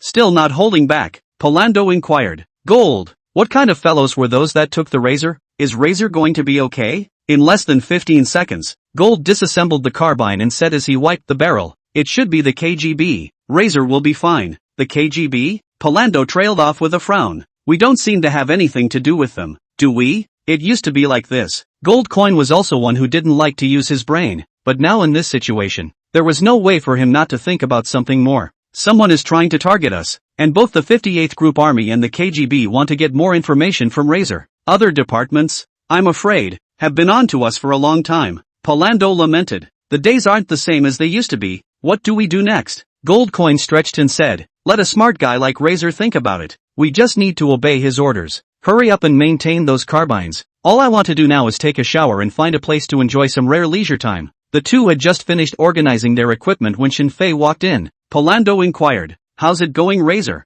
Any trouble? Shinfei said as he stripped off his equipment. Life is always big trouble over small trouble. And it's now certain that there's a high-ranking person in Petersburg who wants us dead. Something to do with the Marinkas. Gold asked. Any idea who it is? Shinfei shook his head and said, I don't know, but I think I'll find out soon. He still had more faith in the KGB's credibility. These guys don't have a lower limit on what they can do, but they take commitment very seriously. When Grey Wolf investigated why his daughter had killed him, he would definitely share the information with Shinfei. After all, he still had a use for him. Shinfei finished maintaining the pistol, replaced a new barrel, loaded the magazine and said, let's go. To the strip club, my treat. It's time for us to relax and unwind. An easy smile appeared at the corners of the two men's mouths. Polando said excitedly, Razor, have you ever heard of Russian roulette? I guarantee you'll love this game. Gold Coin also lamented, to hell with tomorrow's troubles, I just need to have a pleasant day. Evening. An SUV carrying 3 excited mercenaries headed straight for the biggest club in the area. Shinfei sat in the car, opened the system interface, and checked that there were currently 9 more chances to draw. He said in a deep voice in his head, System, draw. There's gonna be more and more trouble ahead. A new and incomparably exciting life was slowly opening up to Shinfei. Make trouble, enjoy trouble, solve trouble, wanting to have fun in this life, wanting to have fun with characters that are written in secret agent textbooks, world history books, not without strength. 76. Congrats to the winner of the 1-to-1 hot rod silicone pouring mold. Drawing begins. Congratulations to the host for drawing agility +1. Drawing begins. Congratulations to the host for drawing power +1. Lucky draw begins. Congratulations to the host for winning DirectX 12 in the lottery. Lucky draw begins. Congratulations to the host for drawing the skill, transfiguration, specialization. Lucky draw begins. Congratulations to host for winning the 1-to-1 Hotspur silicone inverted mold X1. Lucky draw begins. Congratulations to the host for winning the drawing of durability +1. Lucky draw begins. Congratulations to the host for winning the Gumball C4 Bomb X2. Lucky draw begins. Congratulations to the lodger for winning the special fighting skill mega technique, specialization, along with the system's beeps. The countless unknown knowledge and skills poured into Shinfei's mind, in the blink of an eye. He has gone from a straight man of steel who couldn't even tell the color of his lipstick to a master of makeup and disguise. Straight punches to the lip and nose, push palms to the jaw, and slap blocks to the head and crotch. By the time he had just finished mastering the knowledge of transfiguration, the vast knowledge of fighting techniques came back. Fighting has always been Shinfei's weak point. In a one-on-one situation, he could maneuver around the enemy with the Black Dragon 18 hands, but when the number of enemies was large, Shinfei actually didn't have too good a way to deal with them. Of course, he is a man who knows how to build on his strengths and avoid his weaknesses. At least in this almost month's time, Shinfei never put himself in a situation where he had to fight one-on-one close combat. Everything that can be solved with a gun is solved with a gun. If you can't solve it with a gun, you'll solve it with a gun after you've pulled away. Cool. Shinfei felt the excitement of his body becoming stronger while opening the system page to check the physical rewards obtained. What intrigued him the most was the Gumball C4 bomb. I thought it was an adjective, but I didn't realize that the items in the warehouse looked, on the outside, exactly like chewing gum, without any difference. Looking at this thing, Shinfei's thoughts were immediately pulled to the Dishonored movie he had seen in his previous life. In the first movie, Tom was able to get out of danger twice with the help of chewing gum C4 plastic explosives, and survived. Something's not right. The system's previous rewards, even if they were powerful, were based on the course of real history, like it won't reward me with anything about the future weaponry. But, is it already possible to take C4 plastic explosives and make them look like chewing gum in this current timeline? This matter is very important to Shinfei. As a traveler, his biggest reliance besides the system was the memories of his previous life in his mind. If the current world deviates too much from the previous one, you'll have to pay more attention in that regard in the future. If you don't, your judgment be clouded, and you may be in danger. Shinfei looked at the other reward items again, and finally fixed his gaze on the 1-to-1 hotbar silicone inverted mold. It's pretty much done like that. Sure enough, it's the thing that's the #1 driver of humanity. With a critical eye, Shinfei admired the inverted model in the system's warehouse and compared it to the hotba in his memory. Found out there really wasn't a discrepancy at all. Of course, looking at it is looking at it. Shinfei is not yet going to use this thing. Give him 2 or 3 more years at most to develop, and it may not be impossible for a real person to come and see him. Well, set a small goal. Make money, play with women. Make more money, play with better women. Make tons of money playing. Shinfei planned his exciting life in the future while the SUV was parked in front of the strip club. 3 people get out of the car. A few hot girls waiting at the door immediately greeted them as soon as they saw their car. In these down years, there are only a handful of people who can afford to drive a foreign off-road vehicle. The hotties wasted no time in taking off their heavy down jackets, revealing their flat stomachs and jutting peaches with big thunders as they shimmied over. Many of the drunks sitting on the side of the road, who couldn't afford to go in and play, and were still trying to have a good time, whistled. There were also some hands in pockets that went up and down. Welcome, sir. Need a service? Either S or M. I'm available. Good evening, sir. A total of 5 women came over, 4 of them running to Polando's side with gold. Though the Ural Federation does not have a hierarchy like India, the popular circles have their own chain of contempt. White men over locals, local than Asian, Asians are higher than blacks. Goldcoin said in dissatisfaction. Hey girls, this is our boss. You've got the wrong person. Several girls unanimously sized up Shinfei. Aha, pretty good looking and young, but it doesn't look like a boss in any way. Shinfei was indifferent to this, and he could not change racial discrimination abroad on his own, much less the need to pussyfoot around with a bunch of whores. Shinfei pulled out his tactical ghost pistol and threw it to Goldcoin, saying, I'm going to the restroom, so help me hand the gun over to the custodial office. Yes, sir. Gold took the gun and gave a wry salute. Shinfei was led by one of the waitresses towards the clubhouse's restroom.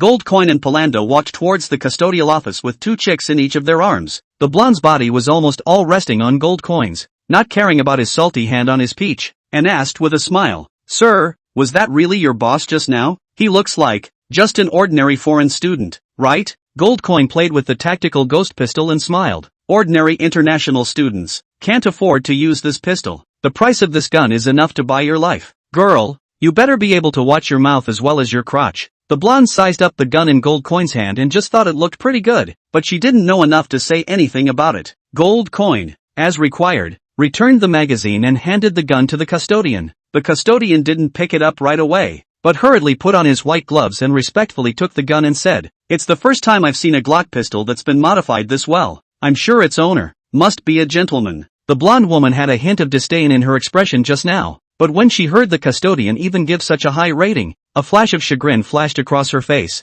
She was well aware of how discerning the club's custodian was, and in all the time she'd brought guests, it was the first time she'd heard him take such a keen interest in a gun. It's over. Letting go of a big fish. There should be a chance to make up for it later. The blonde nodded darkly, mentally reassuring herself. The custodian meticulously placed the tactical ghost pistol amongst the finest wooden cases and was just about to lock it when a drunken voice rang out. Wait a minute. As the crowd watched, a man around 30 years old, dressed in a shiny suit with an exaggerated haircut, approached. He looked at the tactical ghost pistol as greedily as if he were surveying a woman's naked body, and couldn't help but reach out to play with the work of art. Mercenaries may not use the best stuff for gun alterations, but they know the most about guns, not to mention the fact that this is a celluloid pistol that took an elite squad leader a long time to tune up. The man reached for it. Goldcoin's face instantly grimaced as he reached out and grabbed his wrist, shaking his head. Sir, it's not a good habit to just touch other people's things. The 2 bodyguards following the man gathered around, glaring angrily at Gold.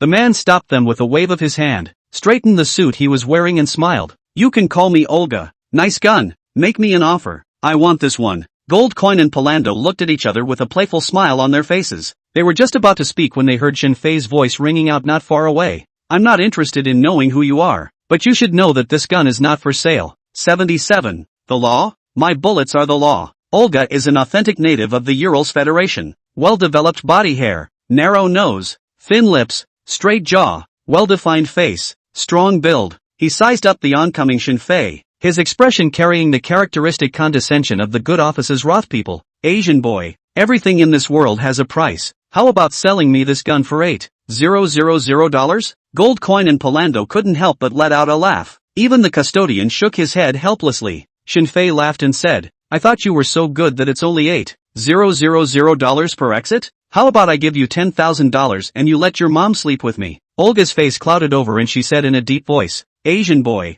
are you trying to get all over the place? The 2 bodyguards next to him stared intently at Shinfei. Snap. Polando patted the haggardness of the woman next to him and smiled. Girls, would you please step back and give us some privacy? The strip club is owned by a very powerful man, and no guns are allowed on the club grounds. No one can be killed, but the club won't interfere if guests want to add a little entertainment. Just pay the price of the damaged item in the end. Goldcoin walked over to Shinfei and shook his neck in preparation to make a move. He knew Shinfei wasn't good at fighting. I'll be fine on my own. Shinfei's voice rang out. Goldcoin froze for a moment. Shinfei smiled and said, I just learned fighting arts, so it's a good time to practice with them. Palando asked with concern, are you sure? These two bodyguards look like they should have some strength. Neither of the two bodyguards were very strong, but it was obvious from the calluses on their hands that they had been trained for a long time to stay. On the contrary, Shinfei, not only was her skin fair, but her hands were even more slippery, and there was no sign of dance practice at all. Try it. Shinfei took a deep breath and directly rushed up to meet the two bodyguards. A fight is a fight. Don't bother saying that much. His speed was very fast. The two bodyguards were all taken aback, but their strength was not bad, and they quickly backed away wanting to distance themselves and find another opportunity to counterattack. Ha! A cold smile appeared on Shinfei's face, decisively abandoning the two bodyguards and rushing towards Olga, followed by a punch on his mouth. Ah! By one! Oh my god! So cool! The girl's screams rang out and a number of people in the neighborhood gathered around. Struck Olga fell straight down, several bloodied teeth spraying from her mouth. A beautiful move of sound and fury that drew a lot of shouts of approval from the nearby guests and girls. It's a very different feeling from being on the battlefield. Olga's entire body was dumbfounded, and it took several seconds before she reacted, pointing at Shinfei and saying, asterisk asterisk asterisk asterisk him to death. Him to death. Go! The two bodyguards quickly rushed up. Many people present felt that Shinfei might have to suffer. Goldcoin and Palando were also ready to strike at any time. What everyone did not expect was that Shinfei's moves were very vicious and his body was very flexible. After a few moves, one of the two bodyguards was blinded and fell to the ground wailing, and the other, with a broken board stuck in his leg, had likewise fallen to the ground. Hey, can someone tell me who this guy is? Chinese? Kung Fu. This must be Chinese Kung Fu. Oh, didn't see that coming. People use Magajutsu, the Kung Fu of the Israeli Special Forces. So, a Chinese guy uses Israeli Kung Fu to beat up two foreigners in a strip club in the Urals Federation. Ha ha, I like your analogy. The crowd began to go wild, screaming and pleasing, as if they were watching a rabid audience in the ring. Shinfei expressionlessly retrieved his tactical ghost from the custodian, dryly loaded it, and raised his hand to aim at Olga. What are you doing? No, don't kill me. No, you can't shoot here. He had already been scared pale and quickly moved his body backward. Right at this moment, an old man around 50 years old walked out and blocked in front of Shinfei, saying, Sir, killing is not allowed here. Shinfei looked at him and asked, Who are you? The old man said politely, I am the owner of this store. Goldcoin walked to Shinfei's side and reminded, Razor, this store is covered by the police department. The police department? Hearing these two words, the corners of Shinfei's mouth rose slightly, sketching out a crazy smile. Without half a word of nonsense, he simply pulled the trigger. Bang! The boss was shot in the calf, and his entire body fell to his knees, his face in pain as he cursed, Bastard! What do you want? The people in the neighborhood were terrified, and ran for their lives, but they didn't run far, basically hiding behind a table and quietly watching what would happen next. Anyone who dares to shoot up this club is not going to end well. What they don't understand even more is that, what was this young Chinese guy's story that he didn't even follow the club's rules? Doesn't he realize that this is a place covered by the police department? Shinfei raised his gun again and pulled the trigger. Bang! The gun went off. The bodyguard leapt up and blocked Olga's face, not caring about the pain of being shot, and shouted, Olga, young master, run! Olga hadn't expected things to go this far at all, but a strong survival instinct still made him turn and pull open the glass door and run out. The last bodyguard blocked in front of Shinfei, who was too late to fire the second shot. Shinfei looked at the bodyguard in wonder and asked, How much do you guys earn a month, playing so hard to get? Good man. Just now, the first bodyguard had taken his life to protect Olga, and this spirit made Shinfei, who was a mercenary, feel sweaty. The bodyguard gritted his teeth and said, It has nothing to do with money. If you want to kill me. It's really a look of death. Shinfei asked again, the one called Olga just now. What's his origin? The bouncer didn't say anything. Shinfei guessed that it shouldn't have too much origin either, or else he wouldn't have offered $8,000 to try to buy his tactical ghost pistol. Get lost. Shinfei waved his hand. The bouncer, like an amnesty, dragged the dead bouncer on the floor and quickly left the strip club. Shinfei turned his head and said, Palando, follow up and take a look. Investigate what that Olga is from. Palando nodded slowly and left the club quickly. Shinfei overlooked the wailing and screaming boss on the ground and said expressionlessly, "My old name is Razor. I offended the Neva Brotherhood, offended the Caucasian terrorist organization, and just killed the head of the criminal division of the police department. I've offended more people than I can count. They all tried to kill me, and I'm still alive. Do you hear me? I don't care about one more of your enemies and whatever bull asterisk police department is behind you. And don't even talk to me about the law. My bullets are the law." Razor? Upon hearing the name, the owner's face turned pale and desperate,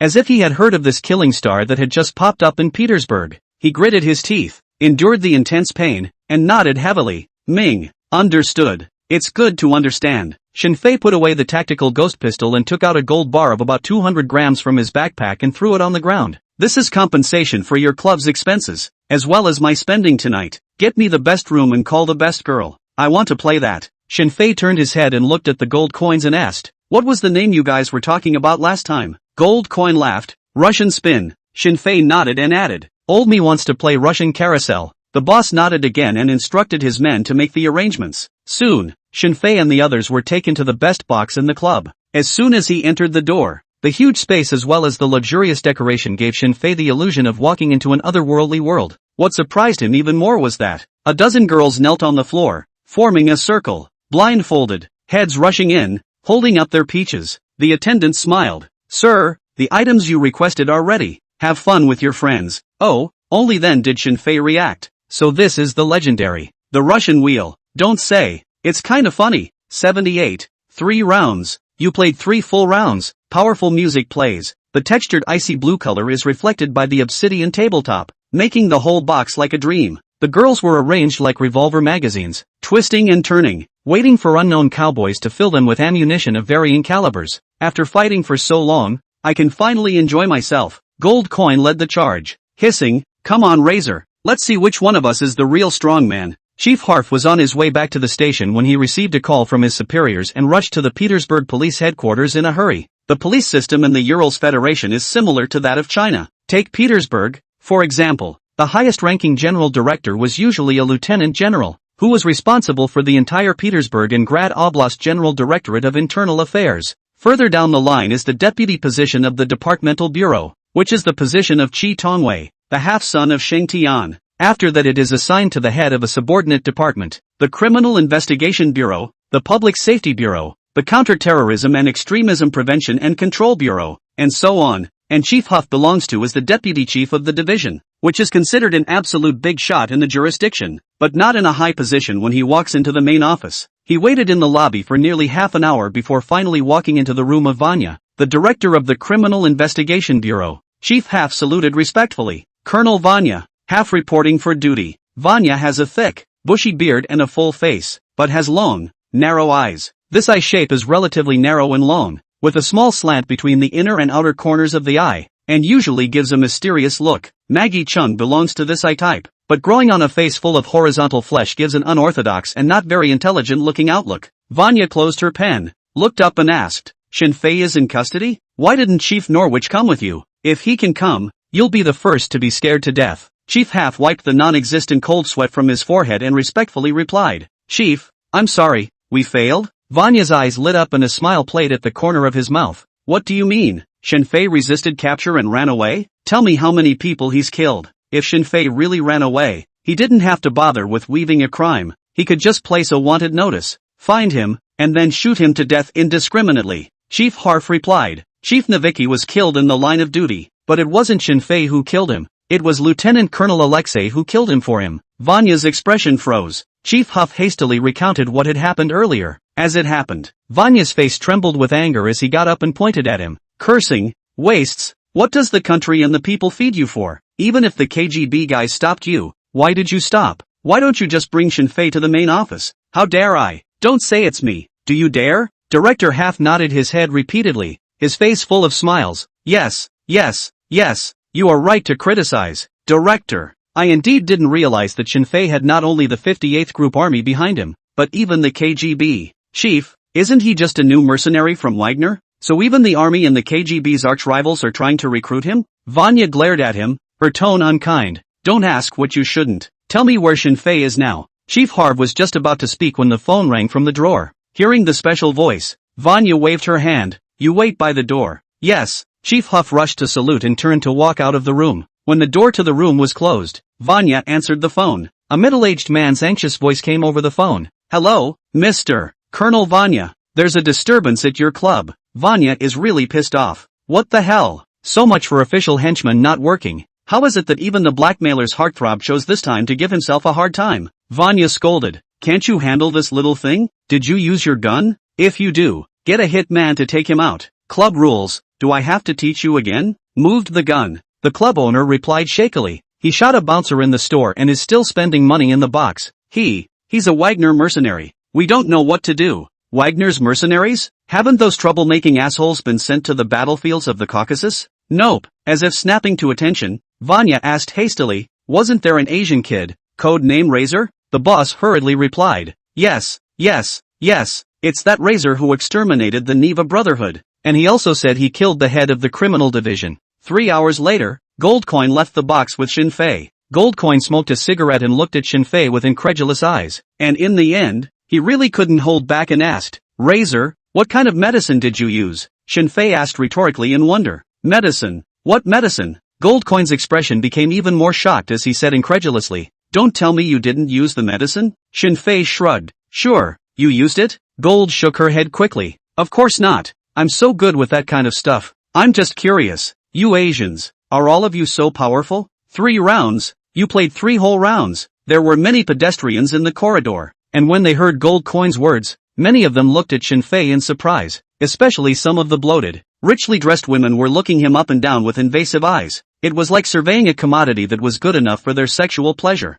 Gold coins? This is just the standard level of our Chinese people. Everyone can do it. Shinfei glanced at the rich women and reminded in a low voice. Also, we Chinese don't discuss these things outside. Goldcoin smoked silently and took out his cell phone to try to contact Palando. The two walked out of the club. It was late at night and the road was covered with a thick layer of snow. There were no pedestrians to be seen, except for a few scattered drunks who had collapsed on either side of the street. Palando stepped out of the dark alley next to them and joined the two men. Gold asked, "What's the catch?" Palando shook his head and said, "Not at the moment. The body of the bodyguard was taken to the funeral home and the guy named Olga is being treated at the Petersburg State Hospital. Stayed in a regular single room." Goldcoin dropped the cigarette butt and stomped it out with his foot. "If you can live in an ordinary single room, you shouldn't have much of a background either." Shinfei agrees with this point of view. Hospitals are the places where the gap between the rich and the poor is most visible. That kid had a flamboyant personality, and if he really had any deep background, he would at least be in the hospital's VIP ward.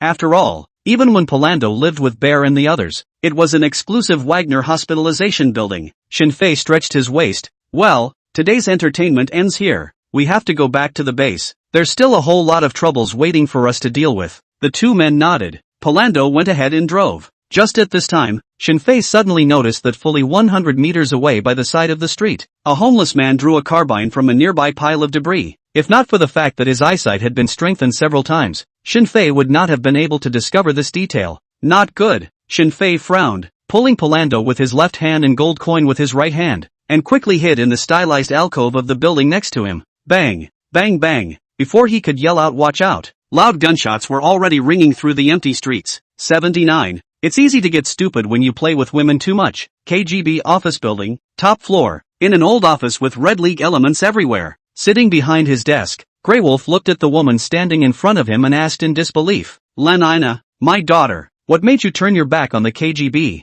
On your father?" Lenina was beautiful to look at, a round face not often seen in the Ural Federation, and with the little hot pants wrapped around her peach, and the tank top binding the pavilion's big thunder, she gave the viewer the impression of a hot girl. The outfit was out of character with the traditional image of a secret agent. It was the looks that favored Lenica in the midst of many actions. Without fail, even without her father's title, she was considered an elite agent of the Petersburg division. Lenina didn't refute her father's words, no expression on her face. She knew her father well enough not to confront her face to face if she wasn't absolutely sure. To be able to say what he just said was proof that he knew everything. "Lenina, don't you have anything to say to me?" The Grey Wolf seemed to have aged 10 years in an instant, and the sharpness in his eyes that belonged solely to a top agent was replaced by a thick fatigue. It never occurred to him that his daughter, who he had always been proud of, was really a traitor to the KGB. After waiting a good 3 or 4 minutes, Lenina still hadn't spoken. Grey Wolf's trembling hand pressed the red button on the table and said wearily,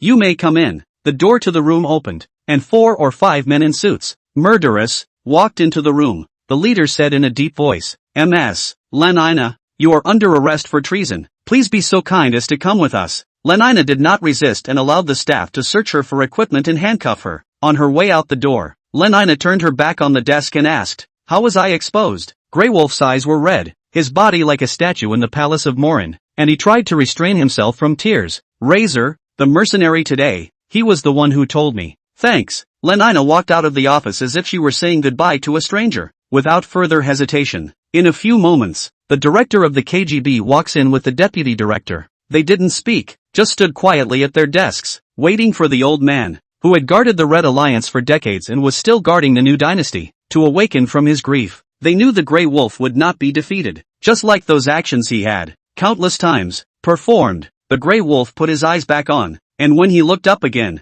he was in a very different state than before. "If there's anything you want to ask, ask." He no longer has any real power in the KGB, nor does he hold any position. The role is similar to that of an advisor. The commissioner inquired, "What do you think Razor means by this?" That's how he found out that Ms. Kanina was undercover? The question plagued not just him, but everyone in the KGB. Even they had never suspected Kanina internally, that such a small mercenary would know so much? No, he shouldn't know. Grey Wolf carefully recalled every detail from his exchange with Shinfei and added, "We had always thought before that Razor should be a Huaxia Kote or Indian Raw." He turned in the flash drive, probably as a gesture of goodwill to our country. But through today's exchanges, I'm leaning more toward the idea that Razor has, in all likelihood, his own unique way of looking at people. A unique way of looking at people? The director and the deputy director didn't quite understand what this meant. In fact, the Grey Wolf couldn't fully understand what he was saying, as it was only a vague guess. "I need more information on him." With no thoughts of continuing the exchange, the Grey Wolf rubbed his nose and said, "You guys go inform Razor who's trying to hurt him. Also try to ask him out to dinner. I need to have more interaction with him." Club entrance. Shinfei dodged the gun line in the street, and before he had time to catch his breath, the stone wall beside him suddenly made a loud noise. The large caliber bullet made a dent in the wall, and the flying debris scraped Shinfei's face. "Sniper. 9 o'clock. Run. Polando, get the car." In a situation where the enemy's situation is unknown, direct engagement is most avoided. This is the smartest time to run away. Polando nodded heavily and moved quickly toward the SUV not far away. Shinfei changed his hiding position and dodged into the side alley while pulling the trigger on the homeless man on the street. Bang! Bang bang! A point-blank shot lands but it doesn't hit the hobo. No way. Even with a modified pistol, the accuracy is around 50 meters, and it's hard to hit at any further distance. This is determined by the barrel. But luckily a round of point-blank fire suppression caused the hobo to duck, leaving a valuable window of shooting open. Shinfei and Gold Coin rushed into the dark alley, avoiding the sniper's shooting field of view while waiting for Polando to bring the car over. Buzz.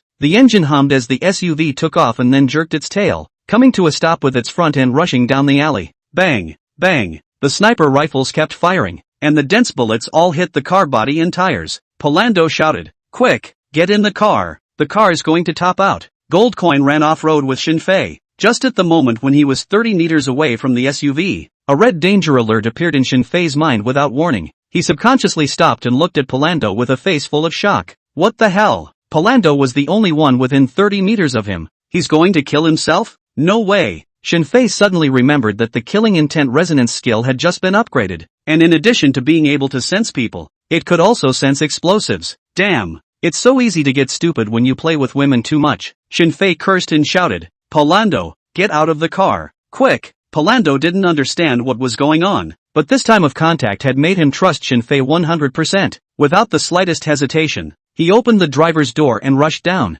"There's a bomb in the car. Run!" Shinfei turned around and ran furiously all the way in the opposite direction. The remaining two followed him. Just as they ran out less than 100 meters away, the sound of a violent explosion came from behind them, and waves of air swept over them, causing all three to subconsciously stop in their tracks. Looking back, the original SUV exploded, and a roaring fire lit up the night sky and ignited the residential buildings on either side of the alley. All three were in a cold sweat. Good man. If this ran a few seconds late, or if they chose to drive away, then they really would be doing the game with Missy for the last time tonight. Under the reflection of the firelight, Shinfei's bleeding cheeks carried a bloodthirsty killing intent. Gold Coin and Polando exchanged glances and quickly checked their bodies for prepared ammunition.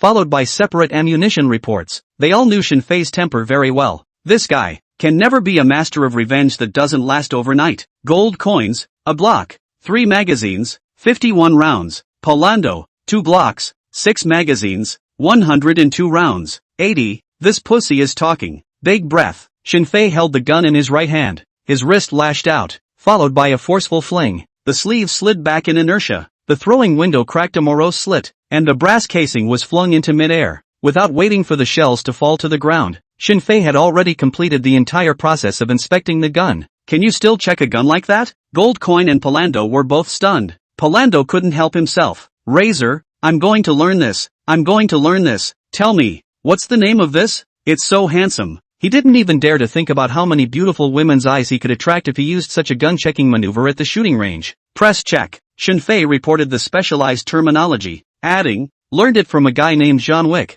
It's simple. I'll teach you later. Now give me 3 mags. You guys keep running forward and I'll take care of the sniper. Without hesitation, Polando handed Shinfei 3 magazines. Gold Coin reminded. The sound of the sniper rifle just now was far away. At least 200 meters. By the time you get there, he might have long since run away. Then we have to try. Shinfei switched to a new magazine and said in a deep voice, we need to know who is trying to take us out, and you guys try to catch as many of them alive as you can when you're running away. Since they were out for a good time and the SUV had been blown up, they had no communication tools. Need to get the back arrangements in place and make it clear all at once. By the time they finished their exchange, 4 or 5 heavily armed pursuers in black combat fatigues appeared at the mouth of the alley. The 3 men looked at each other and each nodded. Polando and Gold Coin quickly began to escape, while Shinfei entered a dark residential building next to him. Because of the explosions earlier, many homes had lights on. The good thing is that this is the Urals Federation, and the people have experienced numerous shootings and bombings, and no one chooses to watch. At best, you can hide on the balcony and sneak a peek at what's going on outside. Shinfei came all the way to the corridor on the 9th floor and pushed open the window to look outside. No pursuers had entered his floor, and if he wanted to get to the top floor, he would have to climb up the sewage pipes outside the windows. The old pipes were covered in rust and didn't look sturdy. Phew! Shinfei put the tactical ghost back into its holster, took a deep breath, and climbed out of the window. The gusts of wind mixed with the salty smell of the Baltic Sea blew on his body, and he could not open his eyes a little, and his clothes were also blown in a hunting manner. Shinfei carefully climbed up the already rusty, rickety sewage pipe. He had to find a high ground to be able to find where the sniper was hiding based on the trajectory of the sniper rifle. With just 2 meters to go to the top, the overburdened sewer connection fixture came off and the whole thing plummeted straight down. Weightlessness strikes. Shinfei's body followed the crazy fall. The unusual sound quickly attracted the attention of the pursuers who came afterward. Where is he? I don't know who shouted. And instantly all the pursuers raised their heads and pulled the triggers at Shinfei's location. Bang! Bang bang! A series of bullets came flying in, and the chilling sound of air braking kept ringing in his ears. Can't wait any longer. Otherwise, even if the sewage pipe wouldn't completely disintegrate, Shinfei would most likely be hit by a stray bullet. He gritted his teeth and, using tension all over his body, climbed to the top of the sewage pipe, followed by a leap like a deft cat in the darkness of the night, making a crescent moon arc in the moonlight. Snap! Shinfei's body hit the old wall hard, and the impact made his brain dizzy. Luckily, his right hand grabbed the eaves of the top floor, and with all his strength, he finally climbed up. Shinfei lay on the roof of the room, breathing in the cold air after the robbery. Realized that he was a man who had just finished 3 laps and was not at the peak of his fitness himself. Bang! Suddenly, another gunshot rang out, and the eaves of the house less than 2 centimeters from Shinfei's head exploded into a crater. Not gone. That sniper. He didn't leave. Shinfei couldn't care about the pain in his body and quickly got up and hid behind a bunker, taking out his sunglasses to try to observe the location of the sniper's shot. Within 30 meters, Shinfei, who possessed the killing intent resonance skill, was an absolute king.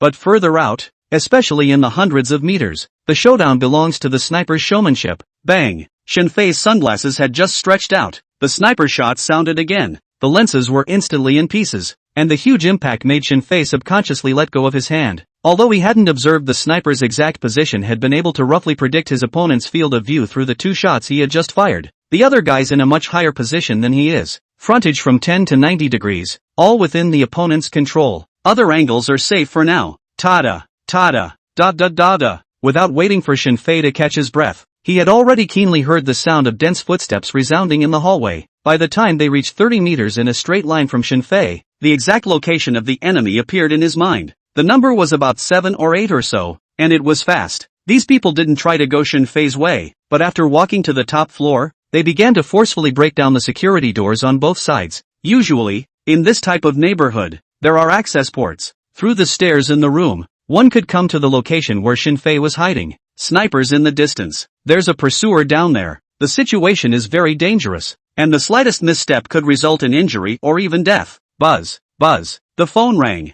Shinfei originally did not intend to pay any attention to it, but he did not expect the phone to connect automatically and a stranger's voice rang out. Razor, your current situation. It seems that there are some bad If you can control your own cell phone, the other person can't be any lesser person. Shinfei pondered the escape route while asking in a cold voice, who are you? You may call me the Siberian Wolf. The man's voice sounded again. The KGB will be happy to help you, but it will cost you something. Buzz. As his voice fell, Shinfei heard the roar of an engine resonating in midair. Looking up, two single-rotor Mi-28N helicopter gunships with tail rotors were swimming in midair in the darkness of the night. Is there anything else? Shinfei was ready to drop his cell phone and start fighting. It seems that Mr. Razor is very confident in his own strength.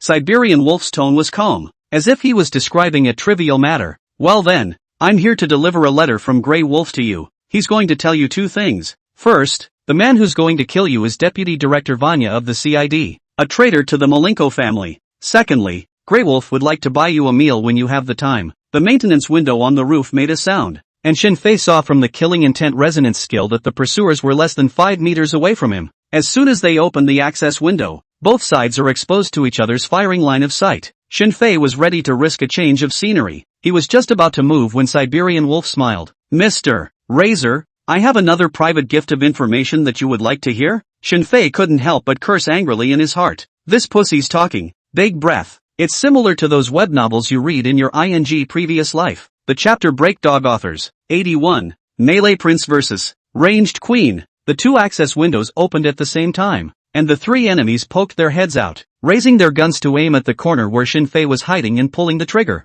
Bang, bang bang, deadly bullets, whistling. They had the sniper's reporting point, and in a way, it was almost comparable to Shinfei, who had the kill resonance skill. Shinfei got up violently and aimed at the enemy for a counterattack while dodging the gun line to the right. He fired 2 shots. The enemy in the left service window was shot in the head, and the window that had been open was closed again. In the process, the sniper fired 2 shots. One shot grazed Shinfei's arm and hit the top of the concrete siding, and the other narrowly missed his head. Nice, precise transfer. Razor, you are worthy of your reputation in Petersburg. Siberian Wolf's excited voice rang out from the phone, as if he were standing in God's viewpoint, enjoying a wonderfully exciting gunfight movie. If you don't want to talk, shut the up. Shinfei didn't have time to check the wound on his arm and quickly switched the tactical ghost to his other hand, probing the gun and pulling the trigger. Thump! A few more shots rang out, and not far away from him, the enemy trying to surround him, located in the shooting view, fell to the ground. Siberian Wolf exclaimed, Razor, how did you do that? You obviously weren't observing, so how did you know where someone was? Damn, how the hell did you do that? The scene just now was indeed too much. Obviously the people didn't move massively, and Shinfei was hiding behind cover the entire time, but he just managed to shoot directly without aiming. No one in the entire KGB division could have such a shooting instinct. Bang! The sniper fired again, and Shinfei could feel the bunker being violently hit, and his body shook slightly with it. He wasn't worried about snipers getting through cover, though, because at 1,200 meters, even if a barrack came along with a 50 BMG full metal armor piercing round, there was no way it could penetrate 24 inches of concrete with a single shot. But Shinfei couldn't hide here either, as the enemies might keep coming. Hell, if they had something like a man-portable bazooka in their hands. If they did, they would have to risk changing points again. Shinfei's aim was not to escape in a mess either, but to find the sniper and try to catch him alive. General, a sniper will know more intel than the average frontline soldier. Will know more intel.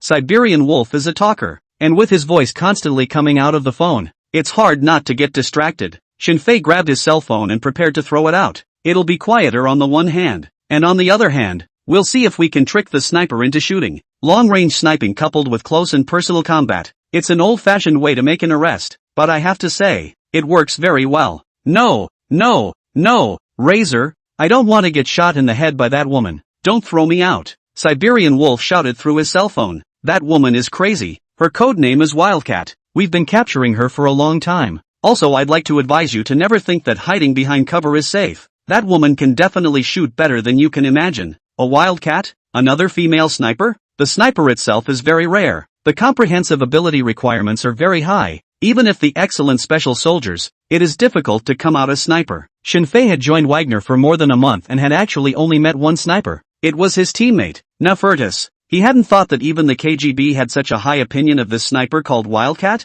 and she is going to be so at 1,200 meters. Suddenly, an image came to Shinfei's mind, and his brows couldn't help but wrinkle. Bang! As if to verify his guess, the sound of gunfire rang out again, and the bunker Shinfei was hiding in was hit by a large caliber sniper bullet, shaking slightly. Asterisk asterisk asterisk asterisk. Female cold front. 200 meters. Precisely controlled bullet drop. Hitting in the same crater? Sister, are you spacing out to shoot the war wolves? Shinfei couldn't help but spit in his heart, but when he realized the strength of his opponent, he didn't hesitate for a second and quickly took off his top and threw it out. Bang! Gunshots rang out, but it wasn't Shinfei's clothes that were hit, it was still the concrete where he was hiding, and because the 3 shots hit the same place, the kinetic energy Shinfei felt was getting stronger and stronger, and the next shot would definitely be able to penetrate the cover and hit him. Siberian Wolf shouted excitedly, "How about it, Razor? You're the prince of melee, but unfortunately today you're up against the queen of long range.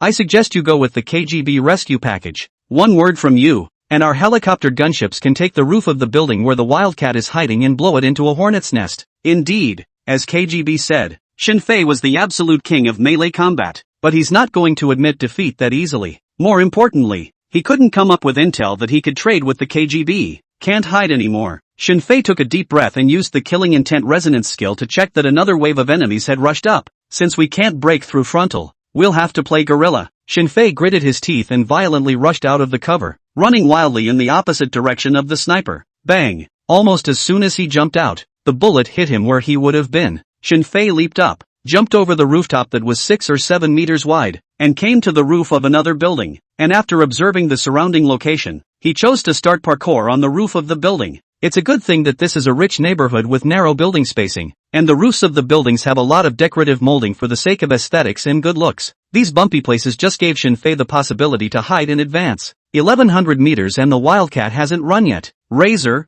it seems that she feels that she is sure that she can finish you off before you get any closer. I bet you can't stand it. After all, you just joined an elite Wagnerian squad. The Siberian Wolf was like watching a giant screen movie, telling Shinfei about his current situation with great interest. Shinfei felt that this guy must be a guy who couldn't resist spoilers even when he watched a movie. I can't believe this. Does the KGB even want such people? But it had to be said that with this information from him, one could be more precise when choosing a location. The only thing he had to watch out for were the sniper bullets that kept coming at him. Even at over 1,000 meters, each one was still enough to kill him. 800 meters. Razor, you're a parkour artist. Come on. 500 meters. Halfway through the race, and our Wildcat lady doesn't seem to be pulling out. 300 meters. Razor, you ran almost 800 straight meters on the roof in less than 10 minutes. That's an exaggeration. Better than an athlete. But unfortunately, from what I can see, Wildcat is already packing her sniper rifle. 82. It's not that easy to run away after shooting me.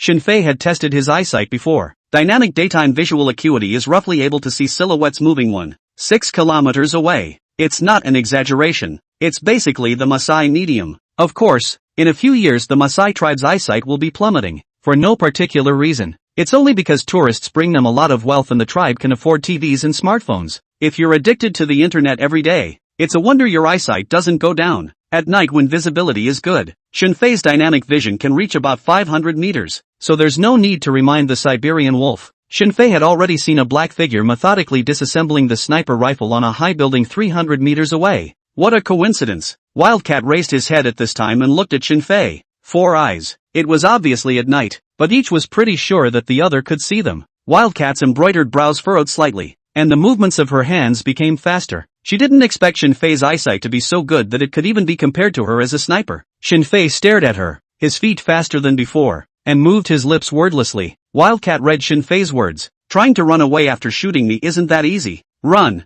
A hint of panic sprang up in Wildcat's mind. Abandoning his sniper rifle, which was already half dismantled, and turning to enter the building, she quickly descended the stairs while removing the black leather jacket she was wearing. Snow-white skin exposed in the dark stairwell, Snow-white hair trembled violently as the body of the ran. Wildcat changed into an evening gown, the satin of the deep V gown folding out into a liquid sheen at the bust, The coefficient of friction of the fabric against her skin between walks precisely controlled at the critical point of desire and rejection. In the blink of an eye, she had then gone from being a professional hitwoman to a socialite who traveled in high society. But that's not all. After changing into her high heels, Wildcat ripped off the disguise headgear from her head, leaping from being a 7 out of 10 beauty to a top celebrity of at least 9 out of 10. Wildcat stopped in front of the security gate, her black turtleneck drenched in sweat, outlining the curve of her startling waist and hips. She casually wiped the beads of sweat from her neck and reached out to push open the steel door in front of her. In a flash, ear-piercing heavy metal music played, and a dreamlike corridor of lights appeared in front of them. Wildcat stepped onto the promenade, and the men and women kissing against the wall suddenly stopped moving, the men's throats rolling, their eyes glued to her big thunder that trembled softly with her stride. She ignored the drunken men's invasive stares and raised her head slightly, exuding a powerful aura of rejection. After passing through the corridor, they were greeted by a huge dance floor of hundreds of square feet, where the snowy waves strung out by the sexy babes' halter skirts crashed into the laser lights, where their peaches crashed into the neon rainbow, and where their water snake waists were wrapped around the vibrations of the subwoofer. Wildcat came to the bar and sat down, looked at the bartender and said, "A shot of birch velvet vodka." "One moment." The bartender owed a salute and turned to start mixing drinks. Wildcat elegantly took out a lady's cigarette and placed it on her fragrant red lips, gently containing it. Click, click. In the blink of an eye, a dozen different styles of lighters reached as far as her cigarette could hook. Without bothering to look at the men's expressions, Wildcat took out his own lighter and lit his cigarette to a chorus of sighs. Shinfei rushed to the building where Wildcat was hiding and realized that it was the Hilton Hotel. And in the doorway, a man in a black leather jacket, standing at a height of 2 meters, looked at him with a grin and shook his cell phone. "Razor, although your performance has been excellent, it seems like you've lost sight of your goal, though." Siberian Wolf's flirtatious voice came over the phone. Shinfei hung up the phone and walked head-on. Siberian Wolf politely extended his hand. "Hello, I'm Siberian Wolf. How about a taste of the KGB search service? Of course, we don't need that level of information from you on the level of an oligarch. Just a very small one. Tell me." Shinfei extended his hand. The building was more than 10 meters high, and there had to be more than one exit in a place like this. Trying to find the sniper on his own would be very difficult, unless one can get close enough to be within 30 meters and the sniper still has kill intent on him. Siberian Wolf asked, "We want to know, how did you know Lenina was undercover?" Lenina? Shinfei didn't recognize who this was, but judging from his question, it was obviously the female KGB who had murderous intentions towards the Grey Wolf. He knew that whatever he lied about would be investigated by the KGB. This organization was so powerful that what he had really seen was just the tip of the iceberg of the other side. "Might as well be honest," Shinfei replied, "because I sensed the killing intent in her, not against me, but against your Grey Wolf officer." The Siberian Wolf's brow furrowed slightly. Shinfei shrugged his shoulders and said, "I can't help it if you don't believe me, but I've answered your question, and you're now going to tell me where that sniper is. Of course you can break the contract, but from now on the KGB won't be able to get any information from me whatsoever." The Siberian Wolf arched his head slightly, his aura becoming harsh. "You're threatening the KGB?" Shinfei nodded his head calmly. "Yes, I am threatening the KGB. What are you going to do with me? Don't talk to me with that attitude. The 58th group and the king, including the oligarchs, want to know what's in my head. So you think I don't have the capital to threaten you?" Siberian Wolf grimaced and after a slight silence pointed to the 9th floor. "Wildcat is in the bar on the 9th floor. I should warn you that she's a very good woman at disguising herself, and so far no one knows what she really looks like." "Thanks." Shinfei did not talk nonsense and prepared to enter the building. Just after taking 2 steps, Shinfei stopped, turned his back to the Siberian Wolf and said, "Although I don't know if it's a test or not, I can be sure that the killing intent you just emitted wasn't directed at me, but the security personnel standing at the door." The Siberian Wolf instantly froze in place, his face full of surprise and incredulity. "I'm sorry, sir, but this is a poorly dressed place to entertain." Shinfei was stopped by the security personnel at the entrance. He glanced through the glass door, and he did seem a bit of a mess now. His cheeks bore bruises, and his left arm, though the bleeding had stopped, had a battered sleeve, and he looked like a street hobo. Shinfei drew a few rubles from his pocket and said in a deep voice, "Can this get in?" The security officer shook his head with a grimace. "Sorry, I can't." Ugh. Shinfei's face sank. He was just about to force his way in when he heard Siberian Wolf's voice ring out. "What about this?" Shinfei turned around and saw that this guy was holding a document with a sickle and a hammer printed on the cover and written in golden letters at the bottom. The 2 security officers were instantly scared and turned blue. Siberian Wolf pointed at a security officer who was about Shinfei's height and said, "Your clothes have been requisitioned. Please take them off." None of the security personnel dared to resist and immediately and obediently began to undress. When he finished taking off his jacket, he looked at Shinfei pitifully and said, "Sir, underwear too?" Shinfei ignored him and picked up the suit on the ground. Siberian Wolf stood in the doorway, made a gesture of invitation, and smiled. "Razor, this is a private gift. No need for you to equivocate. Have a good hunt." 83. Answer my questions or say your last words. Shinfei smoothly entered the building, and instead of going directly to the bar, he first went to the restroom to change his clothes, and at the same time called Gold Coin and the others. The call was quickly answered. Gold Coin's voice rang out, "We've escaped without incident. Where are you?" Shinfei changed his clothes and washed his face. "Hilton Hotel. The sniper is in the bar of the building. I'm going up to him. You and Palando get over here and wait at the back door of the building." "Copy that." Gold Coin hung up. Shinfei, who had tidied up, followed the elevator all the way to the floor of the bar. Just out of the elevator, ear-piercing heavy metal music played, and the dreamlike corridors were all filled with drunks in twos and threes. Petersburg is a touristy city that reveals its own unique charm at night. Shinfei walked through the crowd and into the bar, carefully observing the killing intent resonance skill.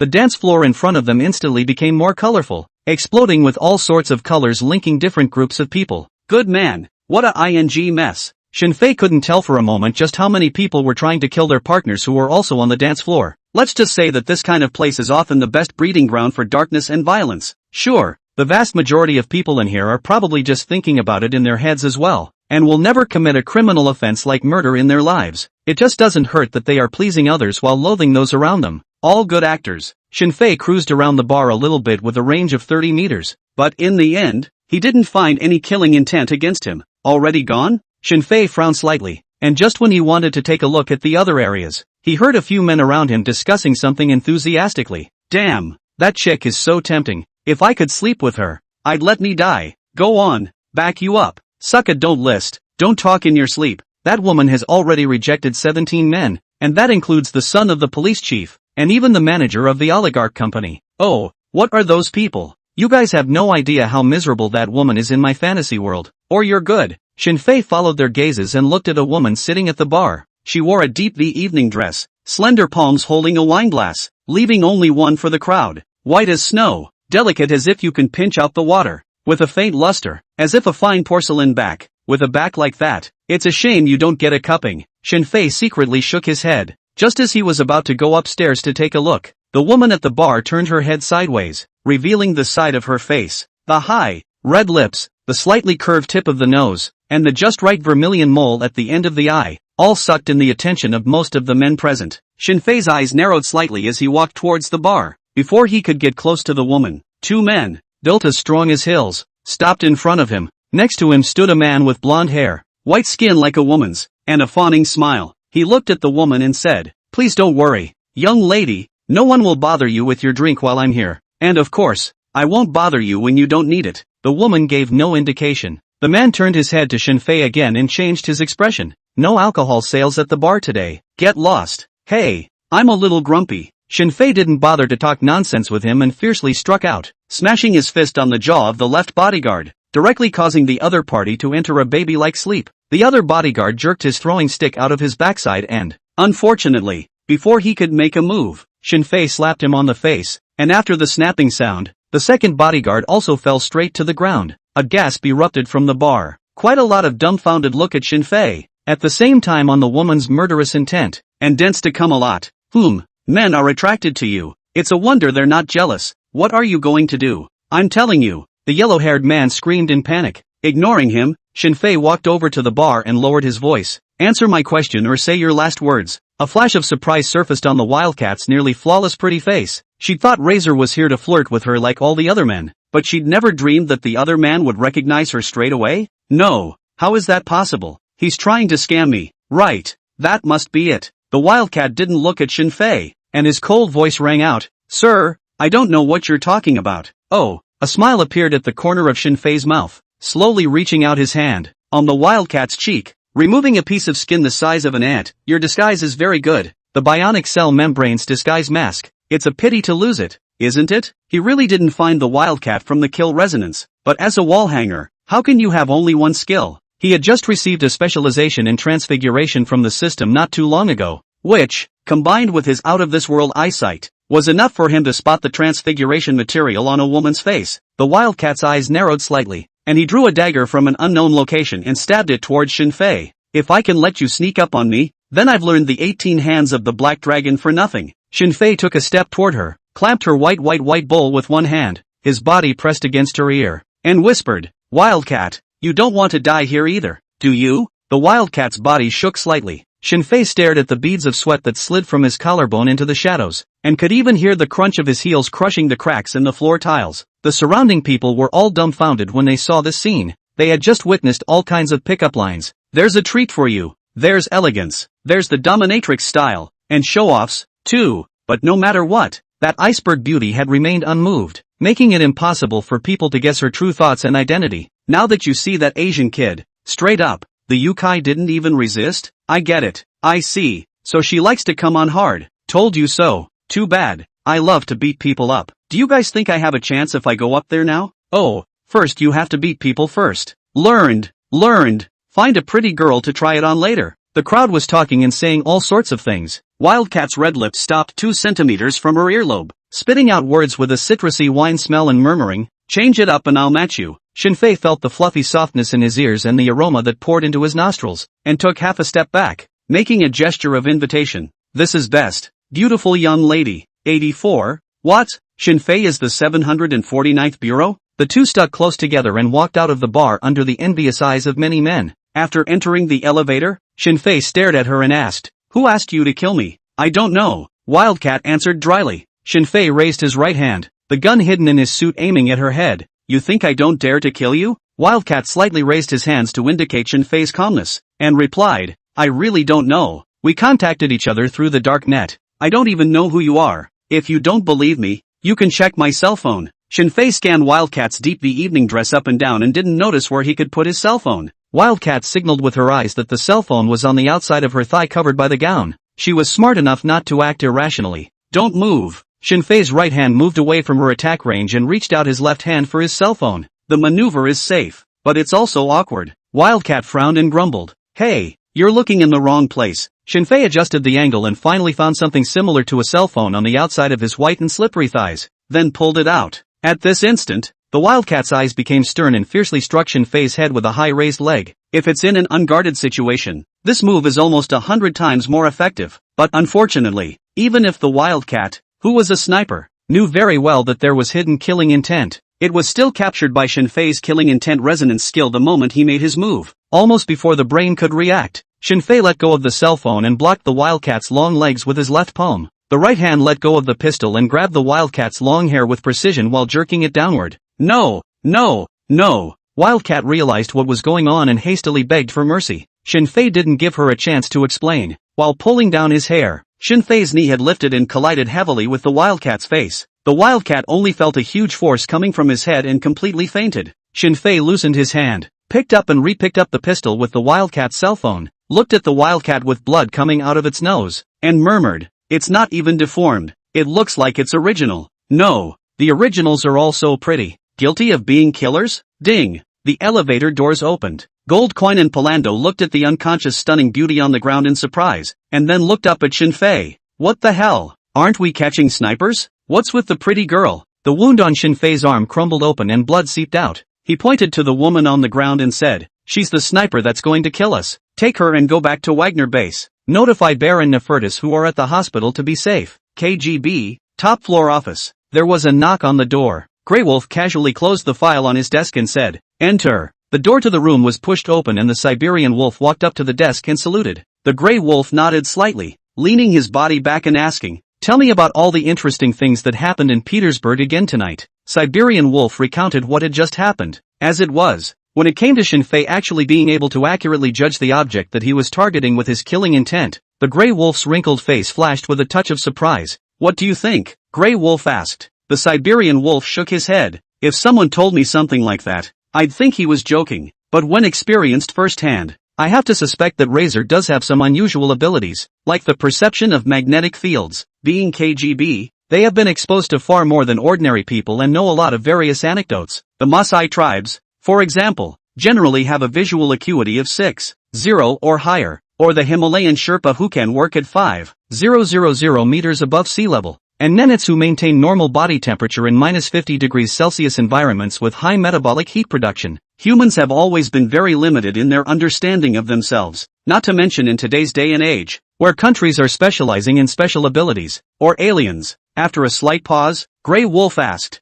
"Have you ever heard of Bureau 749 in China? Bureau 749? The Siberian wolf shook his head. "Sorry, I haven't studied much about China. Their writing is too hard to understand." Grey Wolf didn't continue to dwell on this issue and said, "Tomorrow at 12 o'clock noon, I'll treat Shinfei to dinner. You find a suitable Chinese restaurant. Also notify the 7th Field Bureau to pack up those bodies and preserve them before the police station. We should, perhaps, treat Shinfei in a different way." The Siberian wolf wore a puzzled expression. Grey Wolf smiled. "His squad is down to 3, so why can't they go from a Wagner squad to a KGB squad? We're always treated much better here than mercenaries, aren't we?" Siberian Wolf's eyes couldn't help but light up when he thought about Shinfei's performance with his teammates tonight. He was originally attached to the C team of the True Special Group, but all the members of the squad died in Vladivostok last year, and on his shoulders lies the hope of rebuilding the St. Petersburg, suburban villa. Bunch of losers. Vanya, the deputy director of CID, slammed his cell phone on the floor in anger after hearing the report from his men. What the hell? Dozens of killers were mobilized at the same time, and there was also Wildcat, a top killer, and they still let Shinfei get away? God damn it. Isn't he just a Team 7 mercenary? Phew. Vanya's breathing became ragged and annoyed as she pulled a satellite phone out of a drawer and hit the dial button. Toot, toot. The call was quickly answered. Vanya questioned, "Wildcat, how do you do your job? And why did my men see that damn razor back at Wagner base alive?" To his surprise, a man's voice came on the other end of the line. "Vanya?" Stunned, Vanya asked rhetorically, "Who are you?" "I have your assassin, and guess who I am?" The man's teasing voice, once again. "Shinfei?" Vanya cursed, "Damn Asians, sooner or later I'm going to make you realize the price of offending Marenko. You'd better spend the rest of your life hiding in a ING Wagner base and never let me see you on the streets." Shinfei smiled. "Vanya, you look like you're pissed off. Come on, how about a drink of water? Or that bottle of 82 red wine on your table? What? Can he see himself?" Vanya instantly felt all the hairs on her back stand up, and subconsciously looked out the window. Bang! Without giving him a chance to react, Shinfei pulled the trigger without mercy. Bang! The gun went off and Vanya was shot in the forehead and collapsed in his desk, covered in blood. That's right. The previous statement about going back to the Wagner base was all a lie by Shinfei, and in fact they had just gone back not long before they quietly ran out with their sniper rifles. Hit the target. Polando lowered his scope and said worriedly, "Razor, we just killed the deputy director of the CID. This is big. Probably first thing tomorrow morning. No, in an hour at the most. We'll be wanted all over town. The KGB, Wagner, the police, the mob, everyone will come after us, and the 58th group will no longer offer us shelter." The corners of Shinfei's mouth rose slightly as he patted the still unconscious Wildcat beside him and smiled. "Who said we killed Lord Director?" "It was. This female sniper did it." "Still?" Gold Coin and Polando instantly stared at Shinfei with wide eyes and faces full of surprise. What a trick to plant the evidence. Shinfei took off the Wildcat's delicate deep V dress, admired her beautiful body, and helped her change into a tight black leather jacket, and then took the gold coins and Polando to leave the dark roof. 85.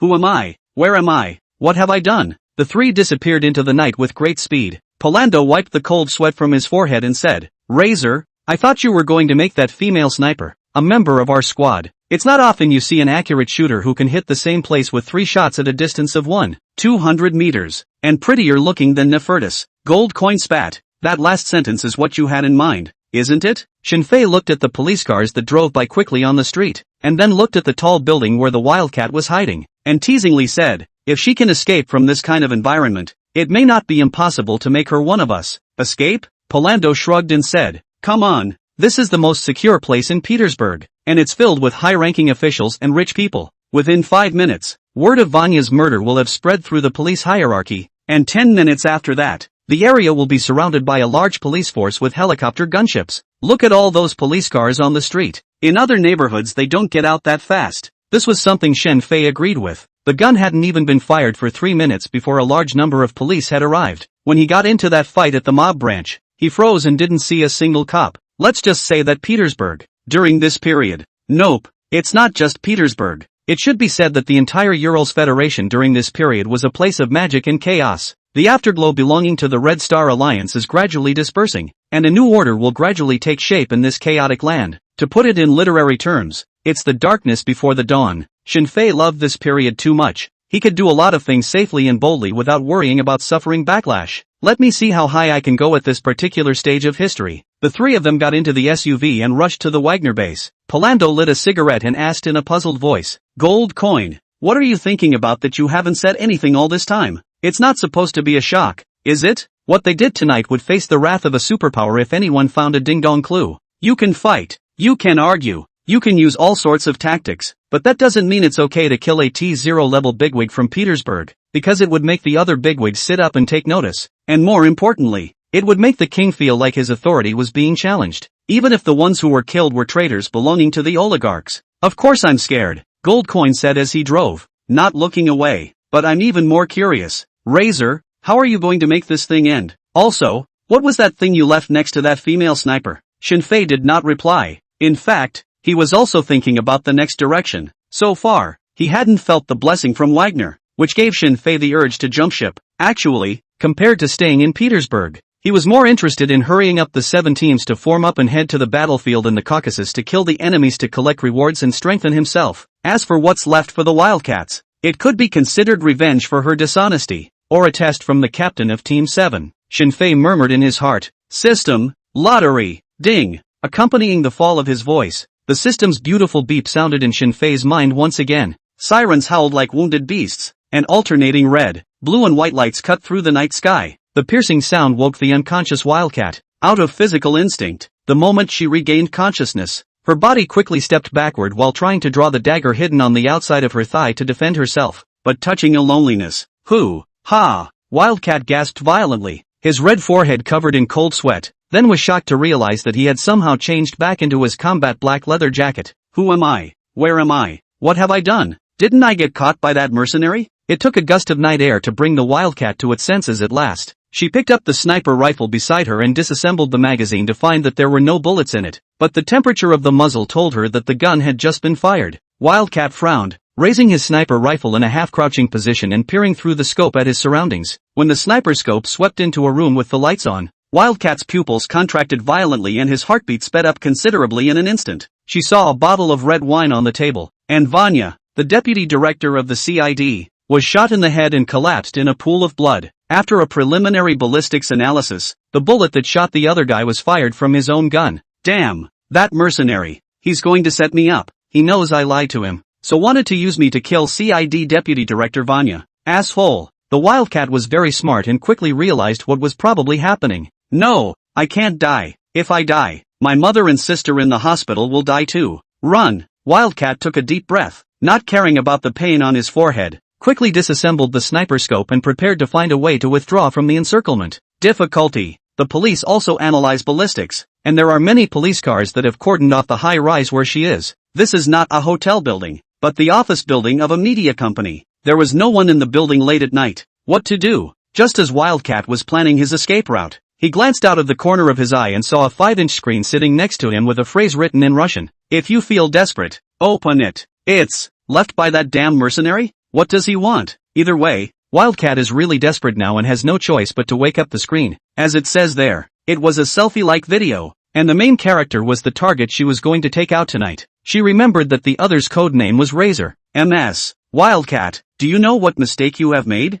Shinfei's voice rang out. Wildcat frowned and hit fast forward. "You tried to kill me, that's one. And you lied to me about taking orders on the dark web and not knowing who your employer was. That's 2. You tried to attack me. That's 3. You've done 3 wrong things and I only need you to do one to make up for it, which I don't think is too much to ask. God damn it. You tell me how to escape." Wildcat fought the urge to shake off the screen, and she could already hear the footsteps of the police getting closer. "Okay, I know you're in a hurry, but hold your horses. As for how you should escape, I actually don't know, but I think you should have a way. Oh, right. If you manage to survive, feel free to meet me at Wagner base and I'll be happy to offer you a job. You're playing with my mom." Wildcat's chest rose and fell violently, his face red with anger, but on second thought, that's not true. One could have just handed the screen over to the police and wouldn't that have proved one's innocence? MS. Wildcat, you're really a repeat offender. I've been so sincere with you, and you're still trying to harm me? Well, whatever. Just thought I'd remind you that the screen you're holding will self-destruct in 5 seconds. Bye. Auto-destruct in 5 seconds? My hair? What do you think you're doing? Wildcat mentally spat, but didn't dare to disbelieve it, so he could only hurriedly throw the screen away. The countdown is over. The explosives hidden within the screen were ignited, and the air was violently squeezed, forming a powerful shockwave, accompanied by a loud noise. A fireball appeared in midair out of nowhere, and such was the commotion that it instantly attracted more police. Asshole. Scum. Ing things. If I can survive, I'll be the first to kill you. Wildcat rage ignited her completely. All the elegance and beauty was swallowed by anger in an instant. Her beautiful eyes were rounded, like a scolding shrew. 86. Ghostly 13 stitches. Late night. Wagner base. Shinfei lay on his bed, organizing the day's harvest. First, there are the system rewards. In addition to the regular agility and physical enhancement, there are 2 more special bonuses. One is the ghostly 13 stitches. This is a special treatment in acupuncture, specialized in the treatment of epilepsy of 100 evils, and used in special cases with very miraculous results. Not only can I treat others, but if I am faced with the special circumstance of being interrogated again in the future,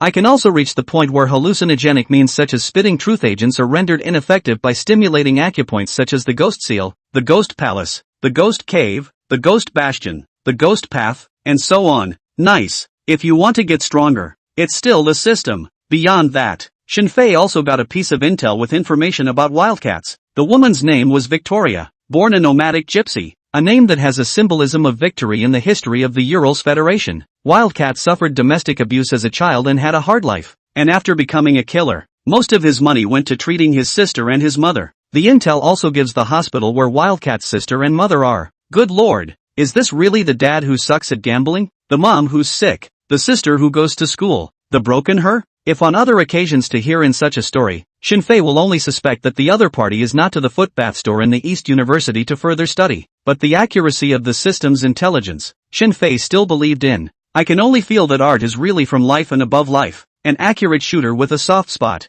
It would be worthwhile to do some training, provided she survives tonight. Shinfei stretched his back, no longer thinking about these messy things, and fell into a deep sleep. The ability to fall asleep quickly in any environment is a must for soldiers. When Shinfei opened his eyes again, it was already past 9 o'clock in the morning. He made himself a cup of black tea and sat comfortably in the couch, then turned on the TV to check the recent news. The biggest news is still, without a doubt, the war between Chechnya and the Urals Federation. The king held a televised speech in which he accused the Chechen rebels of being terrorists, and was particularly angry about the recent upsurge in terrorist attacks. Directly in his speech, he stated that any citizen is entitled to initiate action against those terrorists. If you catch them at the airport, you kill them at the airport. Caught in the toilet and drowned in the toilet bowl, it is God's business to forgive them, and all the people of Urals have to do is send them to God. Aha! If Shinfei remembered correctly, this should be the first time that the king had positively displayed his iron-fisted means of governance after coming to power. The oligarchs have been honest, none of them have made much of a move recently,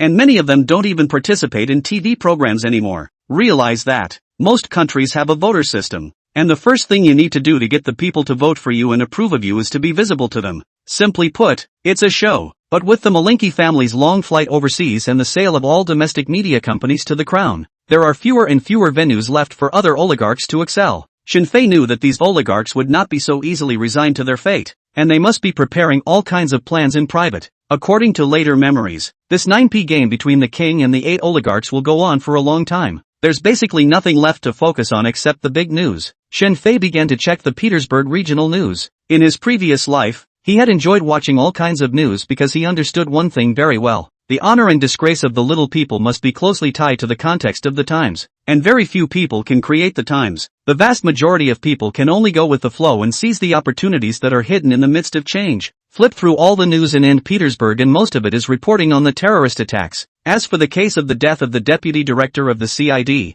it was not even mentioned. There was a lot of discussion on the forums from the public about the sudden extra police cars last night, but no one knew the inside story. Just think of it as catching terrorists. Someone squashed the news. The KGB? Or maybe the police department doesn't want the public to know about this? Shinfei thought that the police department would seal off the city to catch the wildcats, but from the means shown by the officials so far, the matter of the deputy director's murder was not as serious as he thought. Of course, it is also possible that the police department is adopting a policy that is tight inside and loose outside, which there is no way to know. Snap! There was a knock on the door. Enter. Gold Coin pushed his way in. There's a KGB out there looking for you. Shinfei nodded his head, changed into a clean outfit, and walked out of the room to the training ground. The vast majority of Wagner's men had been transferred to the Caucasus, and the recruitment of new recruits followed suit. The large Wagner base was very empty. The Siberian wolf was wearing a black leather jacket and his eyes were weirdly surveying Shinfei. Next to him stood a very elegant female swallow. Swallows do not need to steal information or set up spy networks, nor do they have to do wet work. They just use their physical capital to trap prey in the most effective way. To put it bluntly, it's all about sleeping with and seducing. This kind of woman has been trained for a long time, and she carries a mysterious and seductive aura, and every tiny move can precisely provoke the man's heart. Shinfei has no feelings about this, because he had seen a lot of declassified KGB documents in his later life, as well as heard a lot of rumors. These swallows are really poisonous. Getting involved with them usually ends very badly. Being able to openly recruit women from society and train them to be pornographic spies, the KGB is naturally no slouch. This was why Shinfei preferred to deal with the 58th Group Army. Troops are black too, but not this bottomless. I have something on my face? Shinfei asked with a smile. Siberian Wolf stared into his eyes and suddenly questioned, "Why did you kill Vanya?" Shinfei shrugged and said, "What are you talking about? After we left the bar yesterday, my crew and I went straight back to Wagner base and slept through the night. Vanya's dead? That's great news." Siberian Wolf changed his expression and smiled. "Yes, that is indeed good news. But Shinfei, deceiving the KGB is not a good habit." Shinfei nodded. "Of course, nothing can be hidden from the KGB. That's the consensus of all the people of the Urals." This statement can be interpreted as praise and equally as mocking. All depends on so interpreted. Siberian Wolf pulled open the car door and said, "Victor wants to take you to dinner. The restaurant has been booked. A traditional Chinese restaurant that you will love." 87. Top IQ Crush Bureau. Shinfei happened to want to talk to Victor the Grey Wolf as well, and nodded his head in agreement. As he was about to get into the car, the KGB swallow stopped him with a seductive smile on his face. "Mr. Razor, suggest I fix your clothes?" Shinfei knew this was a body search and said graciously, "Why not?" Yenzi's soft body pressed up. A pair of dexterous hands roamed around Shinfei's body. Each touch gave him an inexplicable urge. Shinfei is certainly horny, but the reaction at this time was more because of the ineffable smell of perfume on the swallows of the KGB.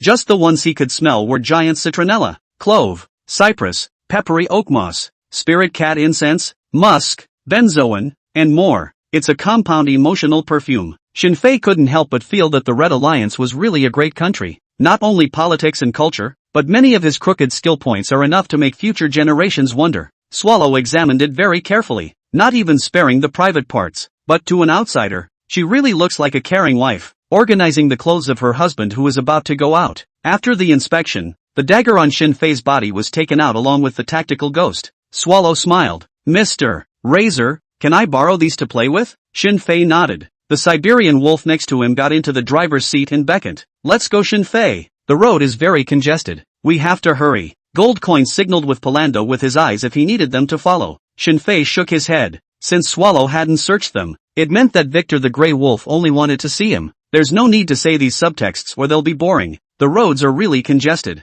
Partly because winter is approaching and everyone basically chooses to drive out of the house. More so because there were twice as many police cars on the roads and more police officers on duty at the intersections than before. From this information, Shinfei could roughly guess one thing. They haven't caught the wildcat yet. That woman. It's quite impressive. Shinfei recalled yesterday's terrain. Seriously, without the help of the killing intent resonance skill, he wasn't even 100% sure of escaping. It's too difficult. Swallow was literally playing with the tactical ghost pistol, and laughed softly. "Mr. Razor, if you're bored, I can accompany you for a chat." Shinfei teasingly asked, "Just chatting?" "The others can certainly do the same." Swallow pressed the button in her left hand, and a curtain descended inside the SUV, obscuring the front driver's view. "Please rest assured, there are no listening devices here." Yenzi reached out and lifted the hem of her skirt, revealing her sexy, white, long legs that looked like works of art. Shinfei was sure that there was no listening device in the car, because all the swallows were the KGB's best monitors. Swallow's hand slid slowly, her seductive voice echoing through the compartment. "Please be assured that I am on my first mission, clean and free of any disease. I can play any role if you want." Tempting, indeed. Swallow's body and flirting moves far exceeded those of the top female models in the club. People are the professionals. Shinfei shook his head. "I'm sorry, I'm not interested in you. Why don't you tell me how you were trained to become swallows?" The woman's eyebrows furrowed slightly, but in the blink of an eye she regained her composure. and her whole body pounced on him, whispering in his ear, "Mr. Razor, are you trying to play the role of instructor? Or, by me?" An hour later, Shinfei met Victor the Grey Wolf in the box of the Chinese restaurant. His face was blue and he looked unhappy. Shinfei took his seat, and the waiters from Dongda began to serve the food, and every dish was very authentic. If you don't look out the window at the street scene, it gives you the illusion of actually being back at Eastern University. It was only when the meal was served that Victor the Grey Wolf said his first words since meeting. "Razor, there's nothing more important than eating. Taste it and see how different it is from where you come from." Shinfei also ate in the morning, and this would have been starving long ago. He didn't bother to think about what Victor the Grey Wolf was looking for in himself and began to savor the delicacies on the table. Mapo tofu, triple yellow chicken, steamed vegetables, obviously belonging to different regions and different cuisines, but every dish is very authentic. At least with Shinfei's taste buds, he couldn't taste much difference from home. Shinfei lamented, "I didn't realize that in Petersburg, there was still a Chinese restaurant like this hidden away." Grey Wolf Victor also enjoyed Chinese food, tasting a few dishes and said, "Of course, this is a place that specializes in entertaining your country's officials to eat with those poorers who have become established." The dumpers refer to the group of people who bought goods cheaply and resold them into the country's business after the dissolution of the Red Alliance. A man who sells everything for money, a pouring back into the country to make a fortune. One shot. This term is somewhat unfamiliar to Shinfei, and the number of pourers has dropped dramatically since the king came to power. After dinner, Victor the Grey Wolf wiped his mouth. "Razor, it's time to talk business." Shinfei nodded. He knew that Victor the Grey Wolf had called him over, and surely it wasn't as simple as a meal. "Victor the Grey Wolf, I just told you about Vanya yesterday and today he's dead. Do you have to give me an explanation?"